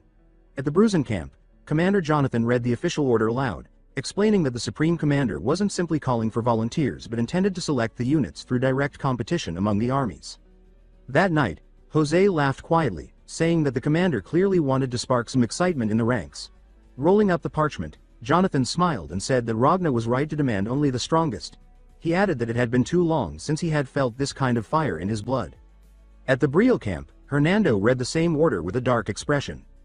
The mission, he explained, was to hunt down orcs along the marching route and collect their right ears as proof of success. The unit that gathered the most would earn the next command. He turned to Yuri, uneasy, and asked whether this strange competition had been his idea. Yuri confirmed that it had. With calm assurance, he said that since the order came directly from the Supreme Commander, every nation would have to compete on equal terms, making it the perfect opportunity to measure their true strength. Jared frowned, voicing concern that reconnaissance missions required different training and that Briel's knights were not accustomed to that kind of work. But Yuri dismissed his worry with quiet confidence, saying simply that he had a method. The next morning, Ragna stood before the assembled armies. His voice carried across the plain as he announced that the competition would begin immediately. The task was simple: track down the orcs, eliminate them, and collect their right ears as trophies. The nation that returned with the most would earn command priority in future operations. His words brought a sharp silence across the ranks. Among those listening intently were the second princess of the Holy Kingdom, Commander Jonathan of Bruzen, and Prince Yuri Briel. Ragna then held up an hourglass, stating that once the sand began to fall, the trial would commence. He turned it over, and as the golden grains began to pour, he declared the competition underway. Immediately, the commanders mounted their horses and led their forces in 3 separate directions beneath the blazing morning sun, watching them go. Ragna's expression softened. A knight beside him remarked that he seemed to have particular faith in the Briel prince. Ragna admitted that he did. The boy was young, he said, but sharp, and if he proved himself again, Ragna might grow to like him. Far ahead, Yuri led his forces across the plains, the wind whipping through their banners. Jared rode up beside him, asking if there truly was a plan. Yuri said that their first step was simply to find the orcs. Jared muttered that finding them and surviving them were 2 different things, but Yuri's calm confidence didn't falter. He repeated that he had a method. Moments later, a lookout shouted from the front, pointing northeast. Yuri followed his gaze and spotted a large band of orc cavalry charging across the open grasslands. A faint grin crossed his face as he said that this would do nicely. He took out a small necklace set with a crimson gem and whispered that it was time to draw them in. The gem pulsed with a rhythmic red glow that shimmered across the plains. In the distance, the orcs' eyes began to flare crimson one after another. Consumed by the gem's influence, they turned as one and roared, galloping straight toward Yuri's position. Raising his sword high, Yuri reminded his soldiers of their task. Their trophies would be the orcs' right ears. His knights shouted in unison, their weapons gleaming beneath the sun. Jared exhaled heavily but unsheathed his blade nonetheless. Yuri's grin widened. He told his men not to overdo it, then gave the command to charge. The earth quaked as the 2 forces collided. Jared leapt from his horse mid-gallop, slicing clean through an orc's neck before landing lightly on the corpse. Blood sprayed as he tore his sword free, immediately joining the fray again. Briel's troops fought with ruthless precision, their formation disciplined and efficient. The orcs fell quickly, their disorganized frenzy no match for the knights' coordinated assault.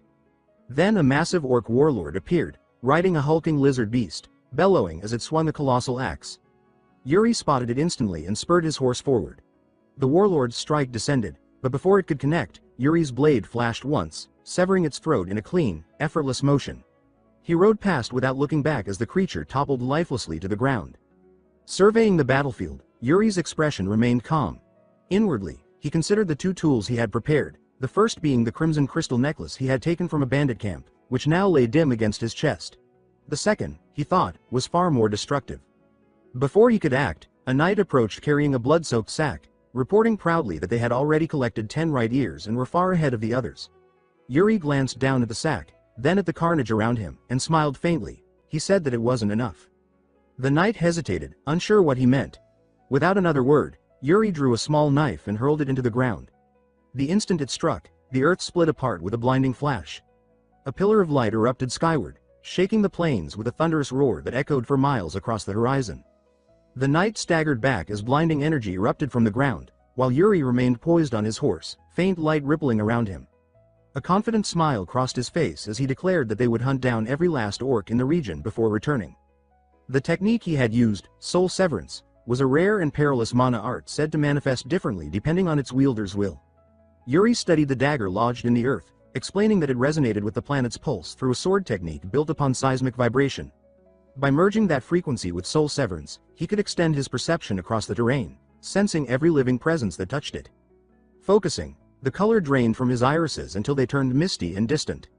His awareness expanded outward. He could feel the movements of every orc scattered across the plains, the formation of his own troops, even the faint quivers of beasts miles away. Yet the result failed to satisfy him. He murmured that it still wasn't enough, then turned to his men and proclaimed that they would not rest until the plains were cleansed of orcs. Lifting his sword, his aura flared again, and with a fierce cry, he led the charge into the fading light. By dusk, in the Allied command tent, Supreme Commander Ragna stood beside an hourglass as its last grain slipped away. He announced that the allotted time for the reconnaissance contest had ended. One by one, the nations presented their results. The first group stepped forward, but when Ragna overturned their pouch, not a single orc ear fell out. His face hardened as he reminded them that the mission had been reconnaissance, not a leisurely stroll. Disgusted, he tossed the empty pouch aside and called for the next. Yet each nation followed with the same outcome, empty hands and lowered heads. When the last soldier approached, Ragna's patience broke. He cursed under his breath, smacking his forehead and demanding to know how so many armies could fail to kill even one orc. A sharp voice cut through the silence as Commander Jonathan of Bruzen stepped forward, eyes gleaming. When Ragna opened his pouch, several orc ears spilled onto the table. Murmurs filled the tent. Ragna nodded approvingly, commending Bruzen for their 6 trophies. The highest count so far. Jonathan bowed modestly, saying that luck had favored them in finding a wandering orc troop. Ragna chuckled and said that luck was its own kind of strength. Many warriors had perished for lacking it. Then he reached for another pouch, declaring that the Empire's own troops had also joined the trial. He emptied it onto the table, 12 orc ears in total. The room fell into a mix of awe and resentment as commanders exchanged uneasy glances. Ragna grinned, pleased with his soldiers' results. Jonathan's expression faltered. He knew the Empire's might, yet for them to collect twice as many trophies after leaving an hour later stung deeply. Across the room, the second princess of the Holy Kingdom bit her lip, silently cursing how effortlessly the Empire had outshone them. Ragna sensed the tension but remained calm, telling the gathered leaders not to lose spirit. What mattered now, he said, was what they achieved next. He turned to his aide, asking if there were any remaining reports. The soldier hesitated before gesturing toward a large pouch dropped heavily onto the table. A voice announced that it came from Briel. The commanders turned as Ragna raised a brow, half amused. When the pouch was opened, dozens of orc ears poured out, far exceeding all the others. Standing before them, bloodstained but composed, Yuri explained that there was no secret to their success. They had simply worked harder than anyone else. That night, Briel's camp buzzed with energy. Sir Jared oversaw the unloading of supplies, reminding the soldiers to handle the crates with care. As he moved through the rows of tents, a knight from another nation deliberately bumped his shoulder, muttering something bitter before walking off. Jared frowned, confused by the hostility. Later, he found Yuri by the fire, sharing a simple meal with another knight. He reported that men from other camps had started picking fights. Yuri rose immediately, asking if it was true. As they walked together, Jared explained that other troops were spreading rumors, none of them flattering. Yuri only smiled, saying that such things were expected. After their victory, they had become the center of attention, and jealousy was the natural price of success. He told Jared to take it as a compliment. Envy was proof of accomplishment. Then his gaze shifted to a cage nearby where captured orcs sat bound and silent. He asked about the sorcerer among them, and Corey, their translator, stepped forward nervously. Yuri rested a hand on his shoulder and asked what he had learned. Corey hesitated before explaining that one of the orcs had spoken. Intrigued, Yuri told him to interpret. Corey said that the orc had uttered the words, "Black Dog." He explained uneasily that the orcs had been spreading tales of a knight who could sniff them out like a hunting hound. Jared snorted, trying not to laugh, while Yuri frowned, asking if the orcs truly meant him.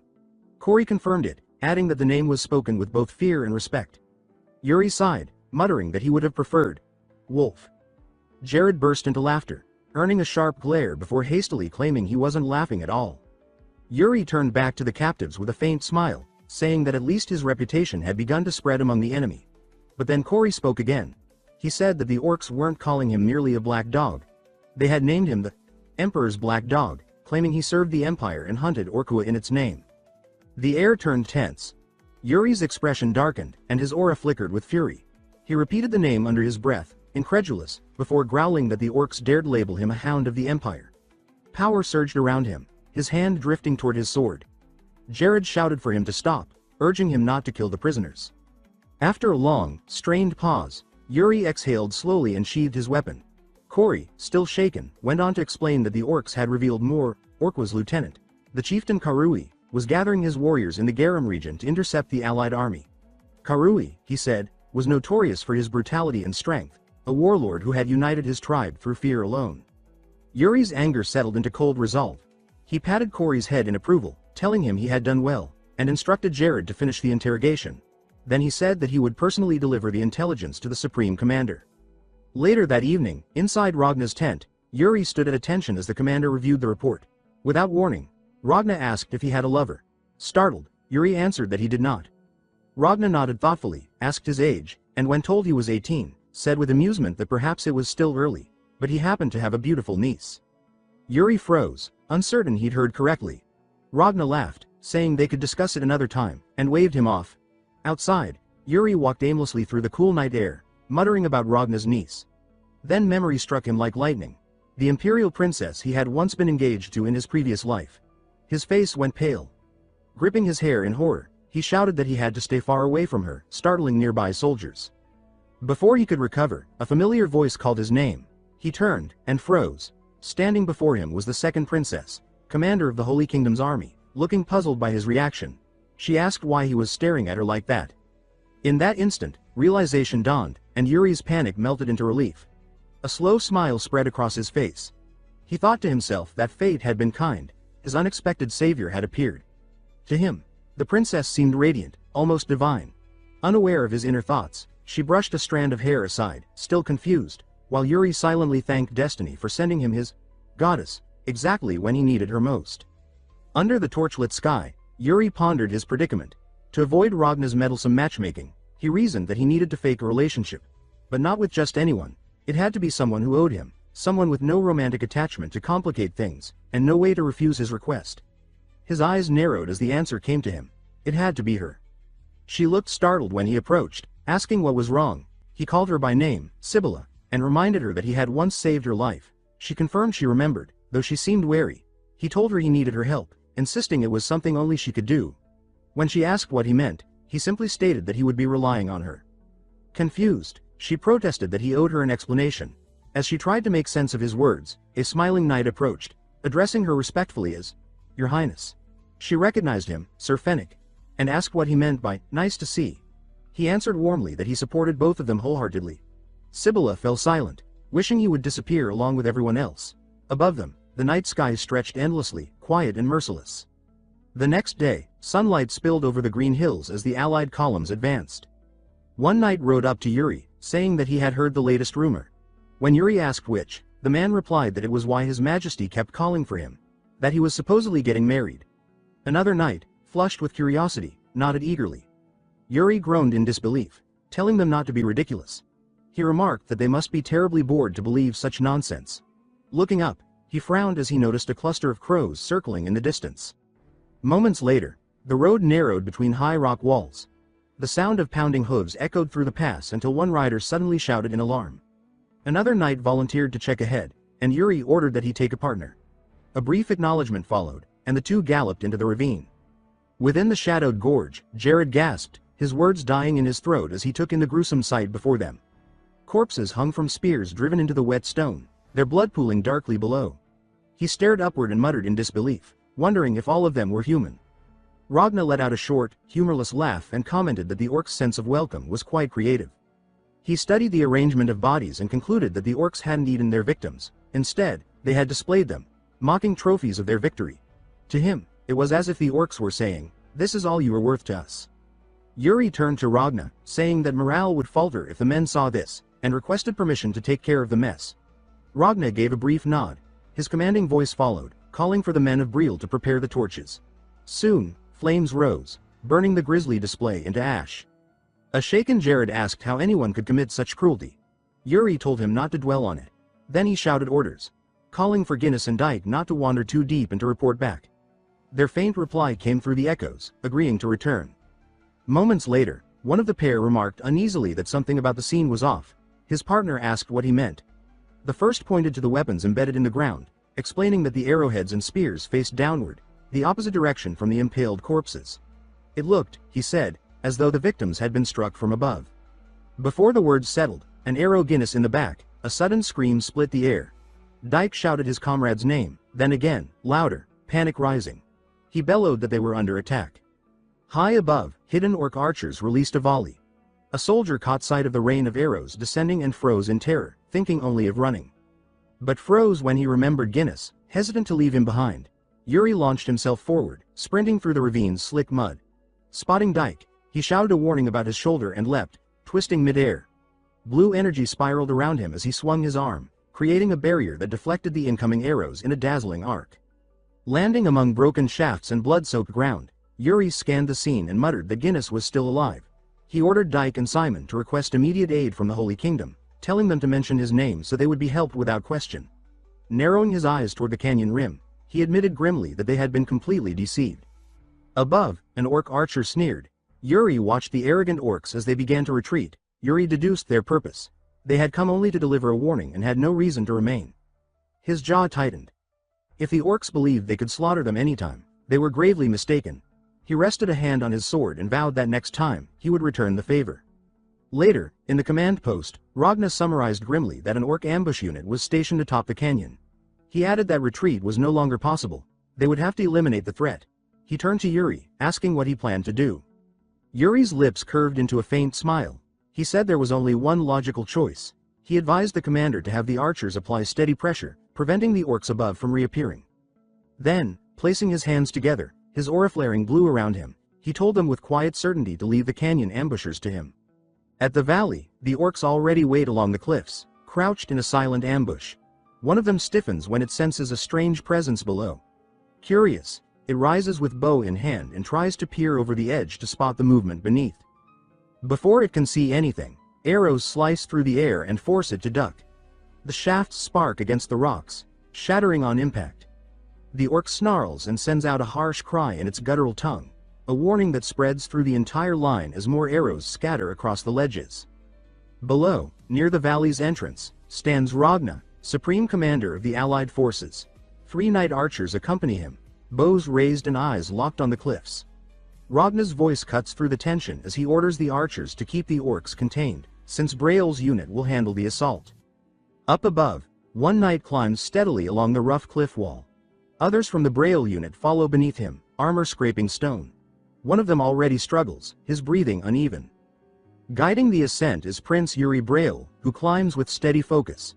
Moments later the weary knight calls up to him, saying between ragged breaths that the prince is pushing too hard and should save his strength since a battle waits at the top. Yuri sighs and tells him to worry about his own condition first. He says that the knight has terrible stamina for his age and wonders how he plans to fight like that. Even so, his attention stays fixed on the climb. He notes to himself that the archers are buying them precious time and that they cannot afford to fall behind. But his thoughts halt when he senses a shift in the air, a warning that chills his instincts. His eyes widen as a massive boulder hurtles down toward them. The knights shout below, begging him to watch out, but Yuri stays composed. His hand reaches for the magical daggers at his waist, channeling mana through them. All 4 blades shoot free, spinning around him before racing upward. They embed themselves in a vertical line along the cliff face, forming a glowing set of footholds. Yuri leaps, using the daggers as steps and driving himself upward with inhuman speed. Mana surges through him, sharpening his movements until he closes in on the falling boulder. He draws his sword, steadies his breath, and cleaves the boulder in one clean strike. The 2 halves crash past him, scattering rock and dust along the cliff. Before he drops, he stabs his sword into the cliff wall and grips it with both hands to slow his fall. He hangs there for a moment, breathing hard, then loosens one hand to look down. He calls out, asking if the others are safe. The knights confirm that they are, their voices echoing up the cliff. He smiles faintly. He says that is good and urges them to hurry. With a sharp pull, he frees his sword and uses the recoil to launch himself upward again. He sprints along the cliff, then leaps near the top and lands on one knee. Orcs surround him instantly, snarling. He mutters that he appreciates the warm welcome. The orcs hiss at him, trying to shape his name. One of them finally growls it clearly. Aquaka. Yuri steadies his stance and answers with a smirk, saying that yes, that is him, and calling them orc bastards in return. An enraged orc lunges. Yuri rushes forward in a burst of mana and cuts off its right arm, sending it spinning through the air. The beast shrieks, then swings its remaining weapon and strikes Yuri across the ribs. Pain flashes through him. He forces himself upright while the orc shifts its grip and prepares to strike again. Steel meets steel as Yuri intercepts the blow. He studies the creature with a cold gaze and remarks that losing an arm has drained its strength more than it realizes. Before he can finish the thought, more orcs rush him from every direction. He mutters that this is becoming annoying and moves again. His blade slices through one orc's weapon, then through another's torso. He pivots and cuts the leg out from under a third. A fourth surprises him from behind, forcing him to twist and block with clenched teeth. Locked against the orc's strength, he glances at the cliff's edge and shouts down, demanding to know how long the knights plan to take. One finally appears, saying they're almost there. Seconds later, Jared and Laurent pull themselves over the top. Both strike without pause, cutting down two orcs in perfect rhythm. Yuri drives his sword into another orc's throat, then turns to the others and gives his command. There is no time for rest. They're to charge the moment they reach the surface. The knights answer with a unified roar. One after another, they surge over the ledge and into the fight. The cliff top becomes a storm of steel, blood, and shouts as orcs clash with Braille's men. Yuri leads them from the front, his final order cutting through the chaos as he commands them to kill. Far below, Ragna stands at the valley entrance and watches the dust rising over the cliffs. The echoes of battle drift through the night. A proud smile touches his face as he observes in silence. That night, in the camp rebuilt after the clash, soldiers tend to their wounds and reorganize their lines. Beneath the banner of Braille, a voice inside the command tent reports that the hidden enemy units have been eliminated and that the main force can advance through the rift without losses. Prince Yuri listens from his desk while Jared stands before him. Jared finishes by stating that the stronghold of Karui, under Okwa's command, lies ahead. Yuri confirms the report and praises him for his work. Jared then adds that the princess of the Holy Kingdom had a message. Curious, Yuri murmurs Sabia's name. Jared explains that she says she is annoyed that he keeps collecting all the achievements for himself, but that she can send priests if he needs support. When he finishes, he gives the prince a careful look and suggests that perhaps Yuri and the princess might share something more. He cuts himself off, insisting it is only speculation. Yuri responds at once with a firm no, saying the assumption is wrong.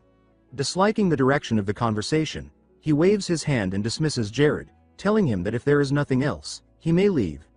Jared bows, answers with a respectful yes, and wishes him a good rest before stepping out of the tent. Silence settles over the tent once Jared leaves. Yuri stays by the table, eyes following the inked lines of the map. He sighs and mutters that he had hoped for a moment of rest, but fate seems to disagree. Without looking up, he senses someone behind him. He asks how long she has been standing there, addressing Asuna. She steps forward with calm confidence and tells him that she has found the foreigner. Yuri finally turns, interest sharpening across his face. He says that her timing is perfect and asks where the foreigner is now. Asuna points to a region on the map and explains that the man is currently there. Yuri leans closer, asking if she means the foreigner is inside orc territory. She nods and clarifies that it appears to be the case. Yuri rubs his chin, wondering aloud if the foreigner is cooperating with the orcs. Asuna quickly denies it and says that the truth seems opposite.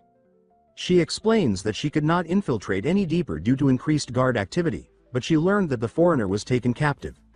With a hint of worry, she warns Yuri to be cautious. She says she knows he has personal interest in the man, but the capture feels intentional, like a piece in a larger plan. She continues by stating that if the Allied forces intervene directly, the foreigner might even turn on them. Yuri asks her to confirm that the foreigner has been made a prisoner. She nods again but still offers to return and investigate. Yuri tells her it is unnecessary. He smiles and says the situation may actually work to their advantage. He can simply meet the foreigner himself. Inwardly he notes that the foreigner wants nothing except Okwa's head, and as long as their goals align, he can win him over. He orders Asuna to infiltrate the orc barracks the moment the battle begins tomorrow and monitor the foreigner's condition until he arrives. She does not answer. She simply watches him, eyes shadowed with concern. Yuri notices and asks what troubles her. She steps closer to the desk and says that if he intends to face the foreigner personally, she wants to accompany him. With fierce resolve, she addresses him as her prince and says the foreigner is dangerous and she will protect him. Yuri stares at her for a long moment. Then he stands, calls her name, and meets her gaze. His voice turns cold as he tells her he did not hire her to act as his bodyguard and that he is perfectly capable of defending himself. Her shoulders fall. She lowers her head beneath her hood and bites her lip to hide her feelings. She nods and says she understands. Yuri sighs. Then, forcing a lightness back into his tone, he turns to retrieve something from the side table. He asks if she wants a late-night snack before leaving, mentioning that he received some earlier. He sets the snack on a plate and says that it is excellent, but when he glances back, Asuna has already vanished. Only the faint trace of her mana lingers in the air. Later that night, Yuri sits outside by a campfire with Jared and several knights. Jared launches into one of his favorite stories from Yuri's youth, saying that was the moment the Death Knights appeared behind the young prince. He puffs his chest and declares that he stepped forward to shield him. As the senior knight, this is Jared's moment to boast. The younger knights listen in awe. Yuri, roasting his snack over the fire, thinks privately that Jared is lying. He remembers Jared snoring on the ground until Yuri kicked him awake. Still, he admits Jared has gotten better over the years. One knight asks Yuri if Jared's story is true. Yuri almost blurts out the actual scene but instead says that Jared did his best. The knight turns back, admiration growing, and asks Jared how he found the courage to face a death knight. Jared answers proudly that a death knight is still solid and can be fought with a blade. Then, wearing a stern expression, he adds that the worst enemy is something without form, like a ghost, because you cannot cut one down. Yuri watches their exchange, quietly pleased to see the camaraderie. But as he looks toward Jared, something shifts in his vision. Behind Jared stands a ragged figure. At first he wonders who would wear such tattered clothes. Then his sharp eyes adjust, and disbelief spreads across his face. His eyes widen, his mouth parts. He rises at once and grabs his sword hilt, ordering the knights to raise their weapons. Jared startles and asks what is wrong. Yuri tells him there is an orc. Jared draws his sword and looks where Yuri is staring, but he sees nothing. Not wanting to misstep, he swallows and asks softly if the prince is tired. Yuri stays tense, gaze fixed on the same point. Jared insists there is nothing there. The knights crouch, weapons ready, waiting for an explanation. Yuri demands to know what they mean, saying the orc is right in front of them and asking why they cannot see it. He repeats that it is there. The invisible scout realizes the prince can see it, flinches, and bolts. Yuri immediately leaps off after it. Jared shouts after him, asking where he is going. Yuri answers with unwavering focus that he is going to catch the orc. As he closes in, he realizes that only he can see it.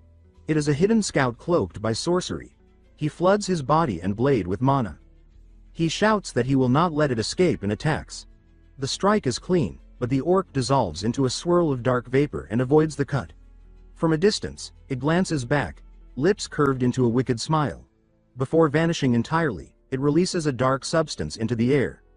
Yuri halts, wary. The substance splashes across him, and disgust twists his expression. He asks what this filth is.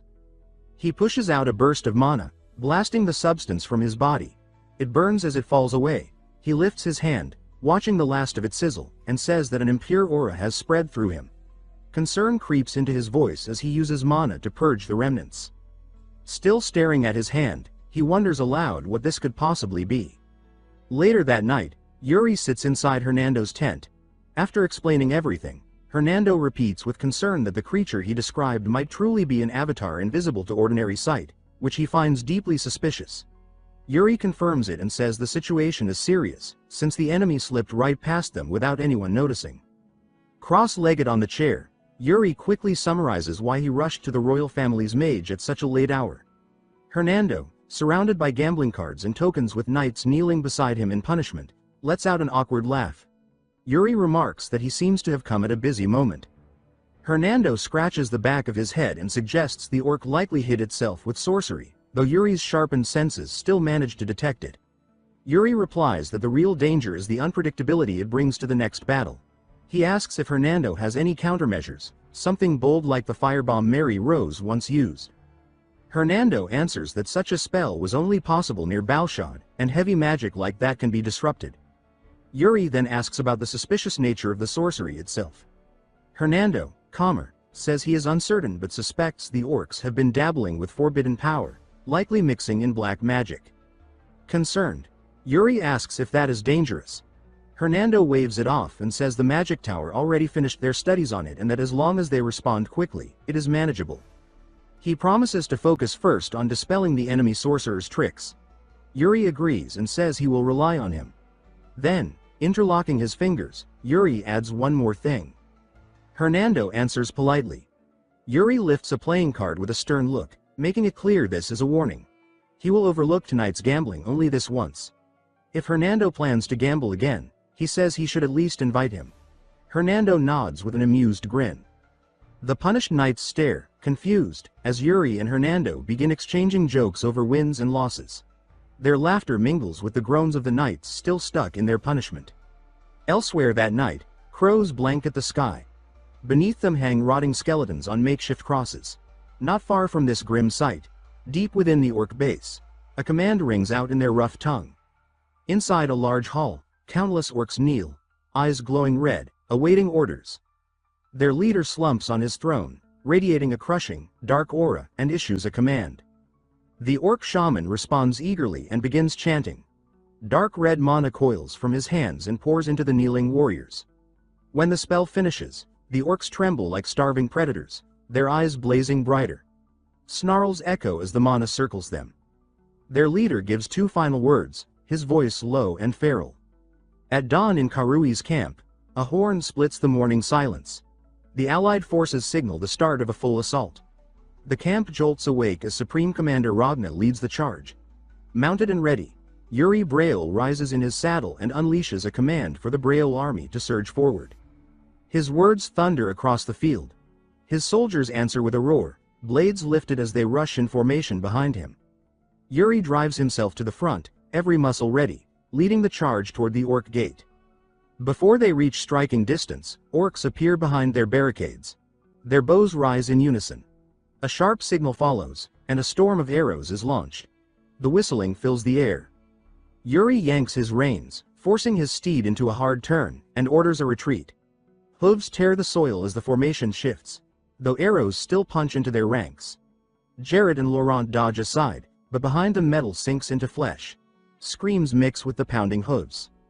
The sound lodges itself in Yuri's chest. He forces his eyes forward, telling himself that he cannot look back, cannot hesitate. Move forward, he repeats inwardly. As he pushes on, he sees the truth of the trap. The orcs are fixated on their formation, using them as bait. Just as he expects, while the orcs pour every arrow toward him, Ragna bellows a fresh command and sends soldiers with a battering ram straight at the front gate. Their combined roar shakes the air. The ram smashes through the gate in one brutal strike, reducing the heavy doors to broken shards. Ragna claims the breach and orders the Imperial army inside. The soldiers flood forward, a rolling wave of steel. Once Yuri has led his troops far enough and the arrow fire fades, he pulls his reins and stops. His forces follow suit. He listens through the settling dust and recognizes the crash of Ragna's assault deep in the camp. He declares that their role as bait is finished and that they should regroup, but a voice interrupts him. Sir Jose steps forward with soldiers who carry fresh wounds. Jose argues that since the front is already under attack, the orcs must be stretched thin. In this state, he says they can crush the enemy faster by striking from behind. Yuri almost laughs at the boldness, calling the idea clever but raising his hand toward the rear wall. That section is a solid barrier, heavily reinforced, and they have no ram. Jose only chuckles and grips the hilt of his greatsword. Mana coils around the blade, thick and rising. He says siege weapons are not always necessary. With mana surging to full strength, he steps off his horse and approaches the fortress wall. Yuri watches with a mix of awe and caution. Incredible, he thinks. Jose plants his feet, pours even more mana into the weapon, and twists his body. The ground shakes. Then he swings. The strike detonates with massive force. A torrent of mana bursts forward like a wave surging from the earth. It slams into the rear barricade, pulverizing it in an instant. Stone and wood explode outward in a choking cloud. Through the dust, disoriented orcs stagger. One spots the breach and begins shouting in alarm. Yuri wastes no time. He charges inside, praising Jose's feat as he passes. His speed splits the air. The orc crying out loses its head in a single flash of steel. Yuri halts just after the strike, raises his voice, and orders the Braille soldiers to advance. He points his bloodied blade toward the path ahead and declares that their moment has come. He rides straight at a barricade the orcs hastily assembled and commands his army to clear it. As they close in, the knights leap their mounts. Yuri urges them to carve their strength into the enemy's spirit. On the other side, orcs brace with spears lifted. Yuri tells his men to show not only the might of the alliance but Braille's own power. Before the orcs can strike upward, one knight vaults ahead and cleaves every spearhead in a single burst of steel. The knights land cleanly. Sir Jared raises his sword and charges with fierce conviction, shouting for Braille. Laurent, beside Yuri, watches Jared with surprise. Yuri notices a fire in Jared stronger than usual and sees that same competitive spark ignite in Laurent. Laurent draws his sword, launches himself forward, and calls back that he has no choice but to keep up. Yuri answers his name under his breath, unable to stop him. Jared reaches the front where orcs ride monstrous beasts. He charges straight at them, then suddenly throws himself off his horse. He spins through the air, the orcs staring up in shock. He lands on one knee, unshaken, his blade having cut an orc clean in half before touching the ground. He lunges forward again, driving his blade into an orc's skull. Blood streaks his arm as he lifts his free hand and shouts his relief and loyalty to Prince Yuri Braille. Nearby, Jose, soaked in orc blood, catches sight of Jared and laughs in excitement, thinking that Braille's troops keep stealing every dramatic moment. The soldiers around him roar louder, and Jose orders his bruised men to push harder, refusing to let Braille's forces outshine Brizon. As the fighting rolls on, Yuri notes that their advance is working. The orc line is thin, momentum on their side. Even so, unease curls in his chest. He thinks that something is wrong, because the orc main force still has not appeared.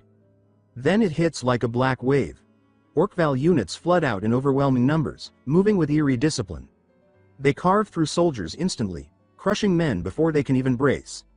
Knights keep charging blindly until someone finally identifies them and shouts a warning. Those who reach them before that warning die without landing a single blow. Still mounted, Jared watches bodies fall and feels panic rising.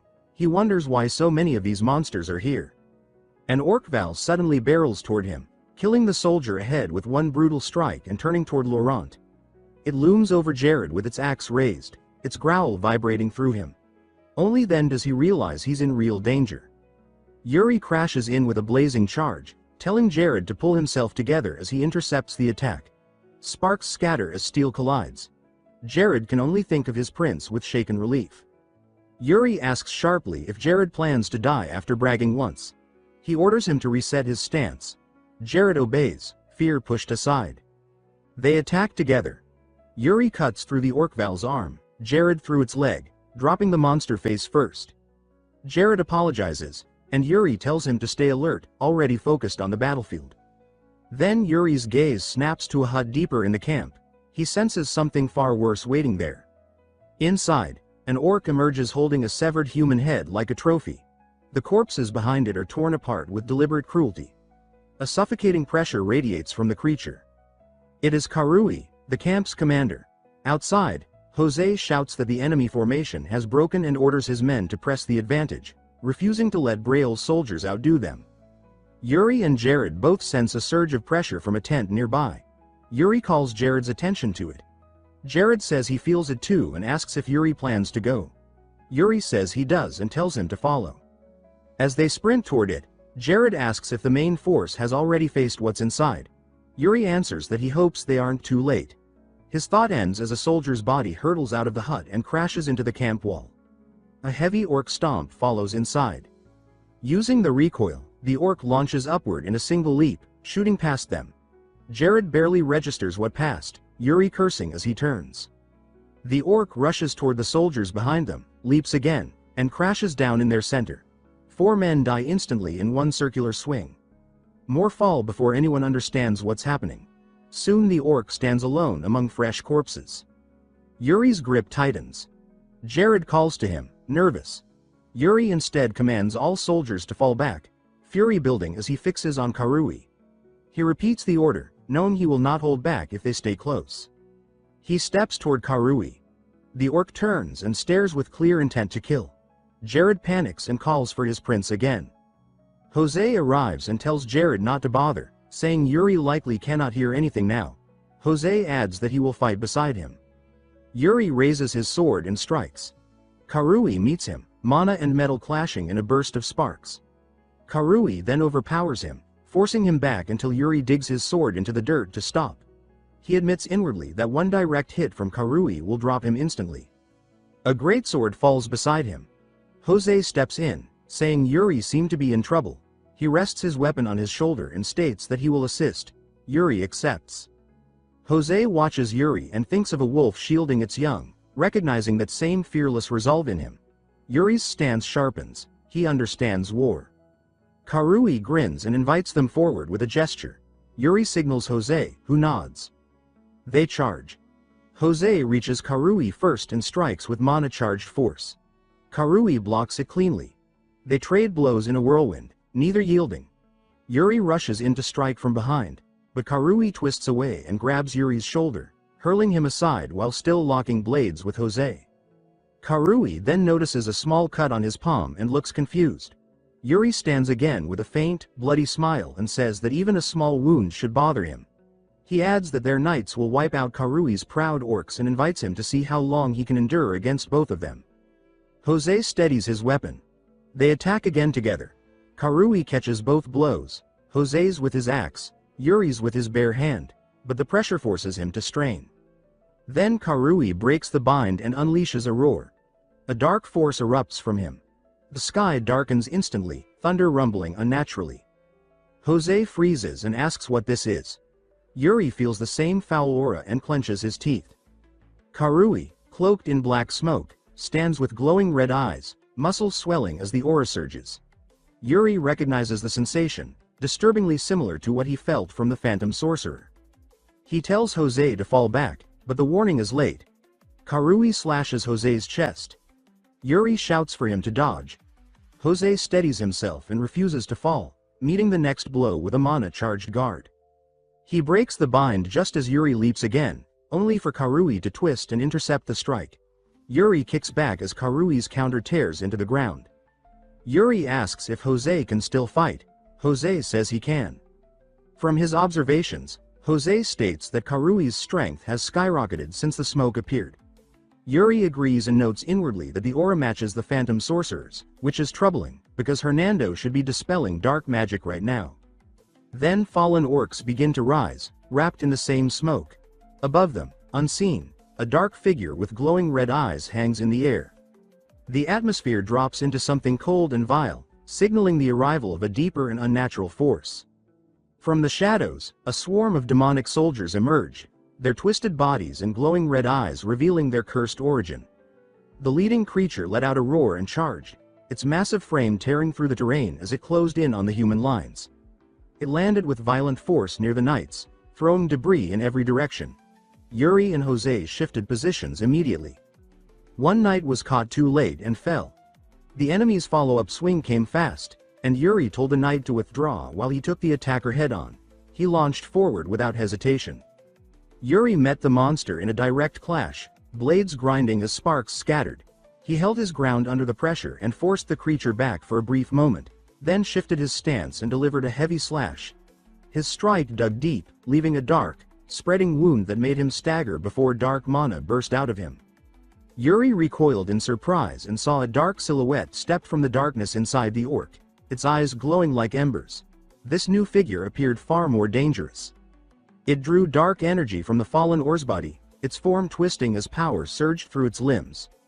Yuri froze, stunned by the transformation. The creature was evolving, rising from death into something worse. Black tendrils burst from it, whipping through the air. One caught Yuri and dragged him closer. Shadows coiled around his arms and legs, tightening as he fought to stay conscious. The entity's voice echoed through the mist, calling his name and stating its intention to consume him. Yuri slipped into an illusion. Ghostly faces from his past surrounded him, family, comrades, fallen soldiers, each accusing him of abandoning them. Their voices rose, calling him a disappointment, their distorted faces pushing his guilt to the surface. Then the shadow addressed him by his full name, Yuri Briel, claiming that nothing he did could change fate. A massive red eye formed in the darkness, mocking his resistance and declaring that his end was predetermined. Yuri refused to accept it. He forced himself forward, breaking the illusion's grip. An older Yuri from his past life appeared beside him. Without speaking, the man lifted his sword to the sky. Their powers merged, releasing a burst of light that pushed back the darkness. They rejected the concept of fate entirely, his stance demanding a future shaped by choice, not prophecy. The shadows struck again, but Yuri carved through them. His sword glowed with bright blue mana as he cut a clean path through the corrupted space. He pushed forward, slicing through illusionary enemies as the oppressive weight around him weakened. Landing solidly, he felt the momentum shift. The nightmare's control cracked. Yuri unleashed another powerful blow, ripping into the creature's defenses.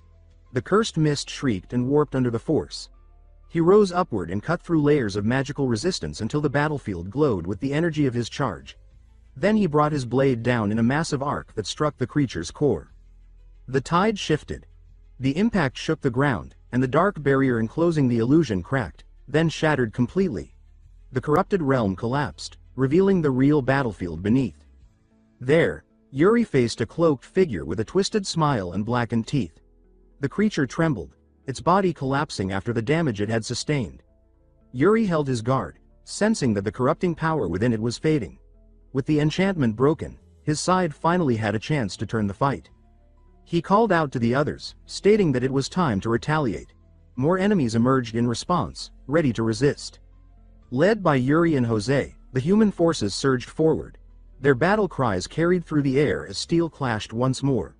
Shields splintered, blades struck, and bodies fell, but the humans maintained their advance.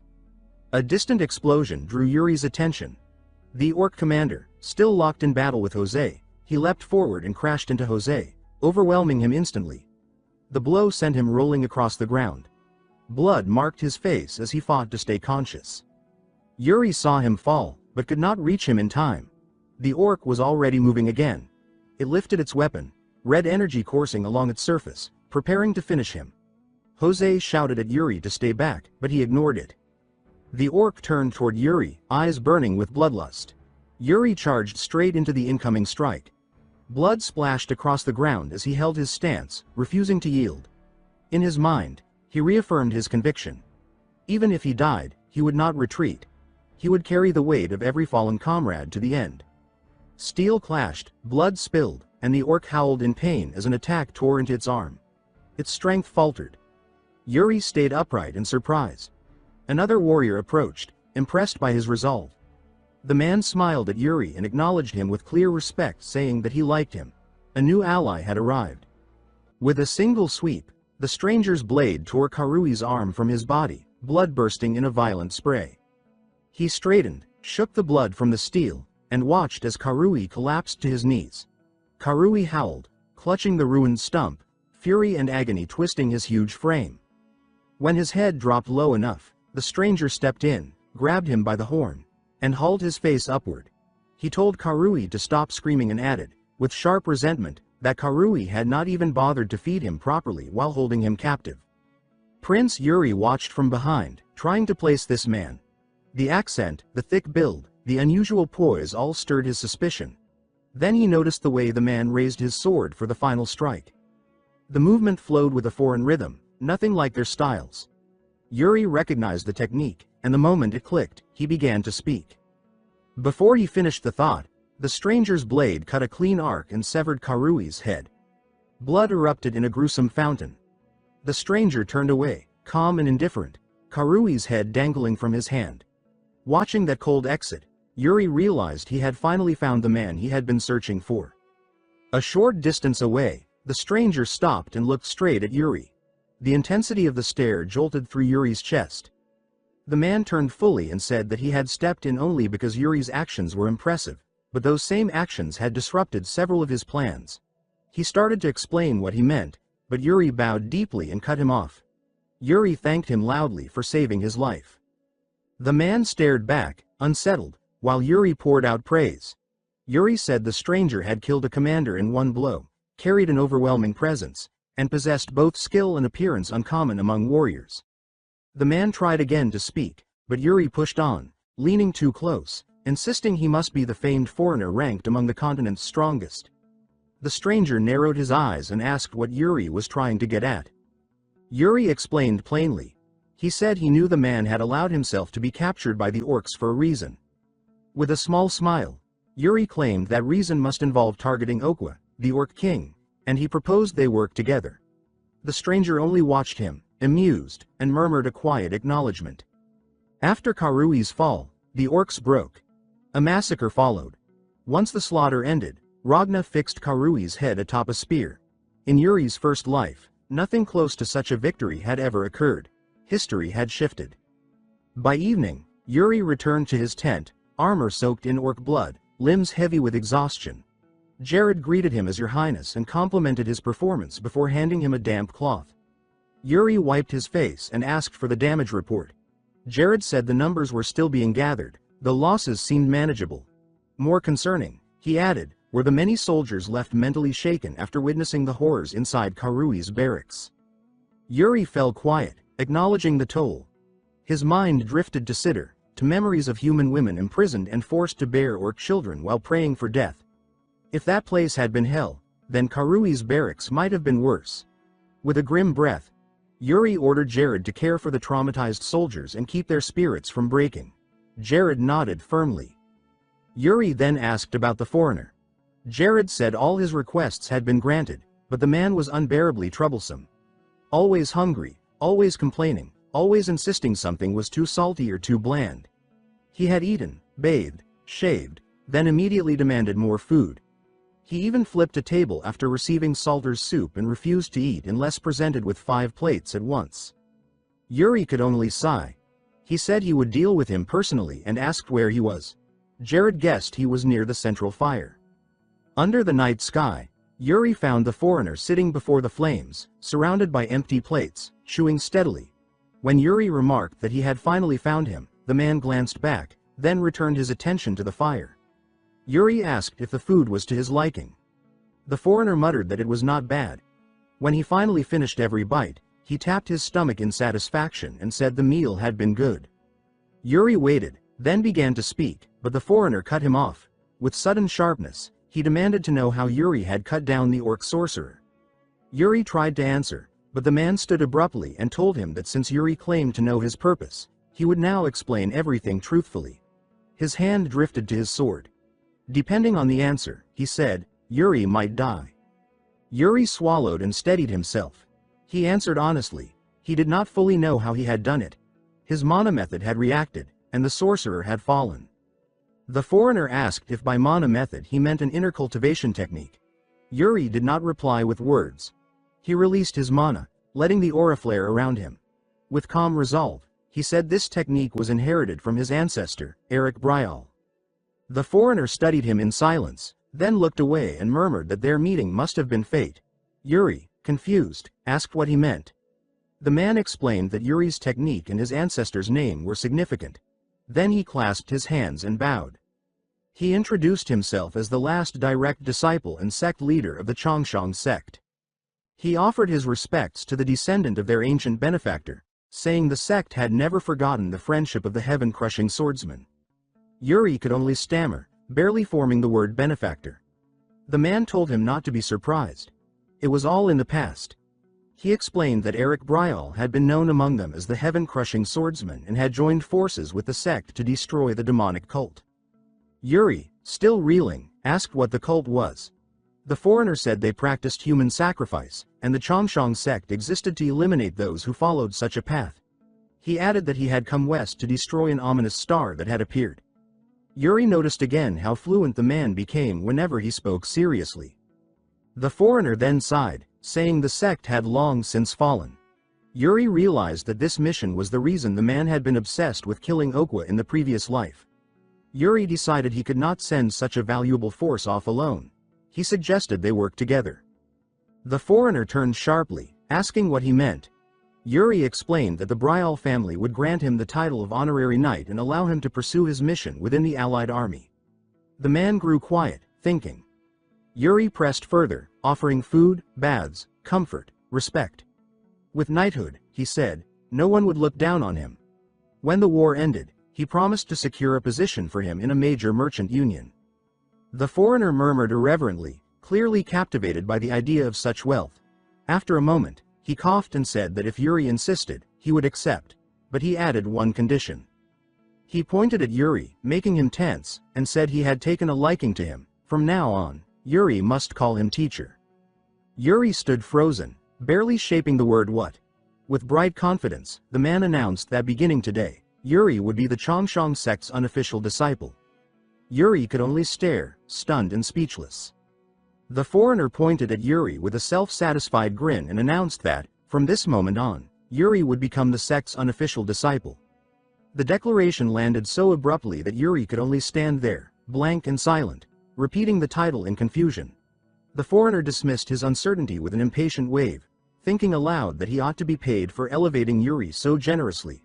Still, He added that since this was a rare honor, Yuri should be grateful. Yuri forced an awkward laugh and thanked him, though he admitted he already had a teacher. He mentioned the sword demon, and the foreigner's face tightened instantly in displeasure. The man snapped that Yuri could serve as a disciple to them both, then crossed his arms with theatrical irritation, muttering that Yuri had no idea how valuable his time was. Before Yuri could reply, the foreigner said he also needed to meet the commander of the Allied forces and demanded that Yuri guide him. Yuri blinked and murmured a confused pardon. The foreigner reminded him that he had offered his help, and since Yuri needed to hear something crucial about the orcs, they should move quickly. Evening passed into night as the explanation made its way to Ragna's tent. Inside the Supreme Commander's quarters, someone repeated the foreigner's words about human sacrifice. Ragna sat behind his desk, fingers interlocked, staring sharply at the foreigner as he asked if this Okwa truly used humans in rituals. The foreigner, seated beside Yuri, confirmed that human lives were being offered to fuel orc sorcery and said that such acts meant Okwa was already corrupted. The statement dragged Yuri's memory back to the previous battle. He explained that the enemy orcs' power had abruptly spiked, and they suspected sorcery. If the orcs had conditions to use such power freely, Yuri said, they needed countermeasures. The foreigner added that this was why he had disguised himself as a sacrifice, intending to get close to Okwa, and complained that the Allied forces had ruined everything. Yuri flinched at the disrespect toward Ragna and quickly stepped in, addressing the commander with formality while explaining that the foreigner had agreed to cooperate. Regaining steadiness, he said that since the man's goal was to eliminate Okwa, he would surely be a valuable ally. Ragna drifted into deep thought, chin in hand, until Yuri called for his attention. Ragna straightened, folded his arms, and said he understood.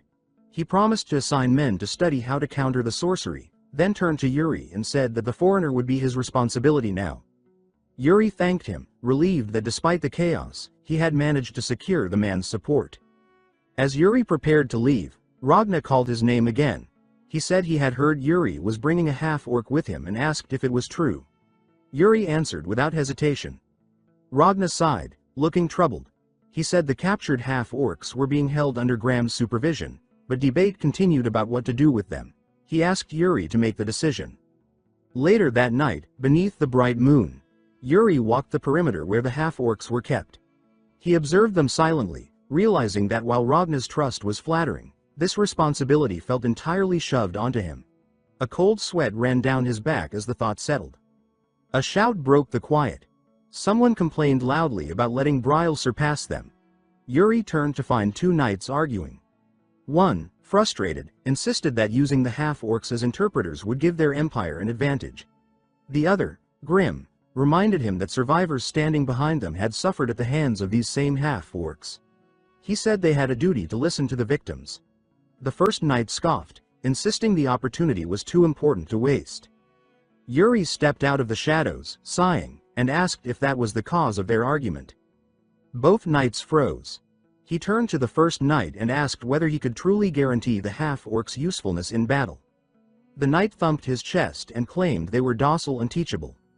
Yuri's tone turned cold. He asked if, in a moment of life or death, the knight could entrust his back to one of them. The knight faltered, unable to answer. Yuri looked toward the half-orcs and said that soldiers needed comrades they could rely on at their most vulnerable. He left the knight speechless and approached the victims. One woman flinched at his presence. Yuri met her eyes calmly and asked what she had witnessed. When she hesitated, he asked specifically how the orcs treated helpless humans. Trembling overtook her. Hatred tensed her jaw as she forced herself to speak. She said her little sister, injured and unable to move, had been torn apart. Her voice cracked as she described the sight. Her sister's body ripped into pieces while she and another woman were forced to watch. She remembered the orcs laughing, amused by her sister's screams, treating a dying human like a toy. Tears ran down her face as she told Yuri that this was the true nature of orcs. Yuri placed a steady hand on her shoulder, asked her name and origin, and she answered that she was Jane of Sidr. When she recognized his hair color, she asked if he was a prince of Bryle. He confirmed it. Her eyes burned as she begged him for vengeance. Yuri felt anger rise and promised that she would have it. He then called for Sir Graham. When Graham stepped forward, Yuri announced that he spoke now as the Prince of Bryle, not as a commander.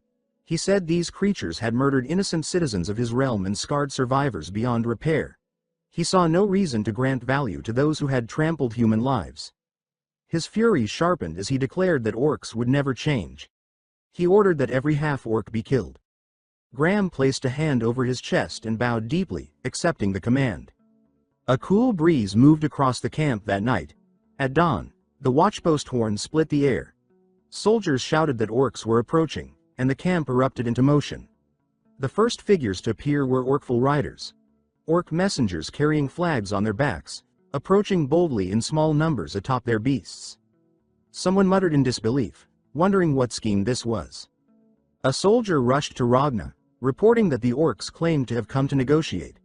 Ragna repeated the word as if expecting it to dissolve in the air. The soldier insisted it was true and said the orcs demanded the gates be opened because they had something to deliver.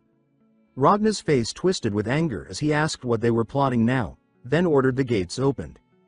The soldiers obeyed. The orcful rode in without hesitation, looming above Ragna and Yuri. It grinned down at them both while they stood firm, eyes locked on the messenger. At the palisade, a few orc messengers wait with flags on their backs, grumbling among themselves while allied soldiers pass by, whispering as they hurry deeper into the camp. Inside the command tent, Supreme Commander Ragna sits behind his desk with a letter crumpled in one hand.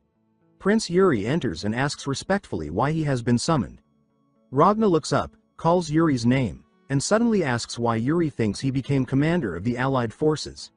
Taken aback, Yuri answers that it must be because Ragna excels at war tactics.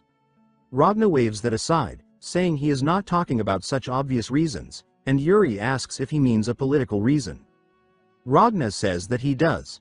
He tells Yuri that he is not on good terms with the emperor and that, although he is the empire's prince with strength fitting that station, imperial affairs are never simple. When things seem to move in a sensible way, he says that the emperor's scheming is usually behind it.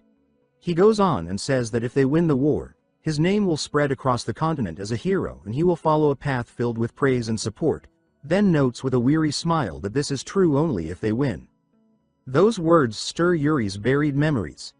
Inwardly he recalls that in his previous life Ragna had to accept responsibility for the allied forces' defeat and surrender his political power, that the emperor then seized full control of the empire, that the allied forces were formed only to fail from the beginning, and that Ragna was discarded in the end.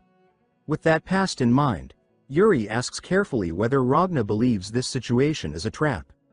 Ragna does not answer. Instead he tosses the letter across the desk and tells Yuri to look. Yuri catches it, unfolds it, and his eyes sharpen as he reads. The message says that the emperor has made a secret pact with Okuya and warns Ragna not to become a pointless scapegoat, urging him to retreat. As he absorbs the words, Yuri thinks grimly that the outcome of this war was already decided and condemns it inwardly as a filthy scheme. Watching him, Ragna explains that the letter is said to come from an anonymous organization opposing Okuya. He says that, if its contents are true, everything has been arranged from the start and the allied forces never had the option of returning alive. Then he asks what Yuri thinks of it. Yuri stands silent for a moment, the paper rustling in his gauntleted hand, then says that he would like to make a proposal. When Ragna tells him to speak, Yuri says that regardless of whether the letter is genuine or part of a scheme, they must return victorious, and adds that this knowledge only makes an already difficult battle slightly more troublesome, nothing more. Ragna bursts into loud laughter, slaps the arm of his chair, and rises. He says that Yuri's words are fair and agrees that, whatever the emperor is plotting, there will be no place for them if they do not come back victorious. Turning away, he concludes that all that remains now is to deal with those who brought the letter. As he moves to give new orders, Yuri calls to him as His Highness. He turns toward Ragna with a steady gaze and asks if Ragna can leave the matter of the orc messengers to him. Ragna, caught off guard by the request, responds with a startled exclamation. Outside the palisade, the hulking orc envoys stand near the stakes, grumbling and trading rough words in their own guttural language. One of them bares his teeth and barks something sharply at the others, but the sound dies as a dark presence approaches. Black smoke like aura coils around Yuri as he walks toward them, cloak trailing and armored boots grinding against the dirt. An orc shouts again in its harsh tongue, but Yuri's eyes narrow, and he cuts through their noise with cold fury, declaring that they should shut the hell up. In the next heartbeat he draws his sword, the blade carving a brilliant arc of blue light as he moves. Power surges from his swing. The sword stroke stretches out like a luminous path, slicing through the air and the orcs together. The impact tears across their bodies in one sweeping strike, blood scattering in the wake of the blue flash. When the light fades, Yuri lands lightly, back turned to the corpses as they collapse behind him. From a distance, allied soldiers stare in shock. One of them exclaims that Yuri has killed 3 orcs in a single blow. Another murmurs that he never knew the Prince of Broil possessed such skill. Beside them, Ragna watches with narrowed eyes. He remarks that it is quite impressive, pointing out that despite these abilities Yuri is only 18. A knight at his side, unsettled by the ruthlessness on display, asks if Yuri is not going too far. On the ground, a severed orc head is impaled with a brutal downward thrust, blood spraying. Over this grisly sight, Ragna comments that apparently Yuri has made a promise. As Yuri walks along the palisade, the stakes behind him are lined with orc bodies and heads, their banners drooping. Ragna continues and explains that Yuri has sworn to take revenge and make the enemy pay the price.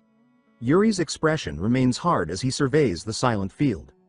Later, under a blazing sunset, the army marches along a valley road. Ragna stands watching the endless line of soldiers and flags. Without looking back, he orders his men to bring Aizen. A knight answers respectfully that he will comply. Soon an elderly man in mage's robes arrives, leaning on his staff, and asks if Ragna has summoned him. He is Aizen, the imperial court mage of the empire. Ragna faces him and instructs him to tell him everything he knows about black magic. Aizen repeats the phrase thoughtfully, as though weighing old knowledge, and prepares to answer. Aizen explains that black magic was an obsolete magic that was once rumored to revive the dead, but such tales are now dismissed as superstition. He then reports that Okuwa is using black sorcery powered by human sacrifices. Ragna recalls the last battle, says they already felt that power, and expects the orcs to grow stronger. Aizen continues that, if the report is true, the orcs may have obtained a black magic tome. Ragna reacts, and Aizen says the plains still hide many things, like the vanished country Adihine and its black magic creation, the Death Knight Gert, one of the 10 strongest beings. Ragna asks what Okuwa would use such power for. Aizen answers that, though it is only his assumption, he believes Okuwa is trying to summon something. Ragna says this would explain the delayed march and the evacuation of their own troops. Aizen agrees, saying it is to buy time and that, if Okuwa already holds the tome, the summoning may have begun. As Ragna thinks there must be something below, the scene shifts to a cavern where a blue staff-like relic erupts with light on a pedestal, illuminating piled skulls. The morning sun rises over the vast plains as the troops advance in steady rhythm. At the head of the formation rides Prince Yuri Briel, Briel's banner streaming behind him while knights and soldiers march in disciplined ranks. From the rear, Jard moves forward and addresses him as His Highness, reporting that support from the Balshad supply unit has been cut off. Yuri shows no outward reaction. He calmly asks if that is truly the case, then turns his gaze forward again and says that it cannot be helped, reasoning that there must have been numerous attacks along the route. Jard confirms this and adds that new orders have been issued to prioritize securing supplies. Yuri touches his chin as he thinks, noting that even with stockpiles prepared, the situation is worse than he had anticipated. He surveys the plains and remarks that they have reached the deepest part of the region. With Okwa nearby, he reasons that it would not be surprising for the full orc force to strike at any moment. He concludes that if the orcs intend to drag this into a war of attrition, they must end it before it reaches that stage. At that moment, the ground trembles. A violent vibration surges beneath them, causing horses to rear and shake. Yuri nearly loses his balance. He grits his teeth and pulls hard on the reins until his horse steadies. Without hesitation, he shouts for everyone to dismount and jumps down himself. Soldiers and knights drop to one knee beside their mounts, gripping the reins tightly. Jard asks if an earthquake has suddenly struck, but Yuri answers firmly that this is different. He channels mana into his palm and presses it against the earth, his expression tightening as understanding dawns. Before the thought fully settles, the ground splits apart. Stone tears open as something enormous forces its way upward from below. As it rises, Yuri completes the realization in his mind, recognizing that something is emerging from underground. The structure takes shape like an ancient watchtower, weathered by time yet still intact, towering over the formation. After some time passes, Ragna gathers several mages at a safe distance and instructs them to cast probing spells. Layers of magic wash over the ruin's exterior as they test it. A voice calls out to Ragna from behind, and he turns to see Yuri approaching. Ragna acknowledges him, and Yuri asks what the ruin is. Ragna shakes his head with a weary expression, his hands clasped behind his back, and says that they have found no connection to the orcs. From the outside, he explains, it appears to be an ordinary ruin. He clicks his tongue and admits that it feels unnatural that they cannot see inside. Yuri smiles faintly and suggests that they check it themselves, bowing slightly with a hand to his chest as he says that something is likely hidden within, given how abruptly it appeared. He adds that it would be best to confirm it directly. Ragna agrees, then tells Yuri to take the Empire's knights with him.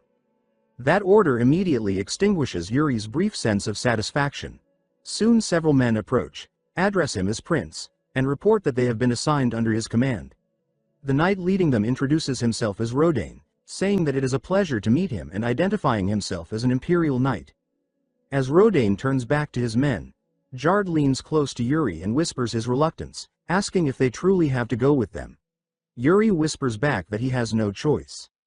Yuri reflects that he must obey, though he did not expect Ragna to attach Imperial Knights to him so directly. As he mounts his horse to lead the group, he hopes that Ragna has no hidden agenda. They soon arrive at the front of the structure and dismount once more. Yuri stands before a massive sealed door, with Jard on one side and Loran on the other. He remarks that this must be the entrance, but notes that it does not budge. Jard suggests searching nearby for mechanisms, while Loran keeps a hand close to his sword as Yuri steps forward. Yuri places his palm against the door and says that it is fine, explaining that he can break it slightly if needed. Even as he speaks, mana leaks from him, flows through his hand, and sinks into the stone. He focuses and presses harder, gathering his strength to force a reaction. A steady vibration spreads through the structure. Yuri's eyes widen as the sealed door begins to tremble, then slowly slides upward on its own. Everyone freezes in place.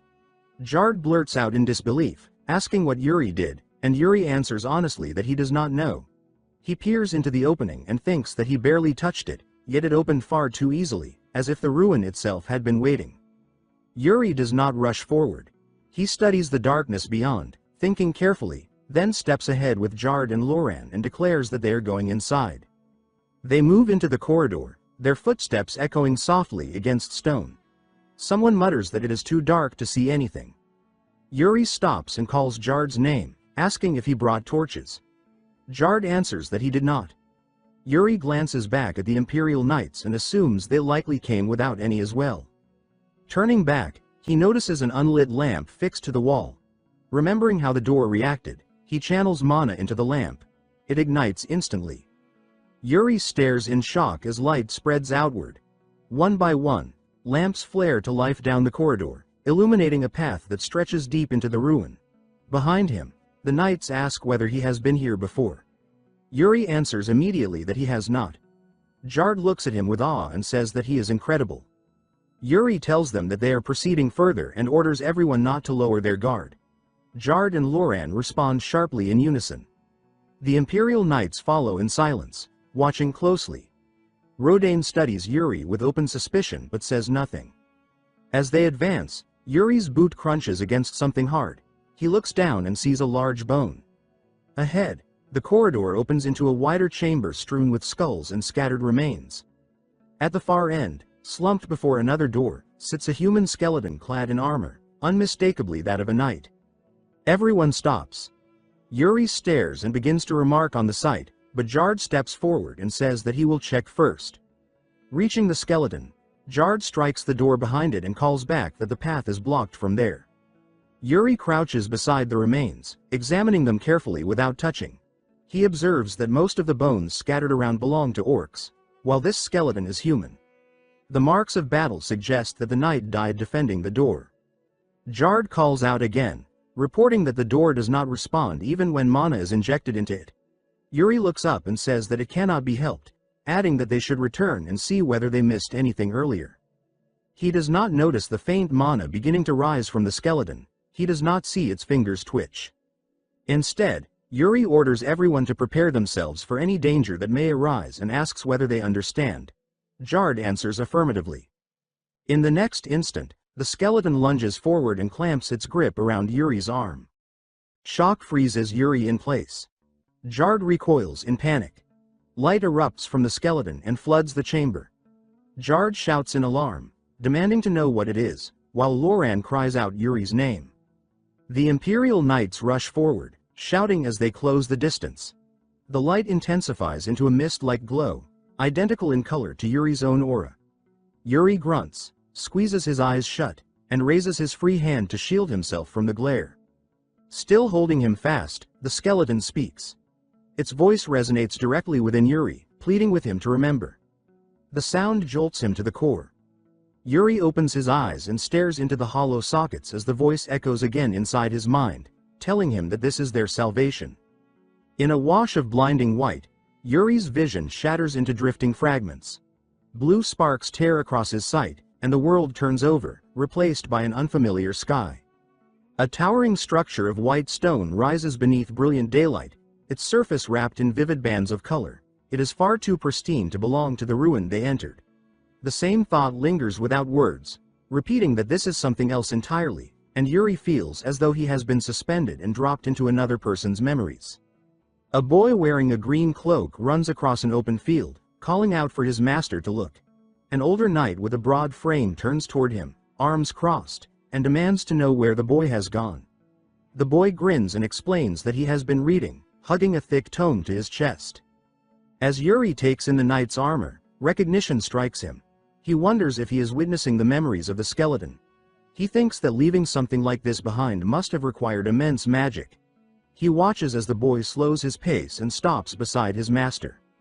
The master's voice softens as he asks whether the boy has something to show him, resting a rough hand on the boy's head.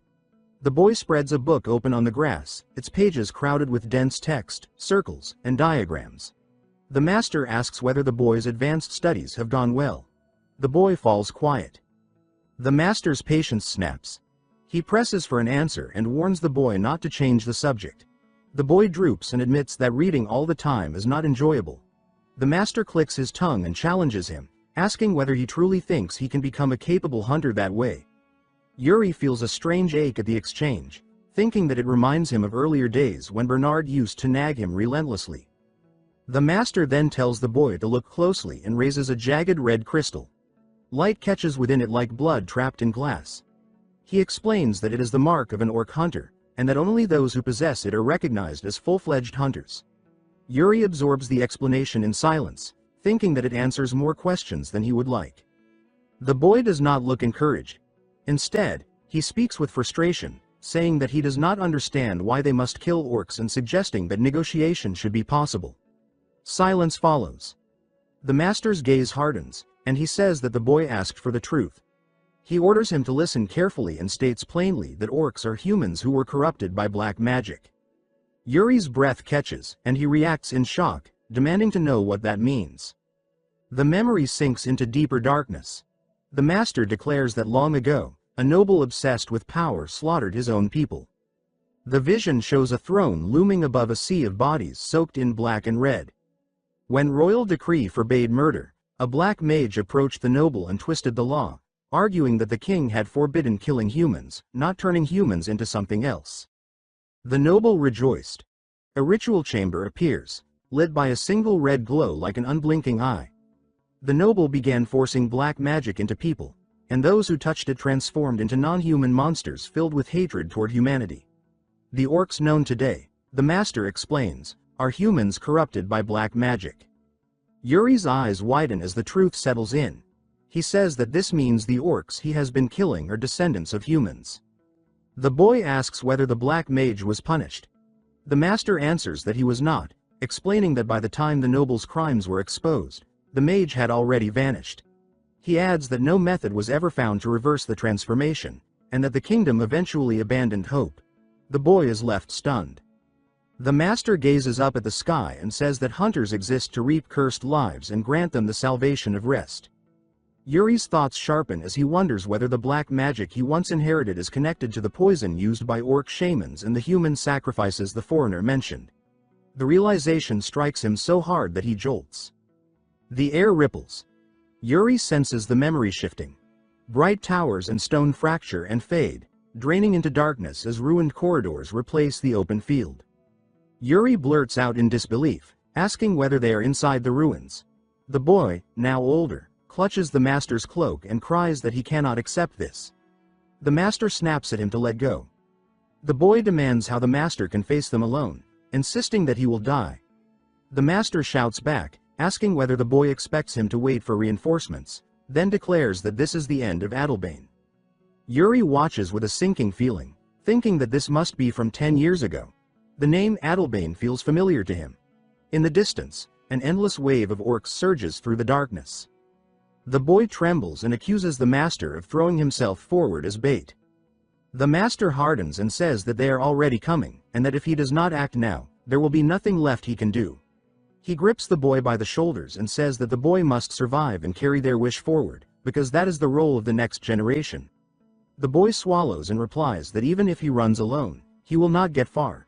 He then insists that he would rather leave the memories of the orc hunters here, within these ruins, and pass them down.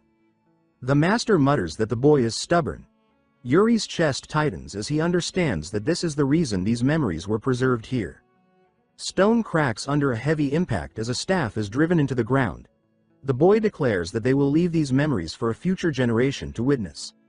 Blue light surges through the darkness as he raises a glowing staff. He states that what they are leaving behind is the secret of the orcs, along with the techniques and experience of the strongest orc hunter, and that even if they die here, the next generation will fulfill their wish. The master appears broken and trapped. The boy strains against the swirling blue current, his face soaked with desperation, and begs for it to work, pleading that their deaths not be meaningless. Yuri watches, staring at a pedestal bathed in blue light and the boy's slumped body nearby. He wonders if the boy within the memory is looking directly at him. A faint, urgent voice reaches his ears and warns him to watch out for the devil's grimoire. Yuri repeats the words under his breath, stunned, questioning what the devil's grimoire could be. Blue light shatters above the pedestal. The crystal fractures and explodes, shards scattering through the darkness like falling glass. A faint voice trails off, struggling to reach him before fading away. Yuri's eyes snap open beneath his helmet as he is violently pulled back into his body, his breath catching in his throat. Lying amid broken stone and debris, he lifts his head and asks where they are. One knight answers that they are still inside the ruins. Another reports that the skeleton erupted in light and then vanished, adding that everyone is relieved Yuri is unharmed. Yuri exhales slowly and says that he is glad they are all safe as well. As he gathers himself, Yuri thinks that the hunter's memories did not feel like living someone else's life. Instead, they felt like something buried deep inside him being dragged to the surface. He gestures toward the entrance and asks whether they were the ones who broke it, pointing out that the door has been completely destroyed. A knight laughs awkwardly and admits that it took quite a bit of effort. Jard asks what Yuri saw, and Yuri answers that it was something beyond ordinary sight. A deep tremor suddenly rolls through the stone beneath them. Someone calls out that it must be an earthquake, but Yuri immediately says that it is not. His words are cut short by the sound of heavy, pounding footsteps. Yuri states with certainty that the orcs are attacking. Jard panics and asks whether they were discovered and whether this was all a trap. Yuri sharply tells him to stop. He explains that this ruin was once an orc hunter base, and that the orcs would naturally rush to destroy the remains of an old enemy that had suddenly surfaced. Extending his senses, he judges the rhythm of the vibrations and adds that the attackers are riding Komodo drakes. After counting silently, he finishes coldly by stating that there are 10 riders.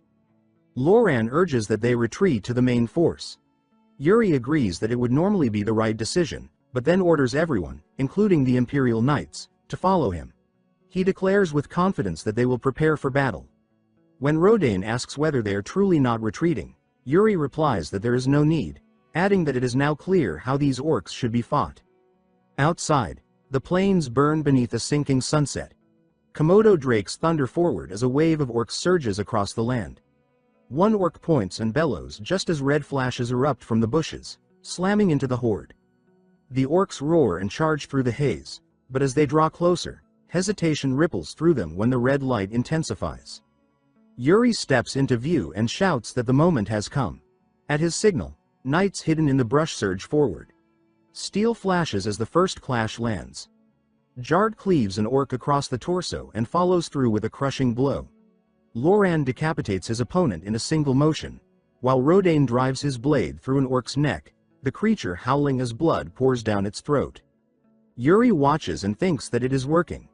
His hand closes around the small red mark on his chest, and he finds it unbelievable that the hunter's mark could change him so profoundly. He realizes that he can read vibrations to count enemies and sense where traps should be laid, instincts he never possessed before. He understands that this is why the hunter showed him those memories. An orc charges at him, roaring. Yuri feels as though decades of experience rest within his bones. He sees the perfect angle and the precise point to strike. He darts forward, severs the orc's hand mid-swing, then follows with a blue-lit cut that ends the creature's life without the need for soul severance. The orc collapses, blood spreading across the ground beneath the fading sunset. Standing over the body, Yuri says that he will carry on the legacy that was left behind, addressing the fallen as the hunters of Adalbane. Night settles over the camp around the ruins. Ragna reports that thanks to Yuri's actions, they were able to secure the perimeter without losses. He tells Yuri that he did excellent work, and Yuri responds that he is grateful. Ragna asks whether the ruins were the hunter's residence. Yuri answers that they hold traces of the hunter's final battle. He then asks whether Ragna knows anything about the Devil's Tome. Ragna says that he has never heard of it and asks whether it is connected to the ruins. Yuri replies that he only knows it is tied to black magic. Ragna says that he will investigate and share anything he learns. Yuri bows and thanks him. Later, Yuri walks through the cold night between the tents. A knight addresses him as the Prince of Breel. Yuri turns as a red-haired Imperial knight approaches with a smile. Yuri asks whether he is from the Empire. The man introduces himself as Rodain and says that Yuri's performance in battle was impressive. Yuri replies that Rodain fought impressively as well. Yuri asks whether Rodain usually smiles, noting how stiff he seemed earlier. Rodain answers that the Empire's military discipline is strict. He adds that most people freeze during their first battle, but Yuri fought like a seasoned veteran. Yuri tightens his expression, silently agreeing. Rodain jokes that Yuri must have left a lover back home. Yuri calls Rodain by name and asks whether His Highness Ragna ordered this conversation. Rodain stiffens and denies it. Yuri bluntly guesses that Rodain is here to assess the state of his romantic prospects. Rodain remarks that Yuri is clearly not welcoming the attempt. Yuri says that he would hate to be tied to the Imperial Princess. Rodain asks why, saying that everyone admires her and describing her as beautiful and kind. Yuri murmurs her name, Katerina, and thinks that with kindness like hers, she makes people feel as though they are special. Yuri abruptly ends the topic and says that he already has a girlfriend, which is, in truth, a lie. Rodain jerks in surprise. Yuri forces himself to remain composed and says that he is serious, adding that they care for each other deeply, though his eyes flick aside in discomfort. Under his breath, he apologizes to Sibylla. Yuri repeats that he has a girlfriend and says that this is all Rodain needs to know. Rodain replies that it is fine and says that it is good to hear, mentioning that he himself plans to propose to his own lover. Yuri snaps that Rodain should not say something like that on the battlefield. Rodain begins to respond, but something heavy snaps through the air with a sharp crack. When someone says words like that, something is bound to happen. Suddenly, a violent explosion rips through the rear lines. Fire surges skyward as Yuri and Rodain instinctively turn toward the blast. Yuri snaps that he warned Rodain to be careful with his words, while Rodain keeps his eyes on the unfolding chaos and responds that this is clearly an enemy attack. Screams tear through the camp as tents collapse into flames. Soldiers stagger back from the heat while others shout that the camp is on fire. Orders ring out to protect the supplies, and figures rush through drifting embers, hauling crates and barrels away from the spreading inferno. Hernando stands facing the blaze, his coat snapping violently in the heat. For a brief moment, he considers the possibility of an underground assault, but immediately discards the idea when he realizes that dozens, no, hundreds, of orcs have appeared directly inside the camp. His expression tightens as he understands that this is only part of the threat. He raises a hand and tests the air, eyes narrowing. His dispel fails to respond. This time, it is not an error. The resistance is intentional. Their magic is being countered and suppressed. Annoyance slips through as he clicks his tongue sharply. Yuri calls out to him, asking whether the dispel is malfunctioning. Hernando turns as Yuri rushes through the smoke toward him and reports that enemy sorcerers must have prepared in advance. Yuri answers with calm certainty that he will handle them. He orders Hernando to wait for the moment the dispel becomes possible and to unleash his magic immediately when that window opens, adding that he is counting on him. Yuri then sprints off through the ash as Hernando shouts after him, demanding to know how the sorcerer can even be identified. As he runs, Yuri answers inwardly that it is not easy, but there is still a way. A memory rises of the old master explaining that orc sorcerers often lose their sight due to prolonged exposure to black magic, which leaves them with an unnatural, unsteady gait. Yuri knows this method only works if the memory is accurate. He snaps back to the present and scans the battlefield until his gaze locks onto a single figure moving awkwardly through the chaos. Certainty settles in as he identifies his target. With a sharp exhale, Yuri draws his sword and hurls it forward. The blade cuts through the smoke like a black dart. The orc collapses instantly, clutching its throat. Yuri leaps after it and drives the sword in deeper with a brutal kick, ending it completely. He plants his feet and declares that the sorcerer is down. Then he notices the tightening ring of glowing red eyes surrounding him and remarks that he seems to be in trouble now. He realizes that this was only what they expected. As if on cue, Hernando raises his arm and forms a spiraling mass of fire. Yuri snaps Hernando's name as the mage hurls the fireball forward. The explosion rolls across the battlefield in a blazing wave. Yuri cuts into the spell mid-flight and redirects it toward the surrounding enemies. The flames split and recoil, pressed back as if by invisible walls. As the orcs struggle and burn, Yuri remains steady and asks whether they still believe they hold the advantage. They continue advancing regardless, their numbers swelling within the smoke. Yuri tightens his jaw and mutters that he brought this on himself, adding that there truly seems to be no end to them. He shouts for Hernando to fire again. Hernando's body jerks in midair, as if all strength has been drained from him. He apologizes urgently, explaining that there appear to be more sorcerers suppressing the field. Yuri curses loudly, anger flashing across his face.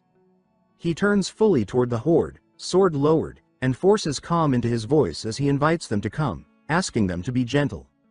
Internally, he admits that charging alone into the center just to eliminate a sorcerer was reckless. He recognizes that he let himself get carried away. His grip tightens until the leather creaks. He steadies his breathing and reminds himself that he has already died once. Lowering his stance, Yuri grips his sword as embers drift around him. He declares his name and resolves that even if he dies here, it will not be in disgrace. Rising with a grim smile, he lifts his blade and provokes the orcs to advance. A calm voice answers from within the chaos, expressing approval of his resolve. A heavy presence crashes into the battlefield, sending sparks and dirt flying. A long-haired swordsman emerges through smoke and flame, carving a path with a single, fluid strike. Yuri's eyes widen as he shouts that it is his master. Without turning, the master tells him to give everything he has and leave the rest to fate. He explains that one who is prepared to die truly lives, while one who clings to life is already dead. He adds that only someone who reaches this state can be called his disciple. The master turns effortlessly and announces that he will demonstrate the sword of Chongsung. Drawing a quiet breath, he unleashes the azure cloud crimson glow sword art. Half-moon momentum. A massive crimson arc of fire and steel tears across the battlefield, carving a wide swath as the night flashes red. Yuri stares in awe, ash and sweat streaking his face. He realizes that this is the power he remembers, the strength that rivals the 10 strongest beings on the continent, the same overwhelming force his father once wielded. The master declares that he will take half of the enemy and orders Yuri to handle the rest. Yuri answers sharply and charges forward, his blade flashing as blue-edged force erupts from each strike. As Yuri fights, the master observes him closely. He notes that Yuri's movements are rough and unpolished, yet seasoned and practical. While Yuri clashes with a towering orc and forces it back, the master reflects that such talent never exists in isolation and inevitably draws others toward it. Surveying the battlefield drowned in smoke and ash, the master thinks of celestial forces thrown into disorder and a dark star spreading across the world. Yet he also senses a smaller star that still shines. He wonders whether this encounter itself is fate. A faint smile curves his lips as curiosity takes hold. Yuri drives forward again, cutting through flesh as blood sprays across the scorched ground. Watching him, the master forms one final thought, wondering whether this child will one day be consumed by the black star threatening the world, or rise to become the new star that replaces it. An orc's blade tears through the chaos, followed by another crushing strike that slams into the ground, dirt and sparks exploding outward as the earth shudders. A blast detonates near the ranks and smothers the field in thick smoke. From the swirling dust, two red-eyed orcs burst forward, snarling as they press the attack.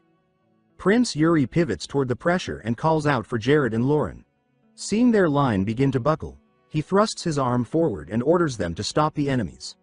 One knight charges into the front and blocks a heavy swing with ringing steel, while another drives an orc back with a brutal counterblow. A scream of pain cuts sharply through the clash of blades. Jared scans the battlefield and reports that there are too many underground tunnels, adding that they are losing ground far too quickly. Yuri falls silent for a brief moment, listening to the tremors beneath his feet.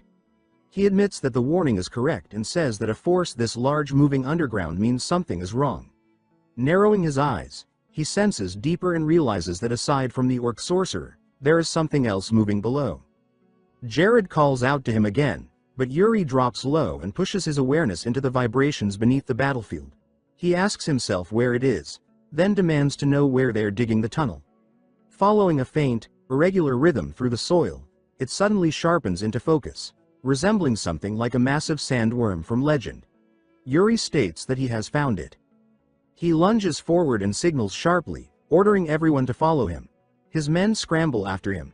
Jared questions whether this is truly the right direction, but Lauren immediately shuts him down, saying that no one questions Yuri, while Jared reacts with visible unease.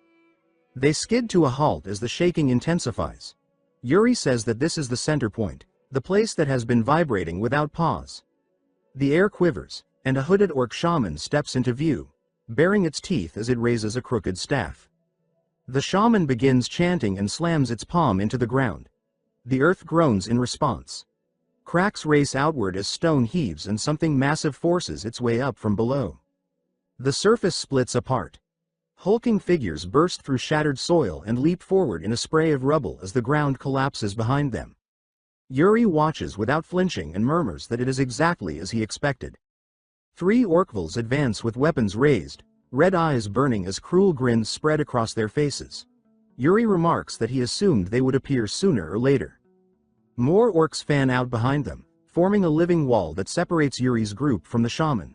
They begin chanting again, shouting in unison as if sealing the spell across the battlefield. Jared leans in and says that the enemy is deliberately targeting Yuri. Yuri answers calmly that he can tell. Yuri raises his sword and commands each of them to take one opponent and not lose. His knights answer immediately and spread out. As Yuri steps forward, his focus sinks beneath the battlefield once more. He senses that whatever lies below is not an orc, and he knows that ending this battle means destroying it. He charges toward the largest presence, the orcval, and swings with full force as the duel begins.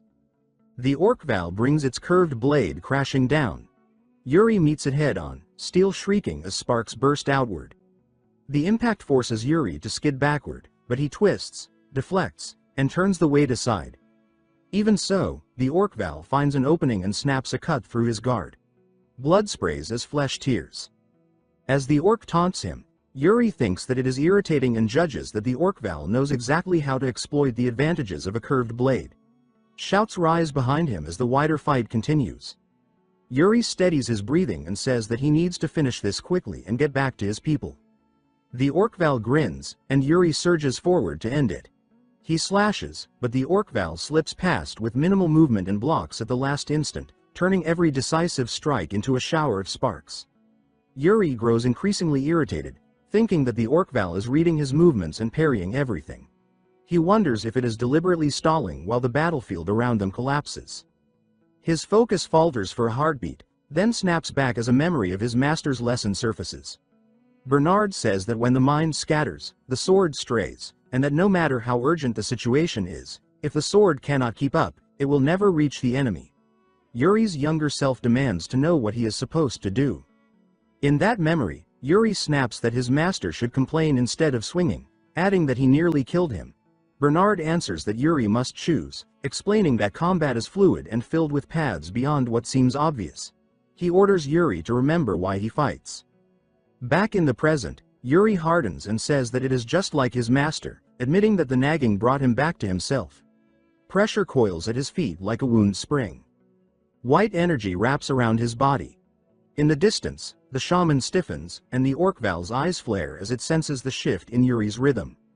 Yuri levels his sword and says that they were trying to provoke him. He leaps forward, declaring that his original purpose was to deal with what lies underground. He drives his blade down with ruthless resolve. The strike detonates the space beneath them and forces the massive earth-bound creature upward, unleashing a harsh, echoing scream. As the smoke peels away, Yuri is already moving again. He surges forward through the white spiral of his own momentum, eyes locked ahead, and states that charging straight through like this is always the best way.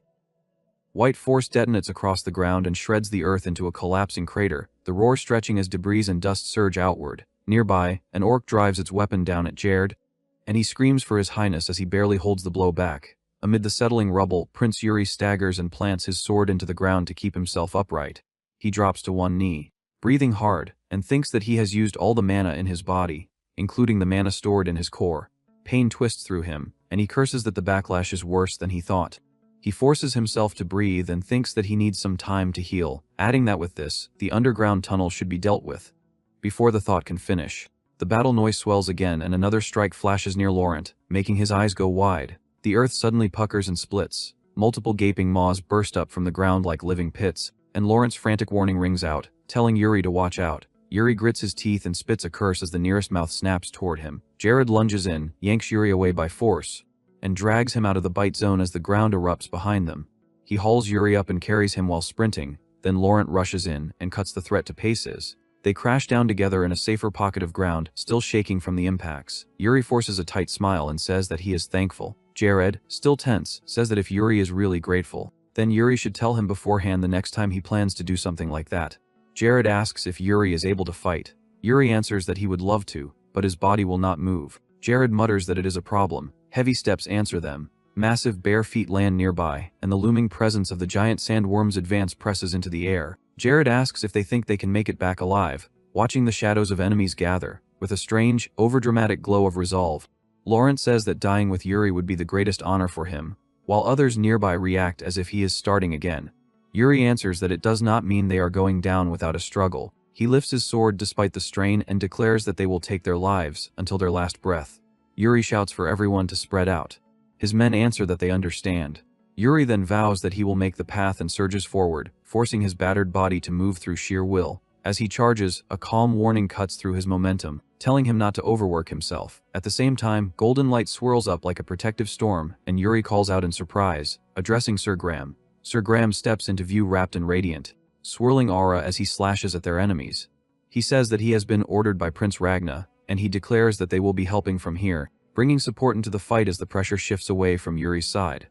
Later, the camp settles under clearer light. Someone asks if the enemies ran away, and the answer comes that they did. Inside the medical tent, Prince Ragna listens as a report says that by the time they arrived, Prince Yuri had already taken down the giant sandworm. The report adds that the enemies probably concluded they had no chance of winning once their entrance was blocked. Prince Ragna clicks his tongue and says that it is a shame, adding that it would have been nice if they had captured them and interrogated them. He praises Sir Graham, saying that he has done very well.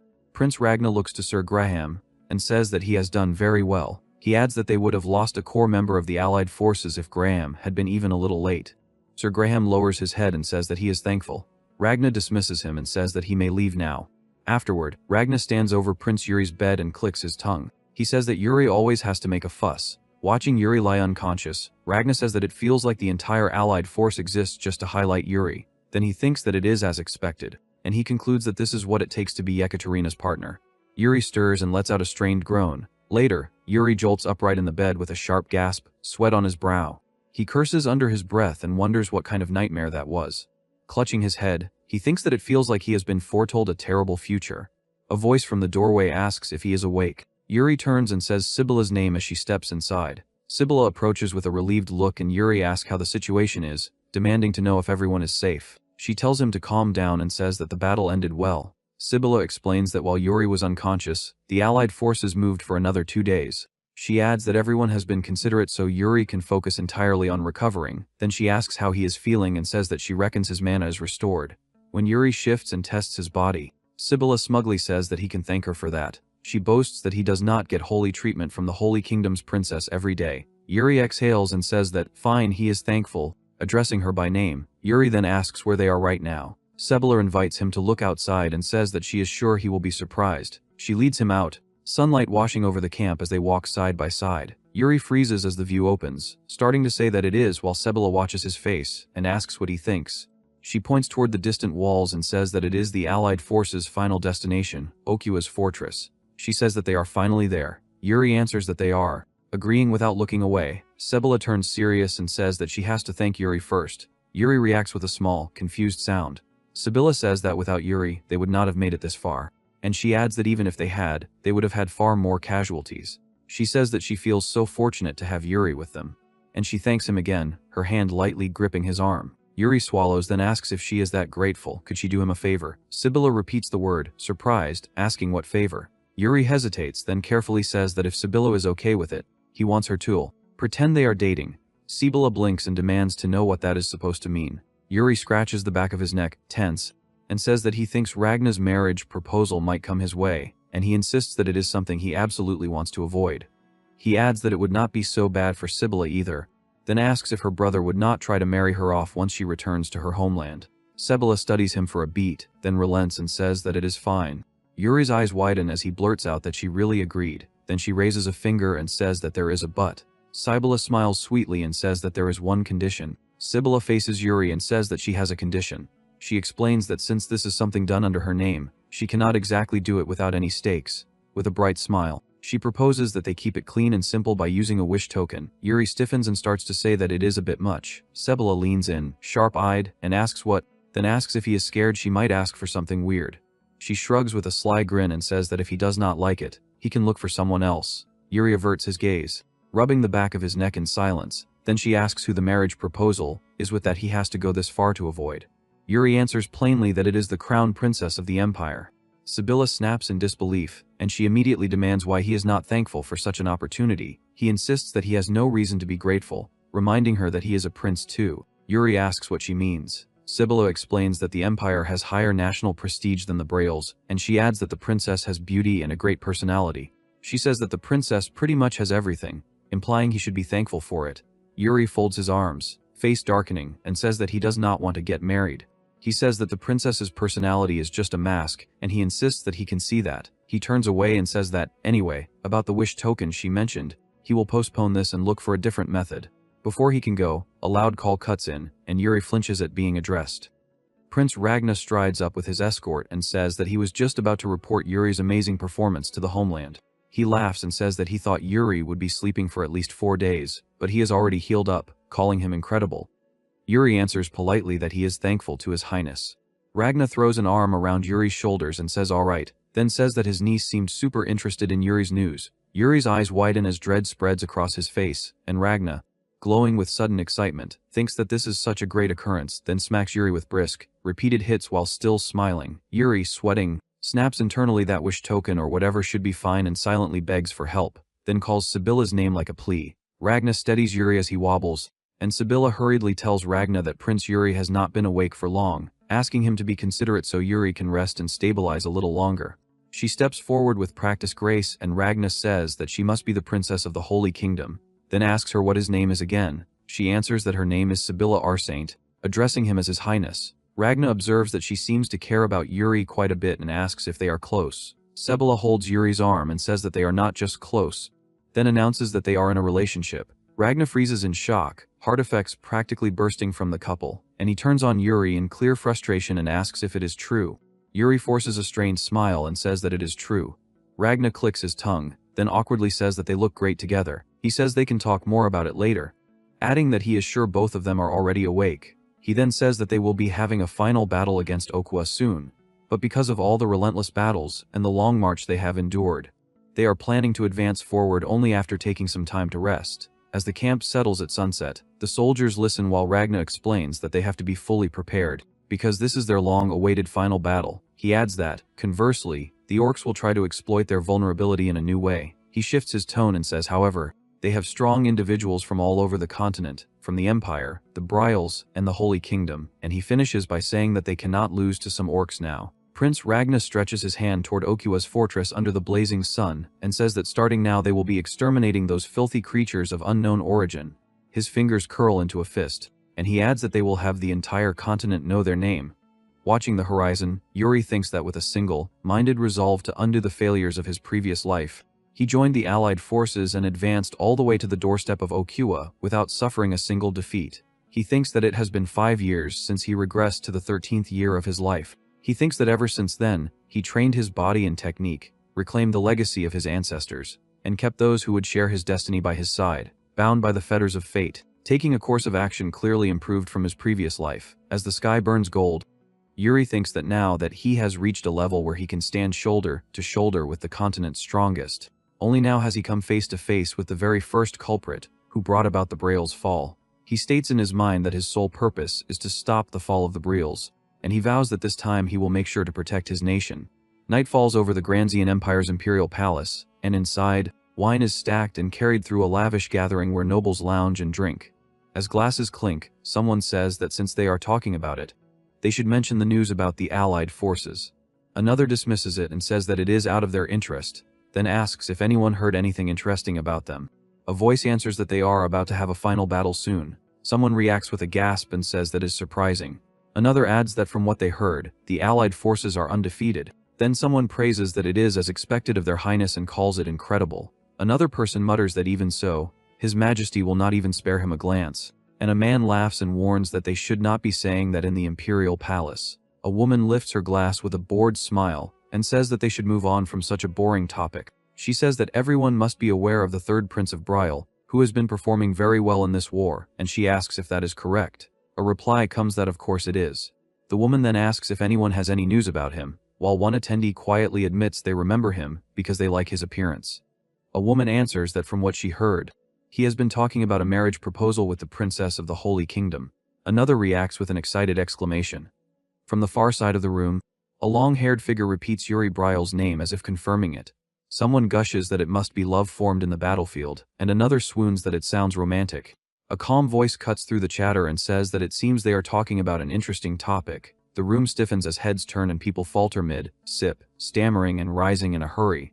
Attendants bow and say that it is an honor to see Her Highness. The Crown Princess steps forward, fanning herself, and says that about the news from just now, she wants to hear more. She fixes her cold gaze on them and asks them to tell her in more detail. Under a cloudless sky, the soldiers relaxed in loose clusters, their armor glinting in the sunlight as they exchanged light-hearted talk. One of them explained that he had been planning a large business venture in his hometown, and that he intended to begin it once the war ended. Another asked whether his companion had tasted the food he had shared before, and whether it had been to his liking. Laughter followed as they spoke about their hopes, each saying that when they returned home, they would finally chase the dreams they had long set aside. Not far from them, Prune moved quietly through the camp, observing without interrupting.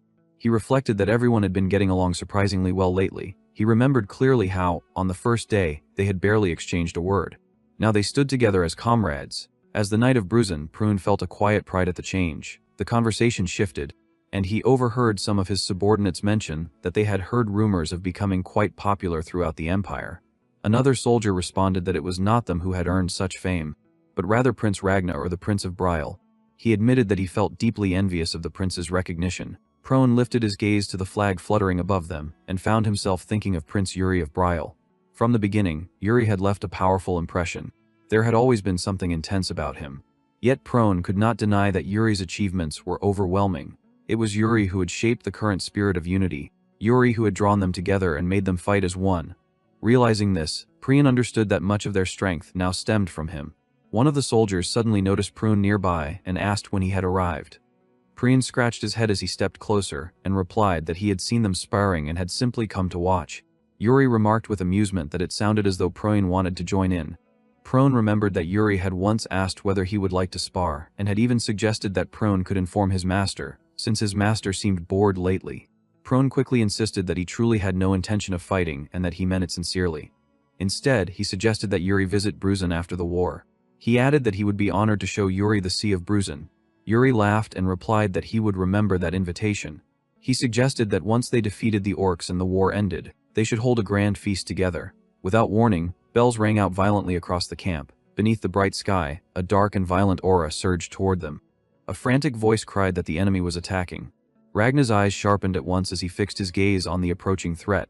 Yuri let out a quiet sigh and remarked that there were so many enemies advancing that he could not even see the horizon. Laurent commented that the situation was no different on the opposite side. Jared reported that the camp had been completely surrounded by the orc army. Yuri asked whether Jared felt afraid, observing that he had grown unusually silent. Jared replied sharply that he was not afraid. Yuri laughed and observed that Jared had changed, explaining that in the past he would have complained about being dragged into troublesome matters like this. Jared demanded to know exactly when Yuri was referring to. Yuri calmly explained that he only meant they had come a long way since then. He declared firmly that they would go even farther. A massive foot suddenly crashed into the earth. The ground trembled as a towering and savage orc stepped forward. Jared reacted in shock, exclaiming at the creature's overwhelming presence. Yuri narrowed his eyes and concluded that this had to be Okua, the orc king. The monstrous figure roared, and Yuri confirmed with certainty that it was indeed Okua. Immediately, the other orcs echoed their king's roar, their voices merging into a thunderous wave. The human soldiers refused to falter. Horns blared in response, their sound cutting through the chaos. Ragnar lowered his sword in a swift motion and ordered the charge. Okua's face twisted with ferocity, his red eyes blazing like fire. Then both armies surged forward and the battle began in earnest. The human soldiers drove their horses ahead with fearless resolve. Yuri lifted his sword high and called out for Bryle. Steel met flesh. The two forces collided violently, and blood sprayed across the battlefield. Okua's army struck back with savage strength, their blows shaking the ground. A blade pierced straight through an orc's neck, sending blood gushing out in a crimson torrent. Those who witnessed it froze in shock for a heartbeat. Yuri turned sharply and commanded everyone to stay focused. Suddenly, a heavy shadow passed over him. Someone looked upward and questioned why the sky had darkened so abruptly. A moment later, winged shapes came into view, and a terrified cry spread through the ranks that wyverns were descending. From the air, Okua's forces aimed their bows downward. Arrows were drawn and released in a ruthless volley. Instead of fear, a spark of excitement flashed across Yuri's expression. He remarked that this was the kind of battle the enemy wanted. He placed his hand on his sword and noted that such an attack from the sky would consume an enormous amount of mana. Even so, he swung his blade. A surge of energy exploded outward, magic bursting into the air as if to crush the very space around him. His face grew solemn as he continued to fight. With tremendous force, he hurled his sword forward, aiming to shatter the enemy's momentum. The foes above roared in shock at the sudden counterattack. Yuri calculated quietly that the height was sufficient. He lowered his stance and leaped high into the sky. In a swift motion, he seized the control rope held by one of Okua's warriors and yanked him downward, throwing him to the ground and gaining dominance in the air. He declared that if they believed they could strike safely from above, they were gravely mistaken. He vowed that every one of them would fall from the sky. His eyes darkened with killing intent as he raised his hand and made his unwavering declaration. Blood bursts into the air as armored soldiers crash into one another beneath the shadow of a towering palisade. Overhead, dark-winged wyverns slice across the sky, their riders shrieking as they dive. Yuri forces his way through the chaos below, his blade cutting a precise path. Another enemy falls behind him, lifeless before the body even touches the ground. On the ramparts, a knight reports to Prince Ragnar that the archers stand ready.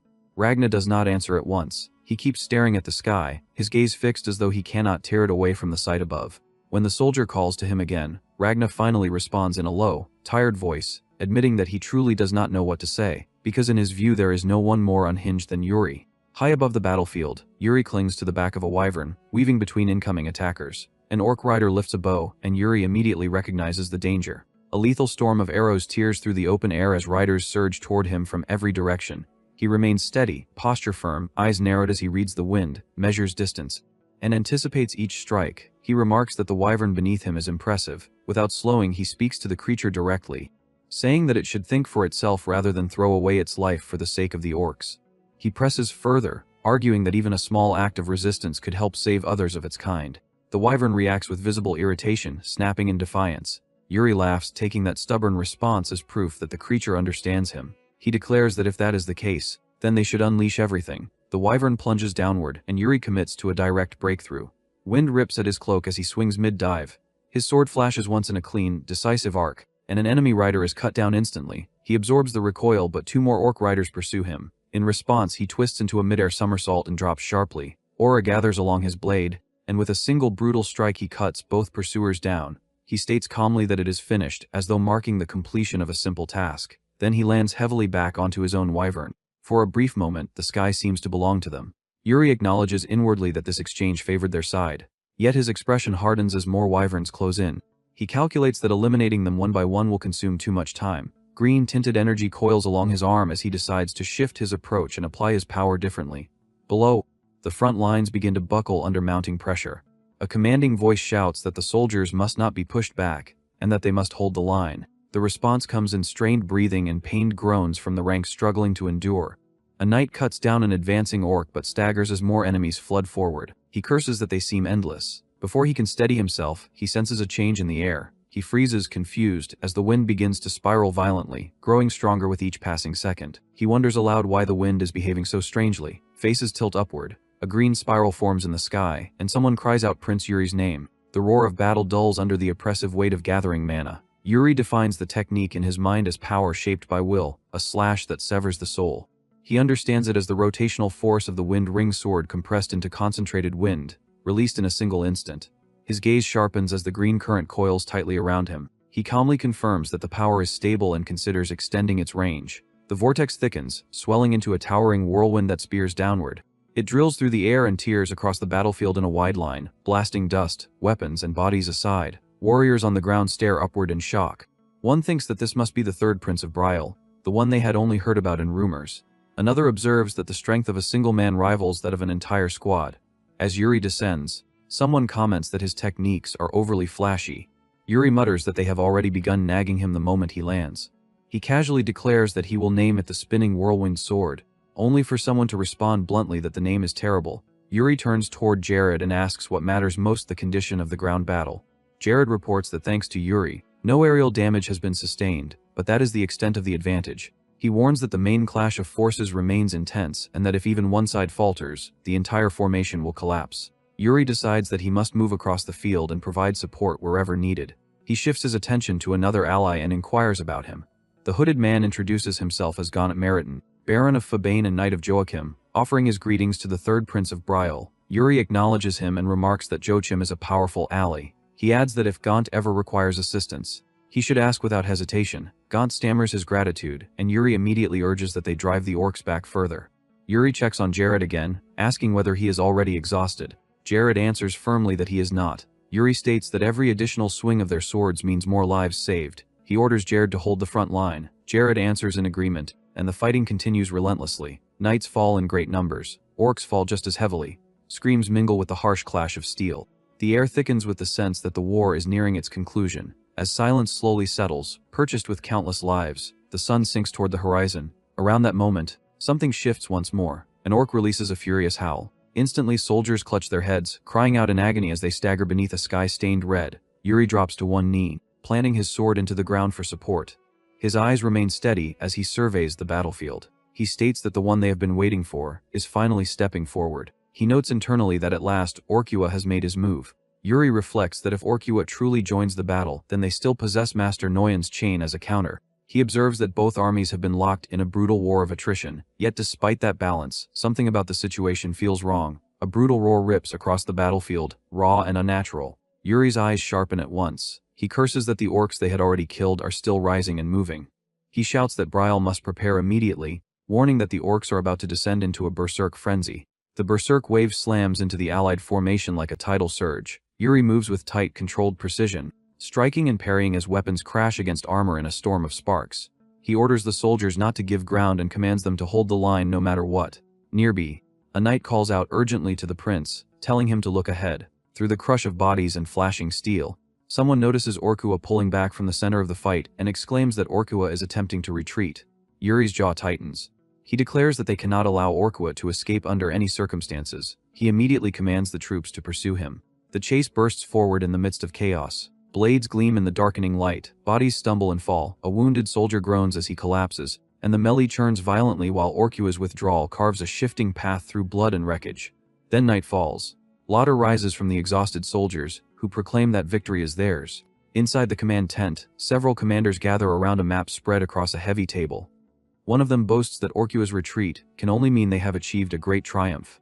Another officer proposes that since the enemy has withdrawn, they should take time to rest. Someone responds with eager approval. A second voice reasons that Orkua must have sustained serious injuries as well and suggests they focus on recovery. Another agrees, arguing that the forced march to reach this battlefield was long and draining, that fatigue weakens combat ability, and that proper rest would restore their strength. Yuri cuts through their optimism sharply, stating that they are speaking nonsense. He asks whether they have forgotten their location and reminds them that they are deep within enemy territory.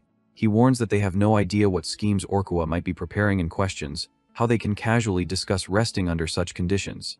He points out that Orkua is the one controlling the orcs and insists that there must be something more hidden beneath the surface. Yuri declares that they must continue applying pressure without delay. Ragna speaks up then, explaining that during the battle he dispatched mages to observe Orkua's encampment. He reports that those mages sensed a sinister aura rising from within the enemy camp. Yuri concludes that there is no justification to prolong the situation any further. Ragna issues the final command, declaring that they will march at dawn and instructing everyone to ensure that all preparations are flawless.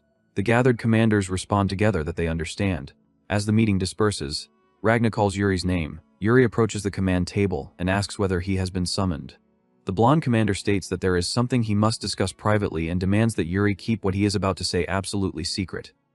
Yuri answers without hesitation that he can do so. Satisfied, the commander places a blue, jewel-like device on the table and activates it. A translucent barrier spreads outward, enclosing the space around them. Yuri watches the shimmering wall form and realizes that the commander is sealing the area with mana to block sound. The commander admits that he hesitates to speak because Yuri is not a member of the Empire. Yet he adds that Yuri is the only person present whom he truly trusts.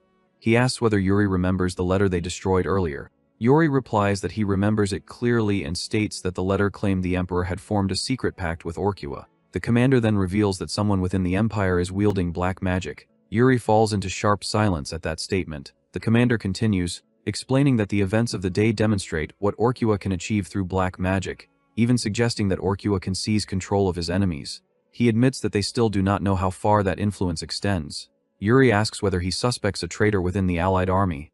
The commander replies that it remains only a suspicion for now, which is precisely why he called Yuri. He explains that it is not a matter he can entrust to an Imperial knight.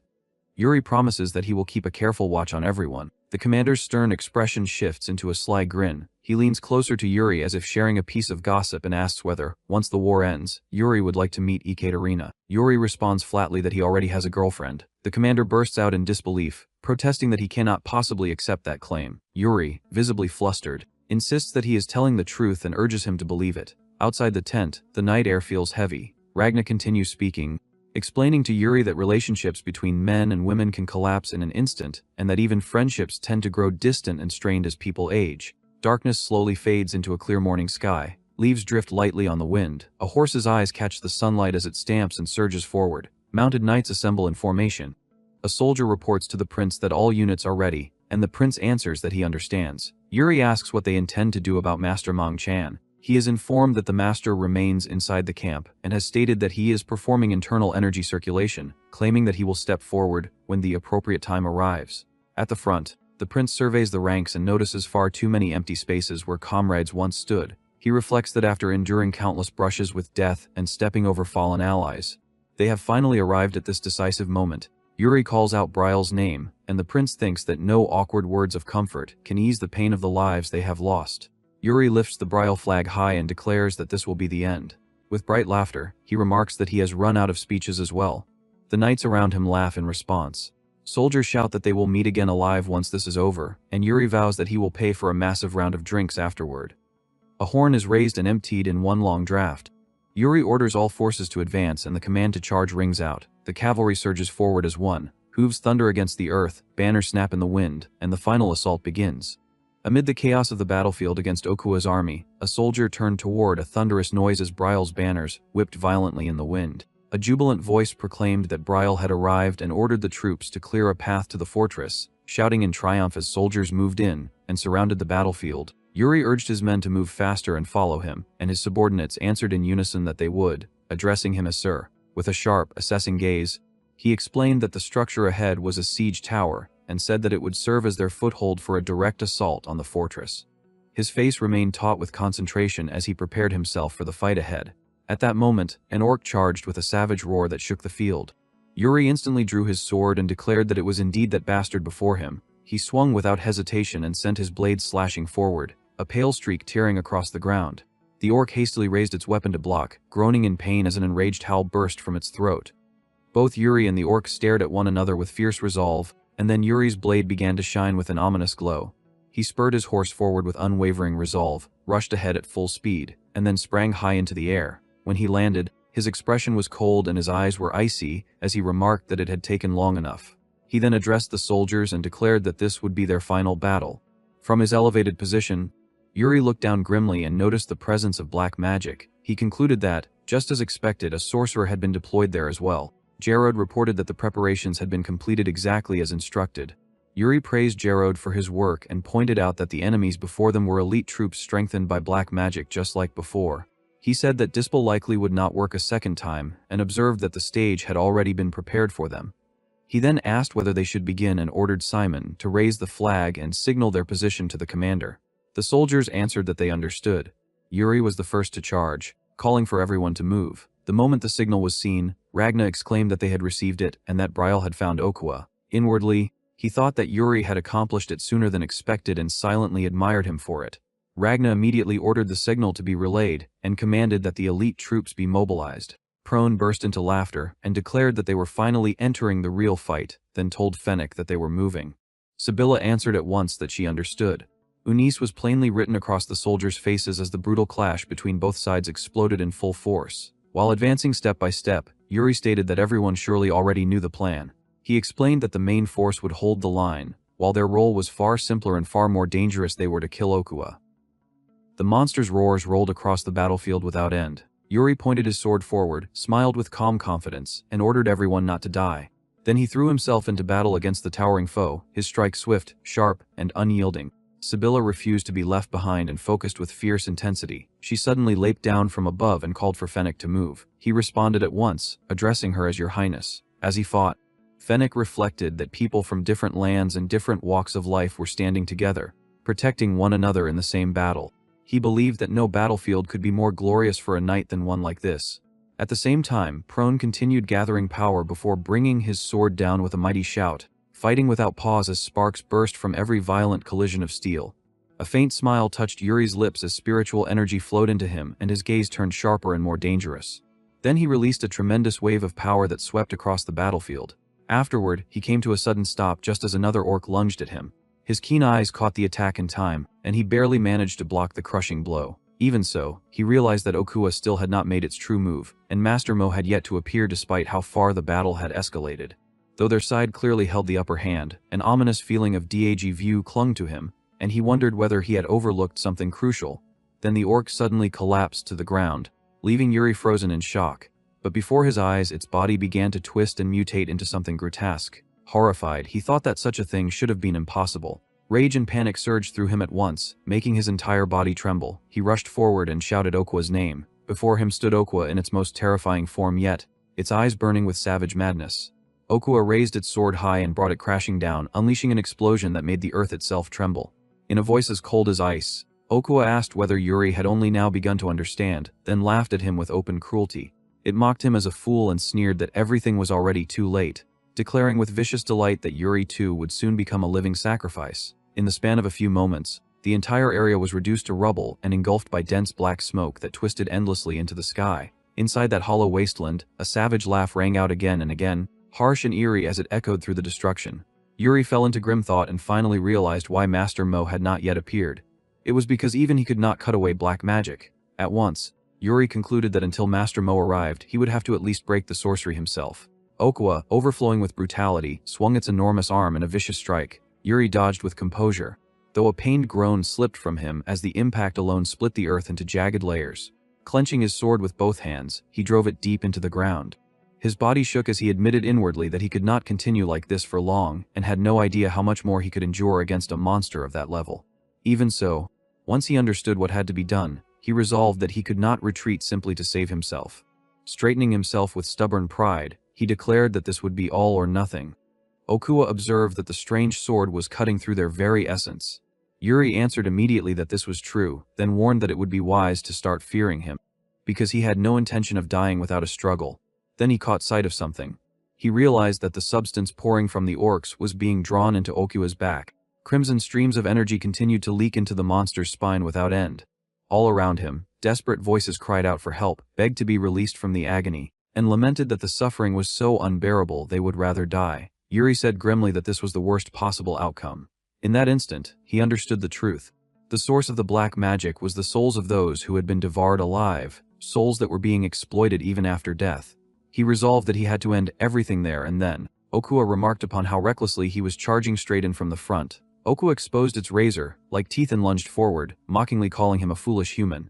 Yuri rushed ahead like a gale, unwavering, but the first clash went badly for him. His helmet was struck away, his eyes widened as he saw the horrifying scene before him, with countless red currents surging up from beneath the earth and converging all at once.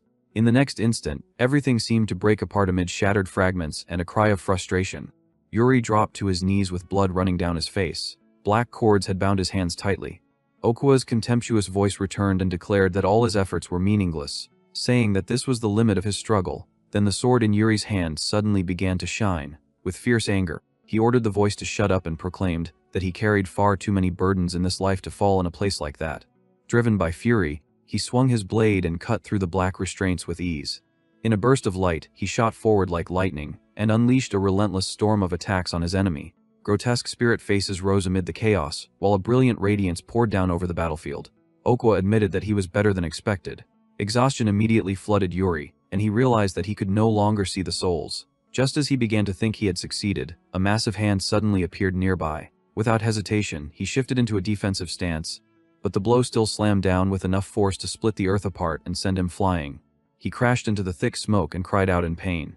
Grinding his teeth, he realized that he had reacted too late and that his left arm and ribs were mostly shattered. Laurent rushed to his side in alarm and called out to him as "Your Highness." But the danger had not passed. Okua spoke savagely and remarked that a knight capable of cutting black magic truly did exist. With blood running down his face, Yuri noticed that Okua was using the continental language. He thought that it made sense for the sorcerer to speak that way, but he could not understand why even Okua would use it. Step by step, Okua drew closer and declared that, as a reward for providing amusement, it would personally grant Yuri death. Then the monster's fist shot forward with crushing force as it commanded him to die. Yuri and Laurent were both seized by dread, and Yuri instantly understood that he could not block that attack. Then, from far away, an urgent voice shouted out. A figure appeared in the distance and strained desperately to intercept Okua's finishing blow. The moment Yuri saw the newcomer, a faint smile touched his lips, and he remarked that he was late. The calm and confident figure apologized for the delay and told them to step back. Master Moyang then said evenly that he would handle the monster himself. Okua roared in fury and ordered him not to interfere. Intense heat erupted from its body, and a streak of flame burst forth at once. The battle, fiercer than ever, stood on the verge of exploding again. As the two powers collided, everything was swallowed by a sea of fire. Laurent anxiously asked whether His Highness was all right, and Yuri replied gently that he was still alive. He could not help but exclaim in astonishment that their opponent was unbelievable, while another voice agreed and remarked that this was, in the truest sense, a battle between monsters. Master Moyang kept his cold, sharpened gaze locked on the monster before him. Compared to Okua's enormous body, he looked almost insignificant, yet he had just struck a solid blow that damaged Okua's arm. In response, the creature exposed its razor, like teeth in a faint, chilling smile. Okua regenerated the injured arm almost instantly and remarked that Master Moyang's attack had been a fine trick, though his tone carried a sinister warning. Master Moyang was briefly taken aback as he realized the wound was already closing. Okua's ferocity deepened as he declared that they were nothing more than pitiful beings, and that he would show them the true difference in power. Master Moyang stared at him with grim focus, muttered that the thing was truly a monster, and tightened his grip on his sword. A blazing red aura soon wrapped around Master Moyang's entire body. At that moment, one of Okua's followers suddenly appeared and informed his lord that he could sense enormous power from Master Moyang, offering to aid in the fight. Okua fell silent for a brief moment as he considered those words. Then he slowly licked his lips and said that no help was needed. Seizing the subordinate by the head, he lifted him into the air. Master Moyang ground his teeth in disbelief and shouted that Okua was even stealing the power of his own kind, accusing him of devouring his own men. Okua answered with mild puzzlement and asked what Master Moyang meant by subordinates. He explained that humans and orcs were not the same, and that likewise, he and those creatures were entirely different beings. With that, he crushed the subordinate's head and mockingly asked whether Master Moyang treated the worms crawling on the earth as subordinates and spared them out of mercy. Consumed by anger, Master Moyang charged forward and slashed fiercely, cursing Okua as a bastard. Okwa only frowned and dismissed him as a lowly creature. Then, clenching his fist, he punched straight into the incoming blade. The collision triggered a violent blast. Master Moyang stared in shock as he realized that Okwa had stopped the sword with nothing but his bare hand. A dark aura burst out from Okwa and wrapped itself around Master Moyang's body. Okwa hammered his fist downward with overwhelming force, shattering the ground below. Then he raised his arm again and pounded the earth over and over, reducing everything beneath him to broken rubble. As the barrage continued, Okwa declared that it was only natural for the weak to be eaten by the strong, and said that Master Moyang could never hope to defeat him. Pressing his foot into the ground, Okwa used the force to launch himself high into the air. Preparing to end it, he grinned viciously and declared that Master Moyang should die and become his nourishment. But through the thick smoke, Master Moyang's smiling face appeared. With biting sarcasm, Master Moyang remarked that Okwa sounded like a child who had only just learned how to speak, noting that he talked far too much. He then brought up Okwa's claim that the weak were always devoured by the strong and asked whether he had ever faced the sunset all the way to the end. At that question, Okwa halted. A brilliant sphere of light appeared before them. Master Moyang raised his sword and slowly shut his eyes as he invoked the Azure Cloud Crimson Sunset Sword. Okwa strode toward him in fury, called him insolent, and declared that he would swallow him whole. Master Moyang opened his eyes again, his blade now cloaked in crimson energy, and unleashed the technique known as Empty Mountain. Bright Moon, he slashed savagely at Okwa. Okwa spat furious curses, but Master Moyang continued pressing him with one devastating strike after another. At last, Okwa coughed up blood in agony, then lost consciousness and crashed to the ground. Master Moyang breathed heavily and thought that, just as expected, the technique placed far too much strain on the body. Bent over with both hands braced on his knees, he reflected that even so, the corrupted being that had devastated the western lands had finally been brought down. As he looked around, Master Moyang thought that his disciple and the others would deal with the remaining enemies, and that he himself now had to destroy this abomination completely. Swearing under his breath, he reflected that although he had expected something terrible, he had never imagined anything this horrifying, and he wondered how many people had been sacrificed to create it. Then Okwa suddenly appeared behind him and said that what Master Moyang had seen so far was not the whole truth, and that beyond what he could imagine, the darkness ran much deeper and was far more dreadful. Startled, Master Moyang stepped back in confusion, horrified that the monster was still alive even after having its head pierced. Okwa's body began regenerating once more, the wounds slowly closing as he explained that the horror Master Moyang had witnessed had been piling up for a very long time. Master Moyang struck him again with a powerful slash, but this time it did nothing. Okwa advanced slowly and said that when creatures starved, they devoured one another like worms, reminding Master Moyang that he had already explained this. To him, Master Moyang and all the others were no different from insects. Then he raised his huge hand over Master Moyang. Hearing the disturbance, Yuri turned his head toward the scene. His face tightened at once, and he muttered in disbelief that it could not be happening. Then he saw that Master Moyang had already been completely seized within Okwa's grasp, and in panic he shouted for his master. Master Mo stood atop the grotesque, corpse-forged mass as it surged upward like a giant stone hand, and he gritted his teeth as the thing kept rising beneath him. He drove himself forward with a flaming slash, hacked through the writhing body, and landed hard while breathing heavily. With disgust in his eyes, he says that the bastard was not satisfied with turning the dead into materials for black magic and had even fused with them as well. At once, red-black power burst outward. Armored knights and soldiers recoil in shock, one exclaiming in disbelief and another beginning to identify what they were seeing before the violent aura threw the battlefield into chaos. Yuri stared at the monstrous shape swelling before him and says that it was insane. As the enormous form took shape inside the boiling black magic, Yuri realized that this would not end unless they cut down that disgusting thing. He immediately understood the danger and thinks that the black magic he had cut earlier was not all of it. He concludes that if they could not stop Okwa in that state, the Alliance army would be wiped out and Braille's destruction would not be prevented. Loran hurried to his side and tells the prince that he must fall back and return to Braille, because from that point on the battle would become too chaotic. Jared steps in as well and says that the rest should be left to them, adding that the prince had already done more than enough. Yuri falls silent for a moment, then rejects that thought in his heart.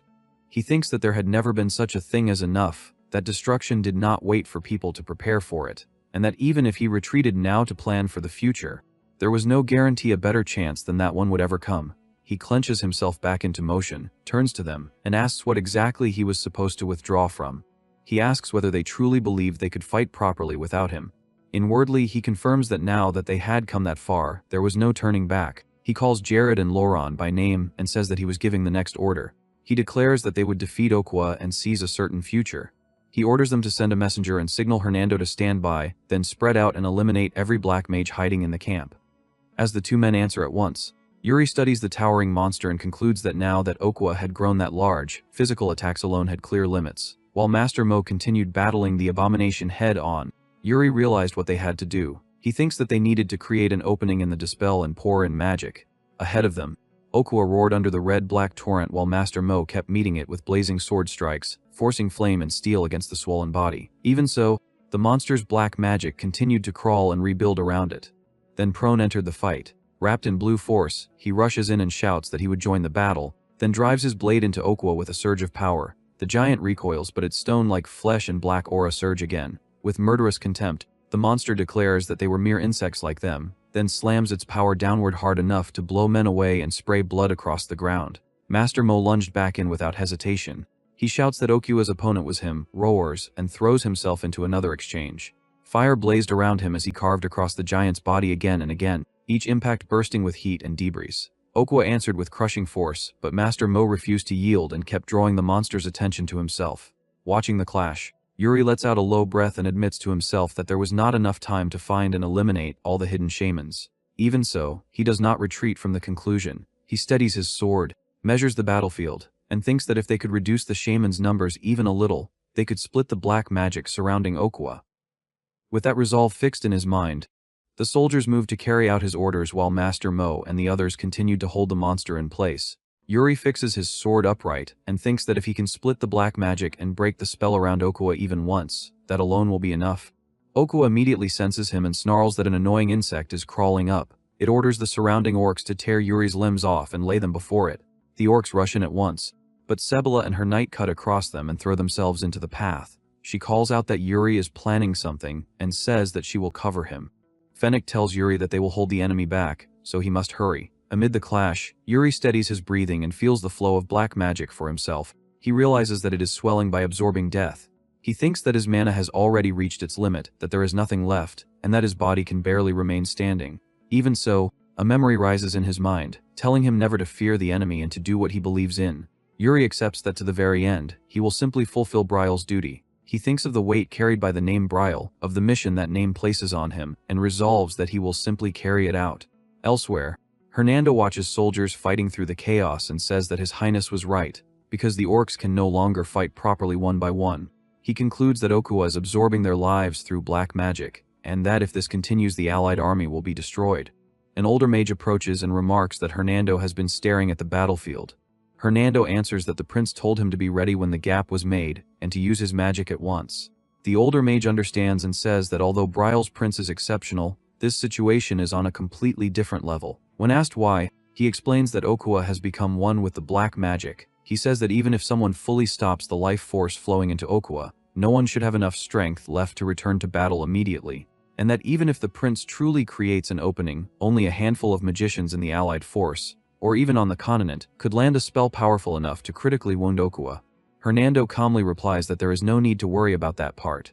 At that moment, a blinding pillar of light rises. The older mage stares in shock, and when he sees the battlefield again, he cries out to Hernando that the black magic is gone. Left speechless for a brief instant, he calls Hernando's name again. Hernando tells him to step back. Then, with a faint smile, he says that since their precious prince asked for it, he will send him an extra, large spell. A vast magic circle opens, and a gigantic fireball gathers in the sky. The older mage gasps in disbelief as the spell forms. Below, the shamans look up in alarm. Okwa also looks skyward and says that the density of mana is unbelievable. It cannot accept what it is seeing. Yuri sees the blazing mass descending and shouts for all units to prepare for impact. The soldiers brace themselves. Master Mo also steadies his sword and faces the coming blast without retreating.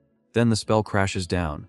Okwa roars that it will not be defeated and thrusts out a hand against the falling fire, but the impact swallows the battlefield in an overwhelming eruption. Protected within a barrier, Yuri and the nearby soldiers endure the shockwave, while the shamans and orcs are consumed by the inferno, screaming as the flames roll over them again and again. As the blazing devastation spreads, Yuri remarks that the power is far beyond imagination. Another thought follows that, thankfully, it has bought enough time for the moment.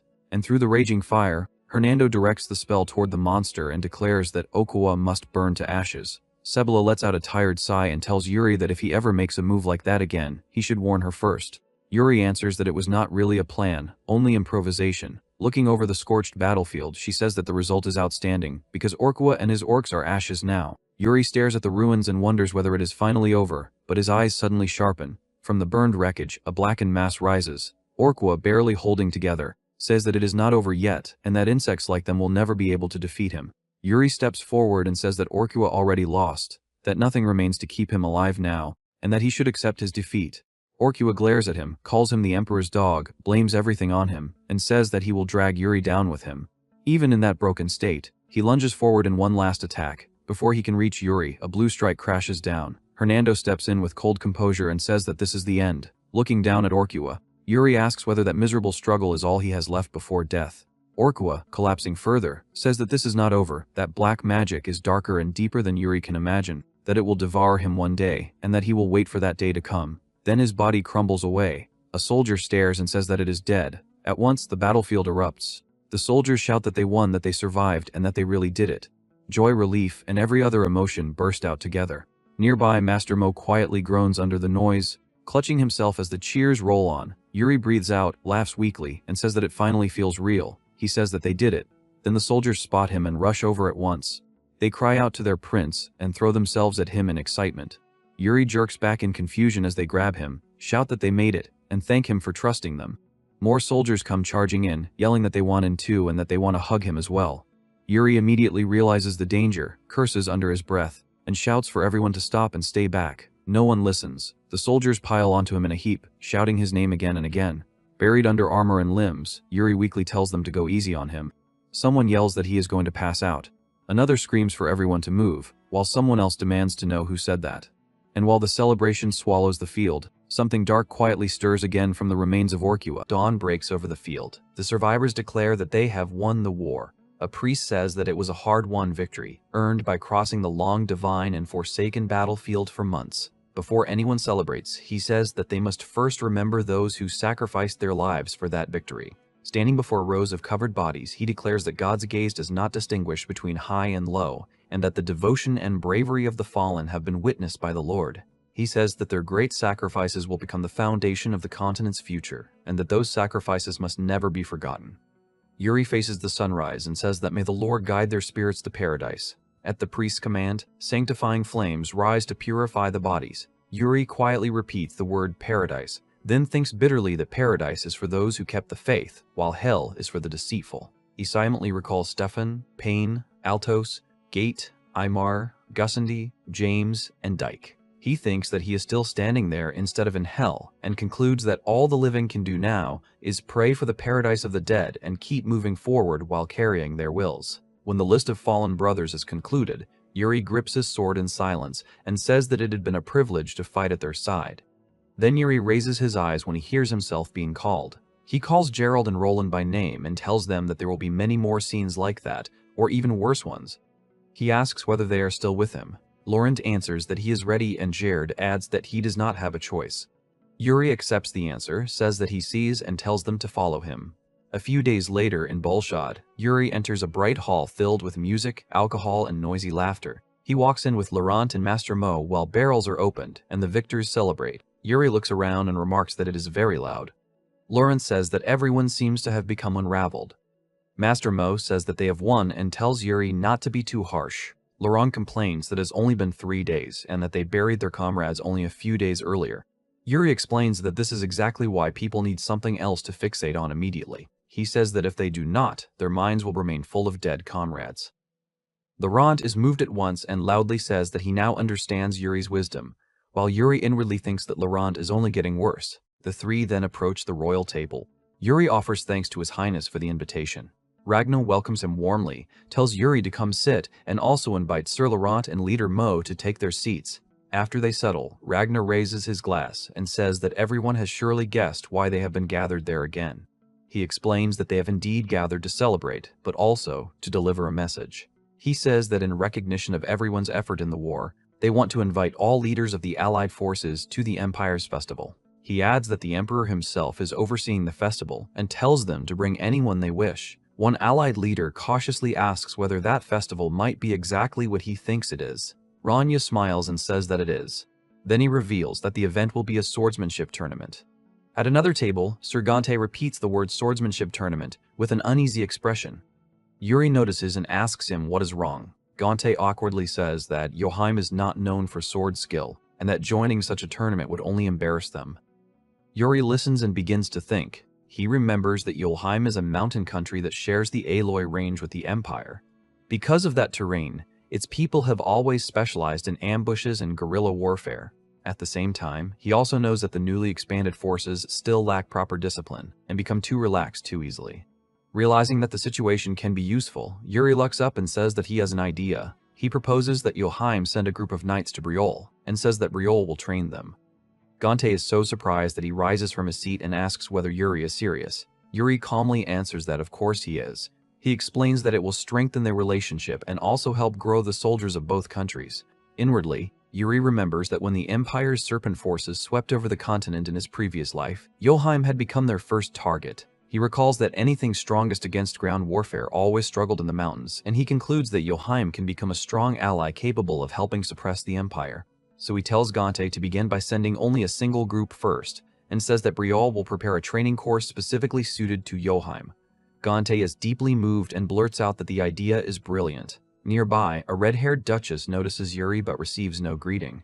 Irritated, she complains that he is seriously not even going to greet her. Before that annoyance can deepen further, a flustered young knight suddenly appears before her with a large bouquet. He says that he brought it for her and begs her to accept his sincere heart. For one brief moment she looks stunned, but then her face hardens.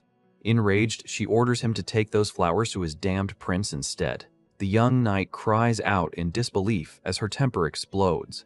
And later, alone in her room, she brushes her hair in front of a mirror and mutters that the whole thing is so annoying. Then Hernando appears in her room without warning. Without turning her head at first, she coldly reminds him that she had said no one was to enter her room without permission. When she realizes it is Hernando, she calls him by name and asks what is wrong with him. Hernando calmly says that there are too many eyes outside and asks her to understand. As he speaks, golden light spreads and interception magic seals the room. The Duchess recognizes the spell and is immediately more alert. She says that she had been expecting someone else, then asks what he is doing there in the middle of the night. Hernando tells her to look for herself. He raises a scroll wrapped in ominous red force and says that he found it on Orqua's corpse. The Duchess stares at it and asks what it is. Hernando tells her to cast mind protection first, then come closer and inspect it. She narrows her eyes and asks what could possibly make him so anxious. Even as she approaches, she warns that if it is nothing serious, she will kick him out.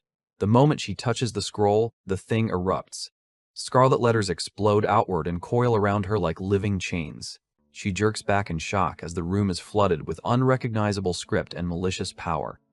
The energy wraps around her neck, shoulders, chest, and limbs. She says that she cannot move her body. Then the curse drags her mind into a vision. She sees a crimson world in a black tower. Above it all hangs a monstrous eye, fixed upon her from the red darkness. The sheer sight of it makes her panic. She thinks that she should have understood the moment she saw how uneasy Hernando had been. She begins to retch and admits that she cannot look deeper inside it, because if she does, the thing will devour her. Even in the middle of that terror, she bitterly complains that she had just taken a bath. Then, annoyed with everything, she throws up her hand and casts Aegis. Blue-white force slashes across the room and tears through the invading curse long enough for her to cough and catch herself. After the clash, Hernando observes that the object has been sealed with multiple layers of mana wall, and yet the energy inside is still trying to extend outward. The Duchess struggles to steady her breathing. The Duchess stared at the sealed red mass on the table, still unsettled from the curse that had just wrapped around her body, and demands to know what it was and why Orqua's corpse had been carrying such a thing. Hernando, standing beside her with his breath still uneven, admits that he does not know for sure yet. He explains that he inspected Orqua because the dark spell Orqua had used was strange, and while searching the corpse he found that thing bursting with energy among the other bodies. He then reveals how he retrieved it. He says that he forced the energy strength down and had to use longing to pierce the corpse. The Duchess is shocked and exclaims that he used that power without lifting the restriction. Hernando answers that he did it with the Empire's magicians and says that it had not even been difficult. He quickly adds that he wanted her to decipher it with her Ascension decryption skill. The Duchess crosses her arms and thinks it over. After a pause, she says that she can try, but cannot guarantee success. She explains that she has never seen those characters before, and that the object is far too dangerous. As her fingers hover over the glowing shell, She says that she assumes it is a fragment of some dark spellbook. Then she recalls that Orqua had known how to use it, and her expression changes. She says that the moment it appeared had felt too convenient. Hernando immediately asks what she means. The Duchess narrows her eyes and begins to lay out her suspicion piece by piece. She says that dark magic grows stronger through sacrifice, that this object somehow ended up in the hands of the King of Orcs by an absurd coincidence, and that the Allied forces had also gathered there at that exact same time. She says that it almost felt as though everyone had been used as bait. Then she adds that the battle was only won because the Prince of Briol had been there to cut through the dark magic. She asks what would have happened if he had not been there, then asks whether Hernando truly cannot guess who might have given such a thing to Orqua. She says that simply thinking about it makes her feel sick, because everything had fallen perfectly into place as though it had been planned. Hernando grows tense and tells her to stop there. He says that she is crossing a line and warns her not to dig deeper than that. At that moment, another voice speaks from the doorway and asks why they should stop. Yuri steps into the room, his presence abrupt enough to make both of them turn. He says that he is curious about the Duchess's opinion and asks whether she is suggesting that there might be a mastermind behind the war. Hernando immediately warns him that such speculation could lead somewhere dangerous, but Yuri cuts past that and tells the Duchess that he knows her suspicion was not based on timing alone. He asks whether she has any other reason for thinking that. For a moment, she only glares at him.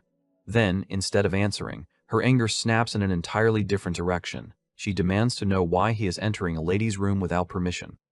Yuri is caught off guard at once, blurts out a confused reaction. She awkwardly dismisses it. Pulling the conversation back on track, she says that the Empire has been acting strangely for a while. Rumors say the Emperor has gone mad, and that some people even claim he sent the prince into this war to get rid of him. Hernando calls out to Mary Rose in exasperation, and the room grows tense again. He says that there is not enough evidence to support such a conclusion, but Yuri supports her conclusion. After thinking it through, he admits that it does make sense. He says that he and another person had also been suspicious of this war. Then he turns toward the red sphere on the table, places his hand on it, and says that this dark magic had also been found. The moment his fingers touch the seal, the barrier reacts violently. A burst of light flares, and both Hernando and the Duchess shout in alarm that the seal is dangerous. The red shell splits open. The page sealed within shoots upward, and black-red energy floods the room. Yuri stares at it without panic, while the cursed force whips around him. Someone cries out to His Highness, but Yuri keeps looking up as if he has recognized something. Then the monstrous crimson eye appears again, hanging over the darkness like a sign of some unseen will. Yuri does not recoil. Instead, after a brief silence, he says that he understands. He recalls the memory of the person who shouts for him to stay away from the demon spellbook. This must be the page from the spellbook he had been talking about. He tells Hernando that they are going to the Empire. Hernando stares at him in disbelief and asks whether he is serious. Yuri says that they have to go there anyway and adds that whatever that thing is, he wants to see it with his own eyes. Then he turns back to the Duchess and says that he has one more question. He asks whether there is any way to identify a dark magic user more clearly than through something obvious, like a deformed body. The Duchess thinks for a moment and says that there is one thing, but then immediately pauses with a greedy sparkle in her eyes and asks whether he expects the answer for free. Yuri is momentarily thrown off. The Duchess sighs dramatically and says that she is going to decipher the page and give him information about it, but it seems that she is not going to receive anything in return for all that effort. She reminds him that he had not even greeted her and had barged into a lady's room without knocking. Yuri bends forward from the verbal blow with a startled groan, clearly taking the hit. After recovering, he asks with forced calm whether there is something she wants from him. The Duchess smiles and says that not right now. Then, with a soft but clearly deliberate expression, she says that she only wants a promise. When the day comes that she needs a favor, he must agree to do anything for her. Yuri forces a strained smile and thinks that he has seen this kind of situation before. He lets out a dry laugh before admitting to himself that his debt keeps piling up. In front of him, Mary Rose folds her arms, glares at him, and impatiently asks whether he is going to promise or not. Yuri hesitates and awkwardly stalls. Beside him, Hernando leans in and whispers that if Yuri refuses, she will definitely stay angry. He adds that her personality is like fire, that she likes to hold grudges, and that offending her is a terrible idea. Yuri inwardly mutters that this is insane. Mary Rose catches them whispering and sharply asks what the two of them are mumbling about. Yuri hurriedly says that it is nothing. After another brief pause, he sighs and gives in. He tells her that it is fine, and that whenever she wants something from him, she only needs to say it and he will make it happen. Mary Rose brightens at once and says that this is sweet. Now that the promise is settled, Yuri says that he wants the answer to his earlier question. He asks whether there is a way to identify a dark magic user, whether through some sign that appears while casting dark spells, or through traces left behind afterward. Mary Rose hums to herself and thinks it over. After a moment, she says that there is indeed one sign. She explains that users of dark spells are practically guaranteed to lose their eyesight, so anyone whose vision rapidly deteriorates is a very reasonable suspect. Yuri immediately repeats the word eyesight to himself, and remembers that the orc enchanters had all been blind. Hernando watches him and asks why he is asking that now. He wonders whether Yuri really intends to go to the Empire himself. Yuri calmly answers that he has a friend in the Empire. Hernando is baffled and repeats the word friend, then points out that Yuri has never even been to the Empire. Yuri says that he met that person in the back streets of Briol, and adds that he is fairly sure Hernando had been there too. Hernando stares at him in disbelief and asks who he is talking about, but Yuri only smiles without answering. Elsewhere, in the Grand Zion Empire, chaos erupts in a dark alley. A pair of thugs shout angrily and say that someone dared to mess with them and still thinks he can walk out alive. In response, a mocking voice says that this kind of lying might work on the sheltered fools in the Empire, but not on him. Then another declaration follows, that from that point on, the place will belong to a branch of Uncle Lending, led by Goryo. Later, under a bright sky, Yuri and Hernando ride across the road toward the Empire. Hernando repeats the name Goryo of the Aquarius Parlor in disbelief. Yuri answers that there should at least be one branch of his business in the Empire by now. Hernando reminds him that he thought Yuri was finished with that man after squeezing money out of him. Yuri says that Goryo may be a scammer, but he is a resourceful one, and that there is no one better when it comes to collecting information for them. Hernando reluctantly agrees that Yuri is right. As they continue riding, Hernando suddenly asks what Yuri plans to do once he returns to Briol. Yuri turns with a confused sound, and Hernando immediately raises his voice and asks what Yuri means by acting confused. He reminds Yuri that everyone is going back to their own homes now that the war is over. Then he tells Yuri to look behind him and see the two men following them. Yuri looks back. Behind him ride Master Mo and another knight. Hernando says that both men are already famous across the continent, so he can easily imagine them demanding a duel with his father the moment they get back. He worries that his father will destroy the whole castle if he gets too excited. Yuri admits that this is a real possibility. Even so, he says that there is no need to worry. He explains that Master Moyong Chan still needs to teach him, and that Bernard can remain with Sir Jose. He concludes that everything should be fine as long as they follow orders. At that moment, a soldier points ahead and calls out to Yuri. Yuri lifts his gaze, smiles, and tells everyone to stop worrying and enjoy their victorious return home. Soon, the gates of Briol come into view beneath a brilliant sky filled with balloons and drifting petals.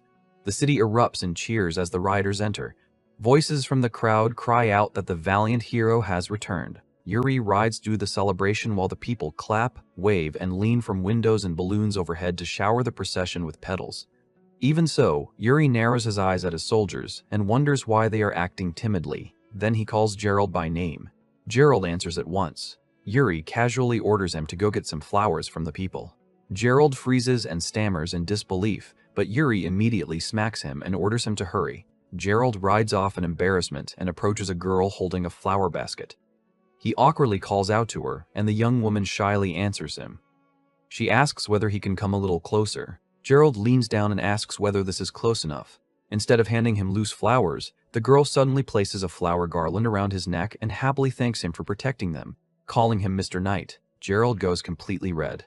Flustered and overwhelmed, he says that he had only done his duty as a knight.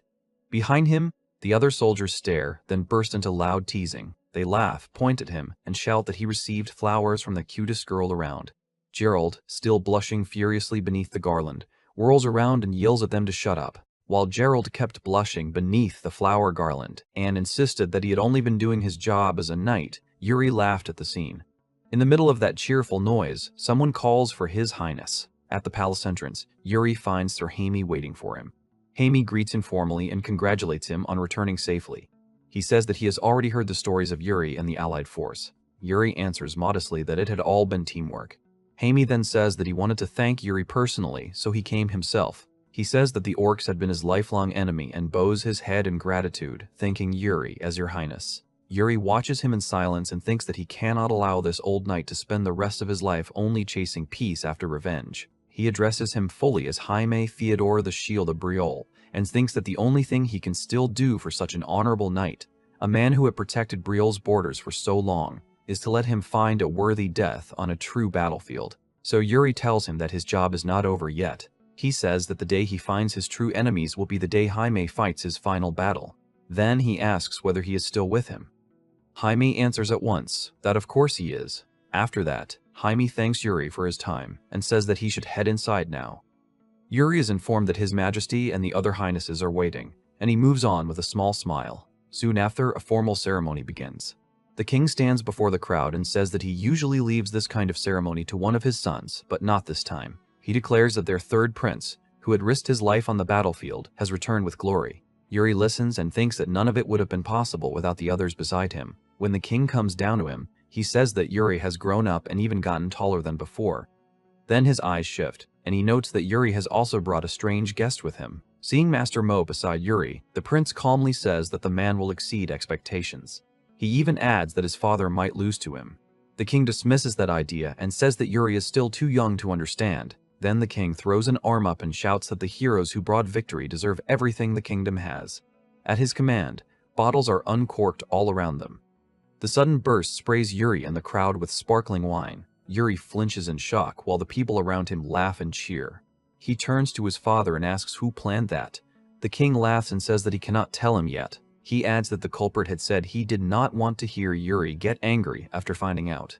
The moment Yuri hears that, he realizes that there is only one person who would do such a thing. He immediately calls out for brother Joshua.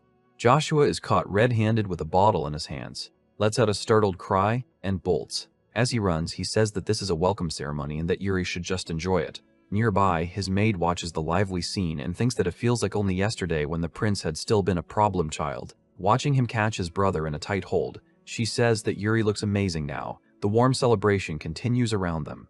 Then night falls. In the quiet courtyard, Yuri is suddenly struck on the head by a wooden practice sword and cries out. He drops down in pain while Master Mo stands over him with complete calm and says that Yuri is still too weak. Yuri glares up at him, and the maid says bitterly that she had expected her master to be cooler than this. Still holding the training sword, Yuri tries to protest. He says that he knows they had agreed to duel, but not on that day, right after a ceremony and welcome celebration. Master Mo cuts him off and tells him to be quiet. He says that a swordsman should always be ready to draw his sword. Yuri is forced to scramble up with a curse under his breath. Yuri asks what happened to the duel Master Mo was supposed to have with his father. Master Mo says simply that that match is for tomorrow. Then he declares that Yuri is his opponent for that night. Off to the side with a deadpan look, Yuri thinks that there is clearly something wrong with this man, but concludes that Master Mo is probably just bored. Yuri exhales, accepts that there is no getting out of it, and says that if that is how it is, then they have to get serious. Master Mo immediately grins and says that he wants Yuri to show him the inner chi technique. Yuri grips his sword and lets his aura rise around him. Even while gathering himself, he grumbles that if Master Mo kills him there, he is going to cry to his father. Master Mo answers without sympathy that he never took a child as his disciple. Then the two face each other beneath the night sky, swords ready, as the duel truly begins. Master Mo lunges first, wrapped in blazing flame, and Yuri rushes to meet him instead of backing away. Their swords collide head-on, so close that their faces nearly touch as sparks burst between them. Master Mo immediately follows with another crushing slash, driving a broad arc of fire down at Yuri. Yuri braces himself and blocks while the impact tears across the floor, and from the doorway a maid flinches in shock at how violent the exchange has become. Master Mo, clearly pleased, says that Yuri is not bad, but adds that this cannot possibly be all he has. Yuri, already drawing white wind around his body, answers that of course it is not. As the storm thickens, Master Mo watches him and admits that this technique is a good one. Yuri then unleashes the first technique of Yuri style, the whirling wind sword. A huge spiral of wind erupts around him, growing into a roaring vortex that fills the courtyard. Master Mo's eyes sharpen at once. He responds with the reverse form of the clear sky scarlet clouds sword technique. Flame gathers around him in a blazing ring, then twists in reverse, spreading through the air and biting into Yuri's current. Yuri immediately realizes what is happening and exclaims that Master Mo is using his winds against him. Master Mo says that Yuri's winds are too honest. He adds that Yuri is still nowhere near his level, then tells him to make do with what he has. Yuri roars and forces even more strength into the storm. Master Mo presses forward and releases the heavenly net form of the clear sky scarlet cloud sword technique. convinced that resistance is pointless once the flames close in. But at that moment, the flow changes. Inside the white vortex, Yuri's hand moves, and multiple blades begin to cross and weave through the wind itself. The spinning current no longer feels like a single technique. It becomes layered, sharper, stranger, and far deadlier than before. The web of swords hidden inside the storm tears through the flaming net and disarms Master Mo. Master Mo is visibly shaken and says that he cannot believe what he is seeing. As he stares into Yuri's technique, he realizes that this martial art was made from the legacy of a heaven-conquering swordsman, yet also contains the heavenly demon's martial art within it. Yuri grins through the storm and says that his ancestors left him something fun to play with. Master Mo's blade carved icy arcs beneath the moonlight, each swing leaving pale streaks in the night air. A heavy stomp echoed across the floor as he gathered force for his next strike. Like a violent storm, he rushed forward and swung his sword straight toward Yuri with overwhelming momentum. Yuri could only let out a startled cry, his eyes widening at the terrifying speed of his master. Master Mo praised him calmly, even while launching himself into the air for the finishing blow. Before Yuri could properly react, the sword smashed directly into his head. The impact exploded with a small burst of mana. A huge lump instantly swelled on Yuri's head, steaming faintly in the cold night air. He dropped onto the floor, clutching the injury, groaning miserably while accusing his master of going far beyond simple training. Yuri asked bitterly whether the duel had merely been an excuse to punish him. Master Mo casually admitted that it was partially true. The prince winced helplessly, the massive bump on his head making him look utterly pitiful. Master Mo then stared quietly at his sword, his expression turning grave as he announced that he had finally reached the realm of soul severance. Later that night, Yuri walked alone along the stone pathway while dim lanterns cast a long shadow behind him. His thoughts lingered on the celestial demon his master had mentioned. The more he considered it, the more disturbed he became. With his own insight, Yuri concluded that the creator of that martial art had likely abandoned every moral boundary in pursuit of ultimate power. Exhaustion eventually escaped his lips in a tired sigh. Not wanting those troubling thoughts to ruin his rest, he threw himself onto the soft grass. It had been ages since he had felt this peaceful, free from endless schemes, swords, and battlefields. Quietly, he stared up at the brilliant stars while the cool breeze of his homeland brushed against him. Yuri wondered silently whether he had truly changed into a better person. A warm voice suddenly answered that, of course he had. Startled, Yuri immediately sprang up in alarm and looked toward the figure standing nearby. The moment he recognized Cedric's gentle smile, relief washed over him. Cedric explained that he had merely been passing through the garden when he noticed Yuri resting there and decided to stop by. Sitting beside his younger brother, he remarked that the palace had recently been flooded with praise regarding Yuri's achievements. Embarrassed by the compliments, Yuri scratched the back of his head awkwardly and forced out a shy smile. Cedric burst into laughter and teased that he could hardly recognize this hard-working young man as the troublesome little brother he once knew. He affectionately ruffled Yuri's hair with a warm hand. Cedric proudly said that Yuri had worked incredibly hard and that he genuinely admired him. Yuri quietly closed his eyes, enjoying the rare comfort of his brother's affection as a strange lightness settled in his chest. Looking up through the trees, Yuri casually asked how everyone had been doing while he was away. Cedric said that he was the same, but Joshua has been trying new things. Yuri immediately made an uneasy expression and asked whether Joshua had caused trouble again. Cedric chuckled softly and explained that Joshua had instead become strangely diligent lately, burying himself in governmental affairs and trade matters. Yuri suddenly remembered Joshua's bold declaration about protecting the palace. It seemed the promise had not been empty bravado after all. Cedric laughed warmly and admitted that having such dependable younger brothers made him feel optimistic about the future of the kingdom. Yuri answered sincerely that Cedric himself was the truly remarkable one. As they gazed upon the magnificent Brielle castle glowing beneath the moonlight, Yuri quietly confessed that he looked forward to the day Cedric would someday guide the kingdom himself. Then, with a subtle smile, Cedric brought up Yuri's upcoming visit to the Empire after matters in the kingdom were resolved. Raising a playful eyebrow, Cedric asked whether Yuri wanted to hear a small secret. For once, the usually composed prince looked strangely bashful as his face reddened slightly. Yuri nearly froze in shock when Cedric revealed that he was seeing someone connected to the imperial royal family. Cedric happily explained that they had first met during the previous royal ball. Hearing this, Yuri immediately reacted strongly, his thoughts instantly jumping toward Ekaterina. Confused by the intensity of Yuri's response, Cedric clarified that Katrina was only related to the woman in question. He further explained that they had continued exchanging letters after the ball and praised her intelligence highly. Cedric suggested that Yuri meet her during his trip to the Empire, believing the encounter would benefit him greatly. Yuri smiled gratefully and admitted that he would forever owe his brother for such consideration. Then Cedric mischievously asked whether Yuri truly had feelings for Princess Yekaterina. The moment rumors about romance and complicated love triangles were mentioned, Yuri nearly exploded with frustration. Tugging violently at his own hair, he furiously insisted that he cared about none of it and that the gossip was completely absurd.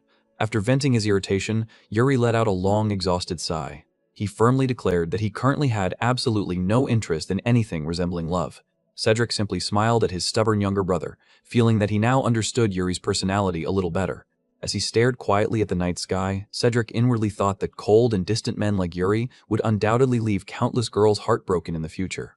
By the next morning, Brielle Palace had already filled with the sharp sounds of wooden swords clashing together. Knights trained relentlessly, every strike carrying fierce precision and overwhelming determination. Dry impacts echoed repeatedly as blades collided. Yuri collapsed onto the ground and immediately began devouring a massive piece of meat without the slightest concern for royal etiquette. Jared beside him looked utterly stunned that the prince still retained the crude eating habits he had developed on the battlefield. While chewing noisily, Yuri casually asked about the knight's current gate assignment. To his surprise, the knight explained that he had recently been reassigned to serve directly under the prince's personal guard. The revelation nearly made Yuri choke on his food. He spat out the bite in shock and stared blankly. Seeing the knight's disappointed expression, Yuri burst into laughter and explained that he was merely worried the man might not possess enough skill to keep up with him. Their cheerful exchange abruptly stopped when Yuri suddenly heard someone calling his name from behind. Medina approached and reminded him that it was time to receive the visiting nobles. Yuri instantly groaned in annoyance. As the prince attempted to sneak away, Ina desperately begged him to at least review the guest list this time. Yuri reluctantly accepted the rolled parchment, planning only to skim through it quickly. However, the instant he opened it, his eyes suddenly froze on a familiar name. His expression shifted immediately. Yuri rose to his feet at once and ordered Ina to begin preparations because he had changed his mind. A faint, knowing smile appeared on his lips after discovering that one of the soldiers from the Allied army was among the arriving guests. Meanwhile, at the city gates, a cloaked man was loudly arguing with the guards while demanding immediate access to Prince Yuri. Although the guards insisted on following proper reception procedures, the stranger shouted desperately that the matter was far too urgent to delay. He revealed grim news. Sir Raymond had been imprisoned inside a dungeon, severely injured, and urgently needed rescue. As the sun, the towering fortress appeared calm from the outside, yet turmoil brewed within its walls. A richly dressed nobleman viciously kicked a thin man lying helplessly on the stone floor. The battered victim was Fids, who could only shield his head while enduring the brutal blows. The noble continuously cursed him, shouting angrily that Fids was a nuisance and should abandon his place in line to see Yuri immediately. Despite his swollen face and shattered glasses, Fids forced himself back onto his feet and insisted that he needed to see Prince Yuri. Hearing Yuri's name only enraged the noble further. He savagely kicked Fids directly in the face and angrily complained that a noble like himself should never have to stand alongside commoners. The man furiously tore at his own hair while venting his frustration over someone as worthless as Fids daring to irritate him. Even while sprawled across the floor, Fids still defended his master's honor after hearing the noble insult the third prince. The noble sneered mockingly and claimed that every tale about the famous war hero was nothing more than fabricated nonsense. Struggling painfully back onto his feet, Fids demanded through gritted teeth that the insult be withdrawn. The noble stared in disbelief, unable to understand how someone he had beaten nearly unconscious still possessed the courage to glare back at him. A powerful pressure quietly radiated from Fids as he declared that he would no longer hold back if Yuri Brielle continued to be insulted. Humiliated and furious, the noble grabbed Fids by the collar and prepared to strike him again. Then he suddenly froze. A calm, leisurely voice sounded from directly behind them, declaring that their relationship was closer than family. The noble jerked around in shock. Yuri Brielle himself had appeared. Calmly, Yuri explained that he and Fids were comrades who had endured countless hardships together on the battlefield. He stepped forward without hesitation, placed a hand on Fids' shoulder, and greeted him warmly like an old companion. The arrogant nobles nearby immediately turned pale and began sweating nervously the moment they realized the prince himself had arrived. Yuri simply smiled gently and stated that he had personally come to escort Fids. Later that night, after the castle had finally quieted down, Yuri sat with Fids inside a luxurious reception room. Looking at the bandages covering the veteran's battered face, Yuri asked why he had allowed himself to be beaten like that. Half-jokingly, Yuri reminded him that he had already taught him the art of striking and fleeing, so there had been no reason to endure the abuse quietly. Fids lowered his head silently. Yuri quickly moved to the main issue and asked how the Veterans Association formed after the war was currently functioning. Fids explained that thanks to Yuri's compensation fund, many soldiers' families were now suffering far less than before. However, his expression darkened as he revealed a serious problem. The local lords had begun exploiting the situation by imposing taxes directly on the compensation money itself. Yuri froze in disbelief after learning that more than half of the aid intended for struggling families was being stolen away. He quietly explained that the funds came from his own private fortune, donated secretly through the Elaine Trading Guild. For political reasons, Yuri could not publicly reveal that the third prince possessed such immense wealth. He quickly realized that the nobles were abusing that secrecy as justification for illegal taxation. After listening carefully, Yuri slowly nodded and decided that this matter would be resolved before he departed for the empire. Fids hesitated before adding that there was still one more serious problem, involving a region suffering the worst exploitation. He explained that the oppression there had reached an unbelievable level, and that Sir Raymond had been arrested after trying to protest directly to the lord in charge. Yuri's expression hardened at once. He asked if the person responsible was Yujas, his eyes turning cold. He said he had quite a few memories connected to that lord. In Yuri's previous life, Jonar Jatari had been a treacherous scoundrel who eagerly flattered the empire for his own gain. Yuri looked toward the castle gate, deciding that another purge was necessary before he left for the empire. Aina anxiously asked if he truly needed to leave in such a hurry, especially when he had only just returned. Yuri nodded firmly and explained that matters like this had to be handled as quickly as possible. Aina watched him with worry. Lately, she felt that her prince had matured far too quickly, and that made her uneasy. Seeing her expression, Yuri only smiled awkwardly and teased her, asking why she was worrying instead of praising him for looking cooler.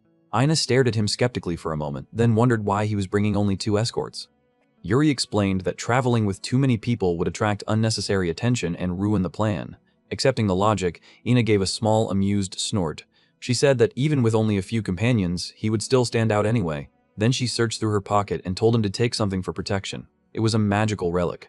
Aina explained that if he channeled mana into it, he could slightly change his appearance and disguise himself whenever needed. Yuri accepted the glowing blue crystal necklace with a grateful smile, touched by her thoughtfulness. He mounted his horse and prepared to leave the castle. Yuri waved farewell to Aina, then urged his horse forward as the 2 knights followed closely behind him. Aina tucked back her hair and silently watched the prince ride away, her eyes filled with both pride and endless concern. She quietly prayed that he would complete his journey safely and return quickly. The mounted group raced along the trails, dust rising beneath the horses' hooves. After riding deep into the forest, Sir Jared nervously asked whether taking the mountain path was too dangerous. Yuri answered that since Raymond was imprisoned, they had no choice but to move as fast as possible. Jared continued muttering anxiously that something might suddenly leap out and attack them. Yuri laughed and said that if that happened, it would be the perfect chance for his escorts to show off their skills. Seeing how carefree his master was, Jared let out a long sigh and complained that Yuri should not be inviting danger so casually. Meanwhile, the blonde knight beside them stared at Yuri with almost fanatical admiration, as if gazing at an idol. Moved nearly to tears, he claimed that this must be part of Yuri's grand plan to let them appreciate the beauty of their homeland. Jared continued warning that making so much noise while riding would make them easy targets for bandits hiding nearby. At that exact moment, movement stirred within the trees. Before his warning had even fully ended, arrows cut through the dense canopy and shot toward the group at terrifying speed. One arrow flew directly toward Yuri, making the danger immediate. Yuri instantly sensed the killing intent behind him. Without hesitation, he gripped his sword and prepared to counter. A flash of steel swept upward, knocking every incoming arrow aside in a single instant. Yuri smiled confidently and said that everything had happened exactly as Jared had feared, so there was no way they could have missed it. From the shadows, bandits began surrounding them. A real fight was about to begin. As Yuri's party moved through the forest, a group of armed men blocked their path. Their shaggy-bearded leader raised his sword and demanded payment if they wanted to pass. He pointed at Laurent and mocked him as a pale-faced young master, laughing at him for traveling with only 2 servants. The leader looked delighted, convinced that the group would be easy prey. Standing behind Laurent, Yuri and Jared both felt their anger rise. Being mistaken for servants was an insult they could not ignore. The bandit laughed loudly and ordered them to hand over everything they owned unless they wanted to be beaten. Yuri's irritation finally showed. Tugging at his hair with a dangerous smile, he ordered Laurent to handle them. Laurent immediately drew his sword and charged. The bandit leader flinched, not expecting the so-called young master to move with the speed of a real knight. He hurriedly raised his weapon to block. Their blades collided with a thunderous crash, kicking up dust beneath their feet. The bandit's eyes sharpened as he realized he had chosen a troublesome opponent. Sparks flew with each clash as Laurent pressed forward with sharp, relentless strikes. Yet Laurent himself was surprised, because his opponent deflected each attack with practiced ease.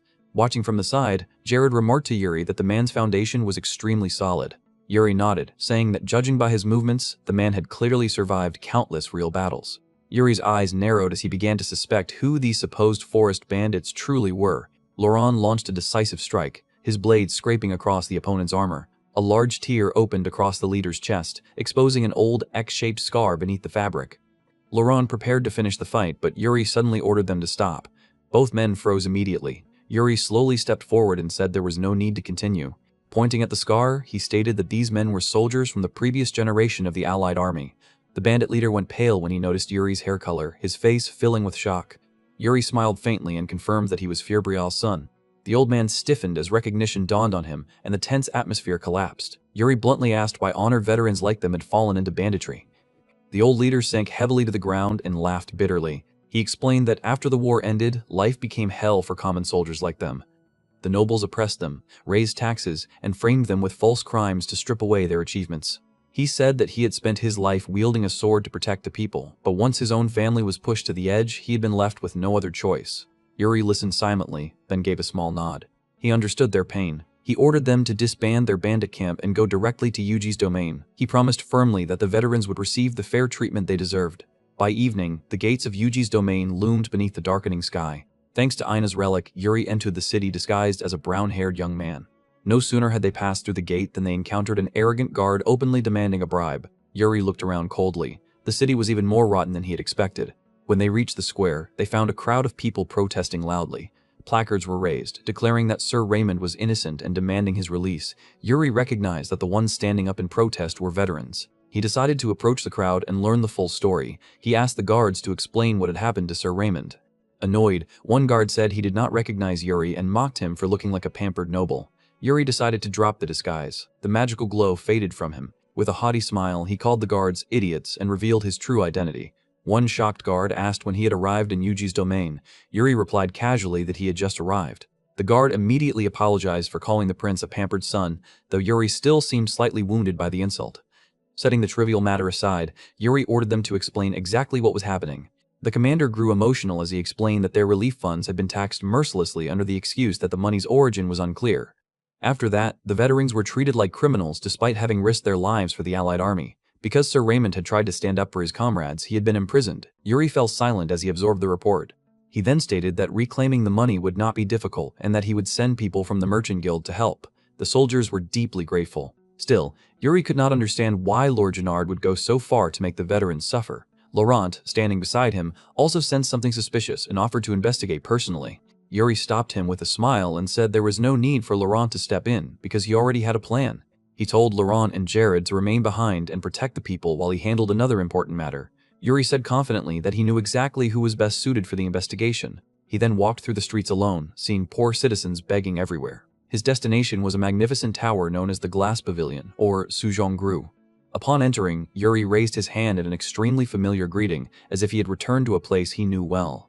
The branch manager of the Glass Pavilion was stunned to see the prince suddenly appear in Yuji's. Yuri immediately got to the point and said he wanted to know the truth behind Lord Gennard's actions. He sensed that Gennard's arrogance was not simply about money. The branch manager thought carefully, then recalled a suspicious incident that had occurred recently. He explained that one of the Lord's trusted aides had secretly brought guests to the pavilion and requested a completely private room. What stood out was that those guests had been nobles from the Empire. Yuri narrowed his eyes in surprise. The manager admitted that he could not remember the exact timing, but said the meeting had been extremely strange. It had taken place around the time the Allied forces were collapsing. Yuri pondered this, realizing the situation was becoming far more interesting than expected. Later, Yuri walked through the dark alleys of Yuji's, unaware that someone was watching him from the shadows. His thoughts turned toward the Empire's schemes. He remembered his previous life, when the kingdom of Ryle fell and Gennard Jatari immediately changed sides, as though he had been waiting for that moment all along. Yuri's gaze hardened as he wondered whether that bastard had colluded with the enemy even before the war began. As he continued walking, a shy little flower seller suddenly ran up and blocked his path. She smiled brightly and held up a rose, offering to sell it to him. Slightly surprised, Yuri pointed at himself to confirm that she meant him. Then he glanced to the side and noticed suspicious men loitering near the mouth of the alley, watching carefully. His expression turned cold as he realized the child was being forced to work. Two men stood hidden in the shadows, observing everything. Yuri felt disgusted by the corruption that even used children for profit. He realized that Yuji's was far worse than he had imagined. Suppressing his anger, Yuri gave the girl a gentle smile and decided to buy a flower. He handed her a coin, and the child stared at his palm in surprise. She awkwardly fumbled with the change, then hurriedly thanked him for his generosity. Using the chance, Yuri asked whether she knew anything about Sir Raymond. From her, he learned that Raymond was about to face a public trial simply because the Lord hated him. Clutching her basket tightly, the girl insisted that the knight was an extremely kind man. As tears gathered in her eyes, she explained that Raymond had once given her starving siblings a piece of bread when they had been suffering terribly. Yuri gently placed a hand on the girl's head to comfort her. He reassured her that everything would be all right and told her to go home early to her brother. Yuri watched the little flower seller run off into the distance, then remained alone in the silent street. Anger burned in his eyes as he silently swore that this time he would completely crush Jatari. The next day, the execution square was packed with people. A guillotine had been erected ominously on the platform, standing like a cruel warning to anyone who dared oppose the Lord. Raymond knelt in chains on the wooden stage, his face exhausted and resigned. Hidden among the crowd in disguise, Yuri quietly observed the Lord's show of power. A hammer slammed hard against the table, ordering the crowd to stay silent. The magistrate began reading the charges, calling Raymond a disgraced former knight. Murmurs spread through the crowd, and Yuri's guards could barely contain their anger at the obvious slander. The official loudly listed one false accusation after another, including tax evasion and bribery, all meant to stain Raymond's honor. Yuri said nothing, silently watching the absurd play performed by corrupt officials. When the defense's turn came, the lawyer cowardly bowed his head and said he could not defend the accused. The people immediately began shouting in protest, convinced that Sir Raymond was innocent. As the crowd grew heated, the guards tightened their formation and pushed the citizens back with their shields to protect the execution area. Jatari then stepped onto the platform and loudly declared that the trial had been completely fair. He challenged anyone who disagreed to speak out. The ordinary citizens exchanged frightened looks. Under the pressure of the Lord's soldiers, no one dared raise their voice. Seeing their silence, a malicious smile spread across Junard's plump face. He coldly announced that everyone had accepted Sir Raymond's guilty verdict. The people could only look at one another helplessly as their final hope for justice began to fade. Junard signaled the magistrate to announce the sentence. At that moment, a loud voice rang out from the crowd, calling him a bastard directly to his face. Junard froze in disbelief, unable to accept that someone had dared insult him so openly. Still disguised, Yuri curled his lips in contempt and asked if this was how Junard had been governing his domain all along. He added a sharp remark about Junard's incompetence, making the Lord's face flush with shame. A nearby soldier drew his sword and shouted, demanding to know how Yuri dared insult the Lord. In an instant, several blades were pointed at Yuri and his companions, turning the atmosphere dangerously tense. Yuri did not flinch. A cold glare flashed in his eyes, making unease crawl across Junard's face as sweat began dripping down his skin. The aggressive guard moved to attack, but Junard sensed something was wrong and hurriedly ordered him to stop. At that moment, Yuri's necklace shone with brilliant blue light. He warned them that drawing a blade against him would be considered treason. The disguise dissolved, revealing the true face of Third Prince Yuri Brial. Yuri strode onto the execution platform with complete confidence. Seeing him, Junard was struck with shock, while Yuri declared that the situation here was even worse than he had expected. The crowd began whispering in astonishment at the prince's appearance. Yuri announced that the relief funds had been a royal gift personally given by him to the veterans. He then stated that every accusation against Raymond was completely baseless. Raymond slowly lifted his head and looked at Yuri with eyes filled with renewed hope. Old Junard collapsed to the ground in terror, staring at Yuri as if a demon had descended before him. Yuri growled that Junard should stop tormenting innocent people and vomit back every coin of embezzled money from his fat belly. That night, after the chaos in the square finally settled, a quiet calm returned to the manor. Yuri exhaled softly, finally able to sit down and rest. The blonde knight beside him praised the prince for everything he had done that day. He reported that Sir Raymond was receiving intensive care, and that although he had been imprisoned for a long time, his life was no longer in danger. The knight then asked what they would do next, since the matter clearly would not end there. Yuri nodded and guessed that Junard was probably scrambling to erase every trace of his embezzlement. He said he intended to appoint Raymond as the head of the Veterans Association, because Raymond understood the veterans' suffering better than anyone and had the compassion to lead them. As for old Junard, Yuri revealed that he had already sent an expert to deal with him. At that very moment, inside the Lord's castle, the purple-haired female assassin was secretly infiltrating the building. She crouched outside a balcony and observed the room through the window. Inside, she discovered chests filled with gold and silver hidden away. Then she saw old Junard kneeling before a magical communication orb that glowed with a strange blue light. Junard frantically reported to the person on the other end, explaining that the third prince had unexpectedly interfered. Sweating heavily, he stammered apologies and promised that he would still handle everything according to plan. The assassin narrowed her eyes and carefully moved closer, trying to identify the one giving orders to Junard. Suddenly, the voice from the orb grew colder, as if sensing something unusual in the air. The mysterious figure warned Junard that a rat was hiding outside the window. The assassin stiffened. She had been discovered. The word sent a chill through Junard. He rushed to the window, his movements tense and frantic. Breathing heavily, he pulled back the curtains and searched outside. But there was no one there. Only the cold night wind brushed past the castle walls. Seeing nothing, Junard shakily told the communication orb that nobody was outside. The person on the other end did not sound convinced. Instead, he coldly said that Junard's time was up. In a threatening voice, he warned that there would be no next time. Those words struck Junard like a blade. With trembling hands, he said he would remember, fear clear on his face. After the communication ended, frustration and rage immediately overtook him. Cursing everyone around him for his misfortune, he stormed out of the room, completely unaware that someone was still watching from the darkness. Asuna remained hidden in the shadows, silently observing everything. Once Junard finally left, she quietly slipped into the room. Moving lightly and carefully, she checked the surroundings to make sure no one remained inside. Then her eyes landed on the communication orb left on the table. Asuna slowly approached it and picked it up carefully. Narrowing her eyes, she examined the orb closely, hoping to trace where it had been connected. Asuna intended to bring the orb back to Prince Yuri as proof. But before she could do anything more, the orb suddenly blazed with light. She flinched in alarm. Tiny cracks began spreading across its surface. Her expression tightened as she immediately realized something was wrong. The next instant, the entire room was swallowed by blinding light. A massive explosion erupted from the room where Asuna stood. Meanwhile, at the mansion where Yuri was staying, the lights remained on despite the late hour. The atmosphere inside was tense and restless. Yuri stood quietly by the window, waiting for Asuna's return and wondering why she was taking so long. His gaze kept drifting into the dark night as uneasiness slowly grew inside him. Then someone suddenly called out to him. It was Asuna.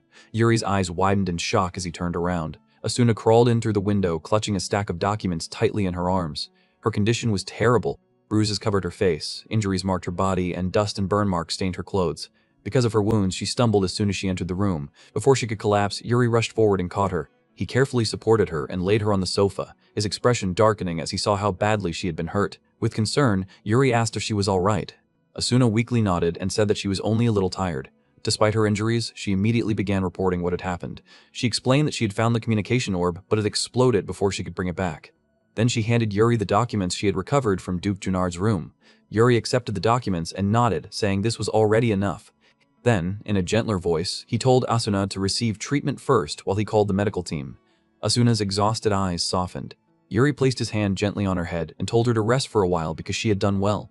Hearing that, Asuna smiled faintly despite her injuries. A short while later, Yuri stepped out of the room and found Jared waiting outside. Jared immediately asked if the informant had been injured. Yuri confirmed it, explaining that the enemy had prepared something in advance, but fortunately her injuries were not fatal. Then Yuri placed a hand on Jared's shoulder and ordered him to prepare immediately because they were going to meet Junard. Back at Duke Junard's castle, the atmosphere had become suffocatingly tense. The meal prepared before Yuri had already been shoved aside. In a threatening voice, Yuri asked Junard if he truly thought Yuri had come there simply to enjoy a meal. His cold tone echoed heavily through the room. Jared and Laurent stood silently behind him like immovable guards. Holding up the documents in his hand, Yuri declared that he had no intention of letting any of this slide. He warned Junard to think carefully before answering his questions. Then Yuri placed the documents on the table and began the interrogation. The moment Junard saw the papers spread before him, his face turned deathly pale. Panic flickered in his eyes as his composure began to crumble. Yuri said coldly that the documents contained the corrupt acts Junard had committed so far. However, he added that if Junard cooperated properly, Yuri would personally consider leniency on the lesser offenses. Leaning forward slightly, Yuri fixed him with a piercing stare and asked about his connection to the Empire. Junard immediately denied the accusation, but his trembling hands betrayed him. Sweat poured down his face as he explained that, as a Duke of Briel, it was only natural for him to have connections with several imperial officials. Yuri's expression remained unchanged. With sharp, oppressive eyes, he asked again if that was truly all. Then Yuri suddenly slammed his hand onto the table with enough force to make everything shake. The sound thundered through the room. Yuri asked whether Junard thought he had come there to listen to excuses. Then he released his aura. An overwhelming pressure filled the room, making the air itself feel heavy. Junard's entire body stiffened beneath the force. Yuri coldly ordered him to tell the truth about why the Empire was targeting the Alliance Veterans Association. Junard clenched his teeth and began mumbling nervously. His eyes trembled as fear overtook him. Yet, after struggling for several moments, he finally muttered that he had nothing more to say. Silence settled over the room. Yuri stared at him quietly. Then he slowly gathered the scattered documents and asked if Junard truly intended to act this way. He said Junard must have mistaken law enforcement for a joke. Yuri added that once Junard was thrown into Briel's underground prison, the luxurious life he enjoyed would become nothing more than a distant memory. Even after hearing that, Junard remained silent. A faint smile appeared on Yuri's lips. He calmly said that if this was Junard's choice, then there was nothing more to be done. However, before anything else, uncovering the truth came first. As Yuri turned to leave, he declared that he would personally go to the Empire and dig out the truth himself. Junard remained frozen in shock. Before closing the door, Yuri left one final warning. He told Junard not to try anything useless and to stay still. Out in the hallway, Jared and Laurent quietly followed Yuri. After walking for a short distance, Jared asked whether Yuri was truly letting Junard off that easily for now. Yuri calmly replied that, for the moment, he was. Laurent spoke with a grim expression, saying that even if someone powerful was backing Junard, the Duke had still committed countless crimes, so they could not simply let him go. Understanding their doubts, Yuri asked what would happen to Yujas if he punished Gernard immediately. Laurent fell silent, unable to answer. Yuri explained that someone still had to manage Yujas while they were away. Besides, it was not as if they had gained nothing from this situation. Laurent looked startled. Yuri continued seriously, saying that the fact Gernard feared someone even more than imprisonment proved that a massive figure was backing him from the shadows. At that moment, Jared and Laurent finally understood Yuri's intention. A sinister smile slowly appeared on Yuri's face as he said they no longer needed to worry about managing Yujis. He intended to greatly expand the role of the Alliance Veterans Association. Afterward, the Alliance Veterans Association was entrusted to Sir Raymond, along with the responsibility of monitoring Gernard. They were also placed in charge of veteran reintegration and welfare throughout the region. Thanks to these reforms, the people of Yujas gradually regained the ability to live like proper human beings again. Stability slowly returned to the city after a long period of suffering. Romer also eventually came to the Alliance Veterans Association. There, he reunited with his old comrades and began returning to an ordinary life, finally abandoning his days as a bandit. Meanwhile, Yuri, Jared, and Laurent left Yujas as soon as the situation settled. During the journey, Jared expressed surprise after learning that Romer had once been Sir Raymond's comrade. Yuri replied that Romer's skills were actually quite impressive. Jared admitted that since Romer could not use aura, he had assumed the man was not a knight. Yuri pointed out that Romer carried a massive scar across his chest, meaning his core had most likely been damaged during the war. Laurent immediately praised Romer, then added that Yuri was remarkable as expected, since he had noticed all that in such a short time. Yuri ignored the excessive admiration and reminded them that now that the Veterans Association matter had been settled, they needed to return quickly and prepare. Laurent looked slightly surprised and asked if they were leaving immediately. Yuri looked toward the distant horizon and smiled faintly. Then, in a calm but serious voice, he declared that from this point onward, they were heading for the Granzan Empire. As Yuri gazed ahead, the Granzan Empire slowly surfaced up ahead,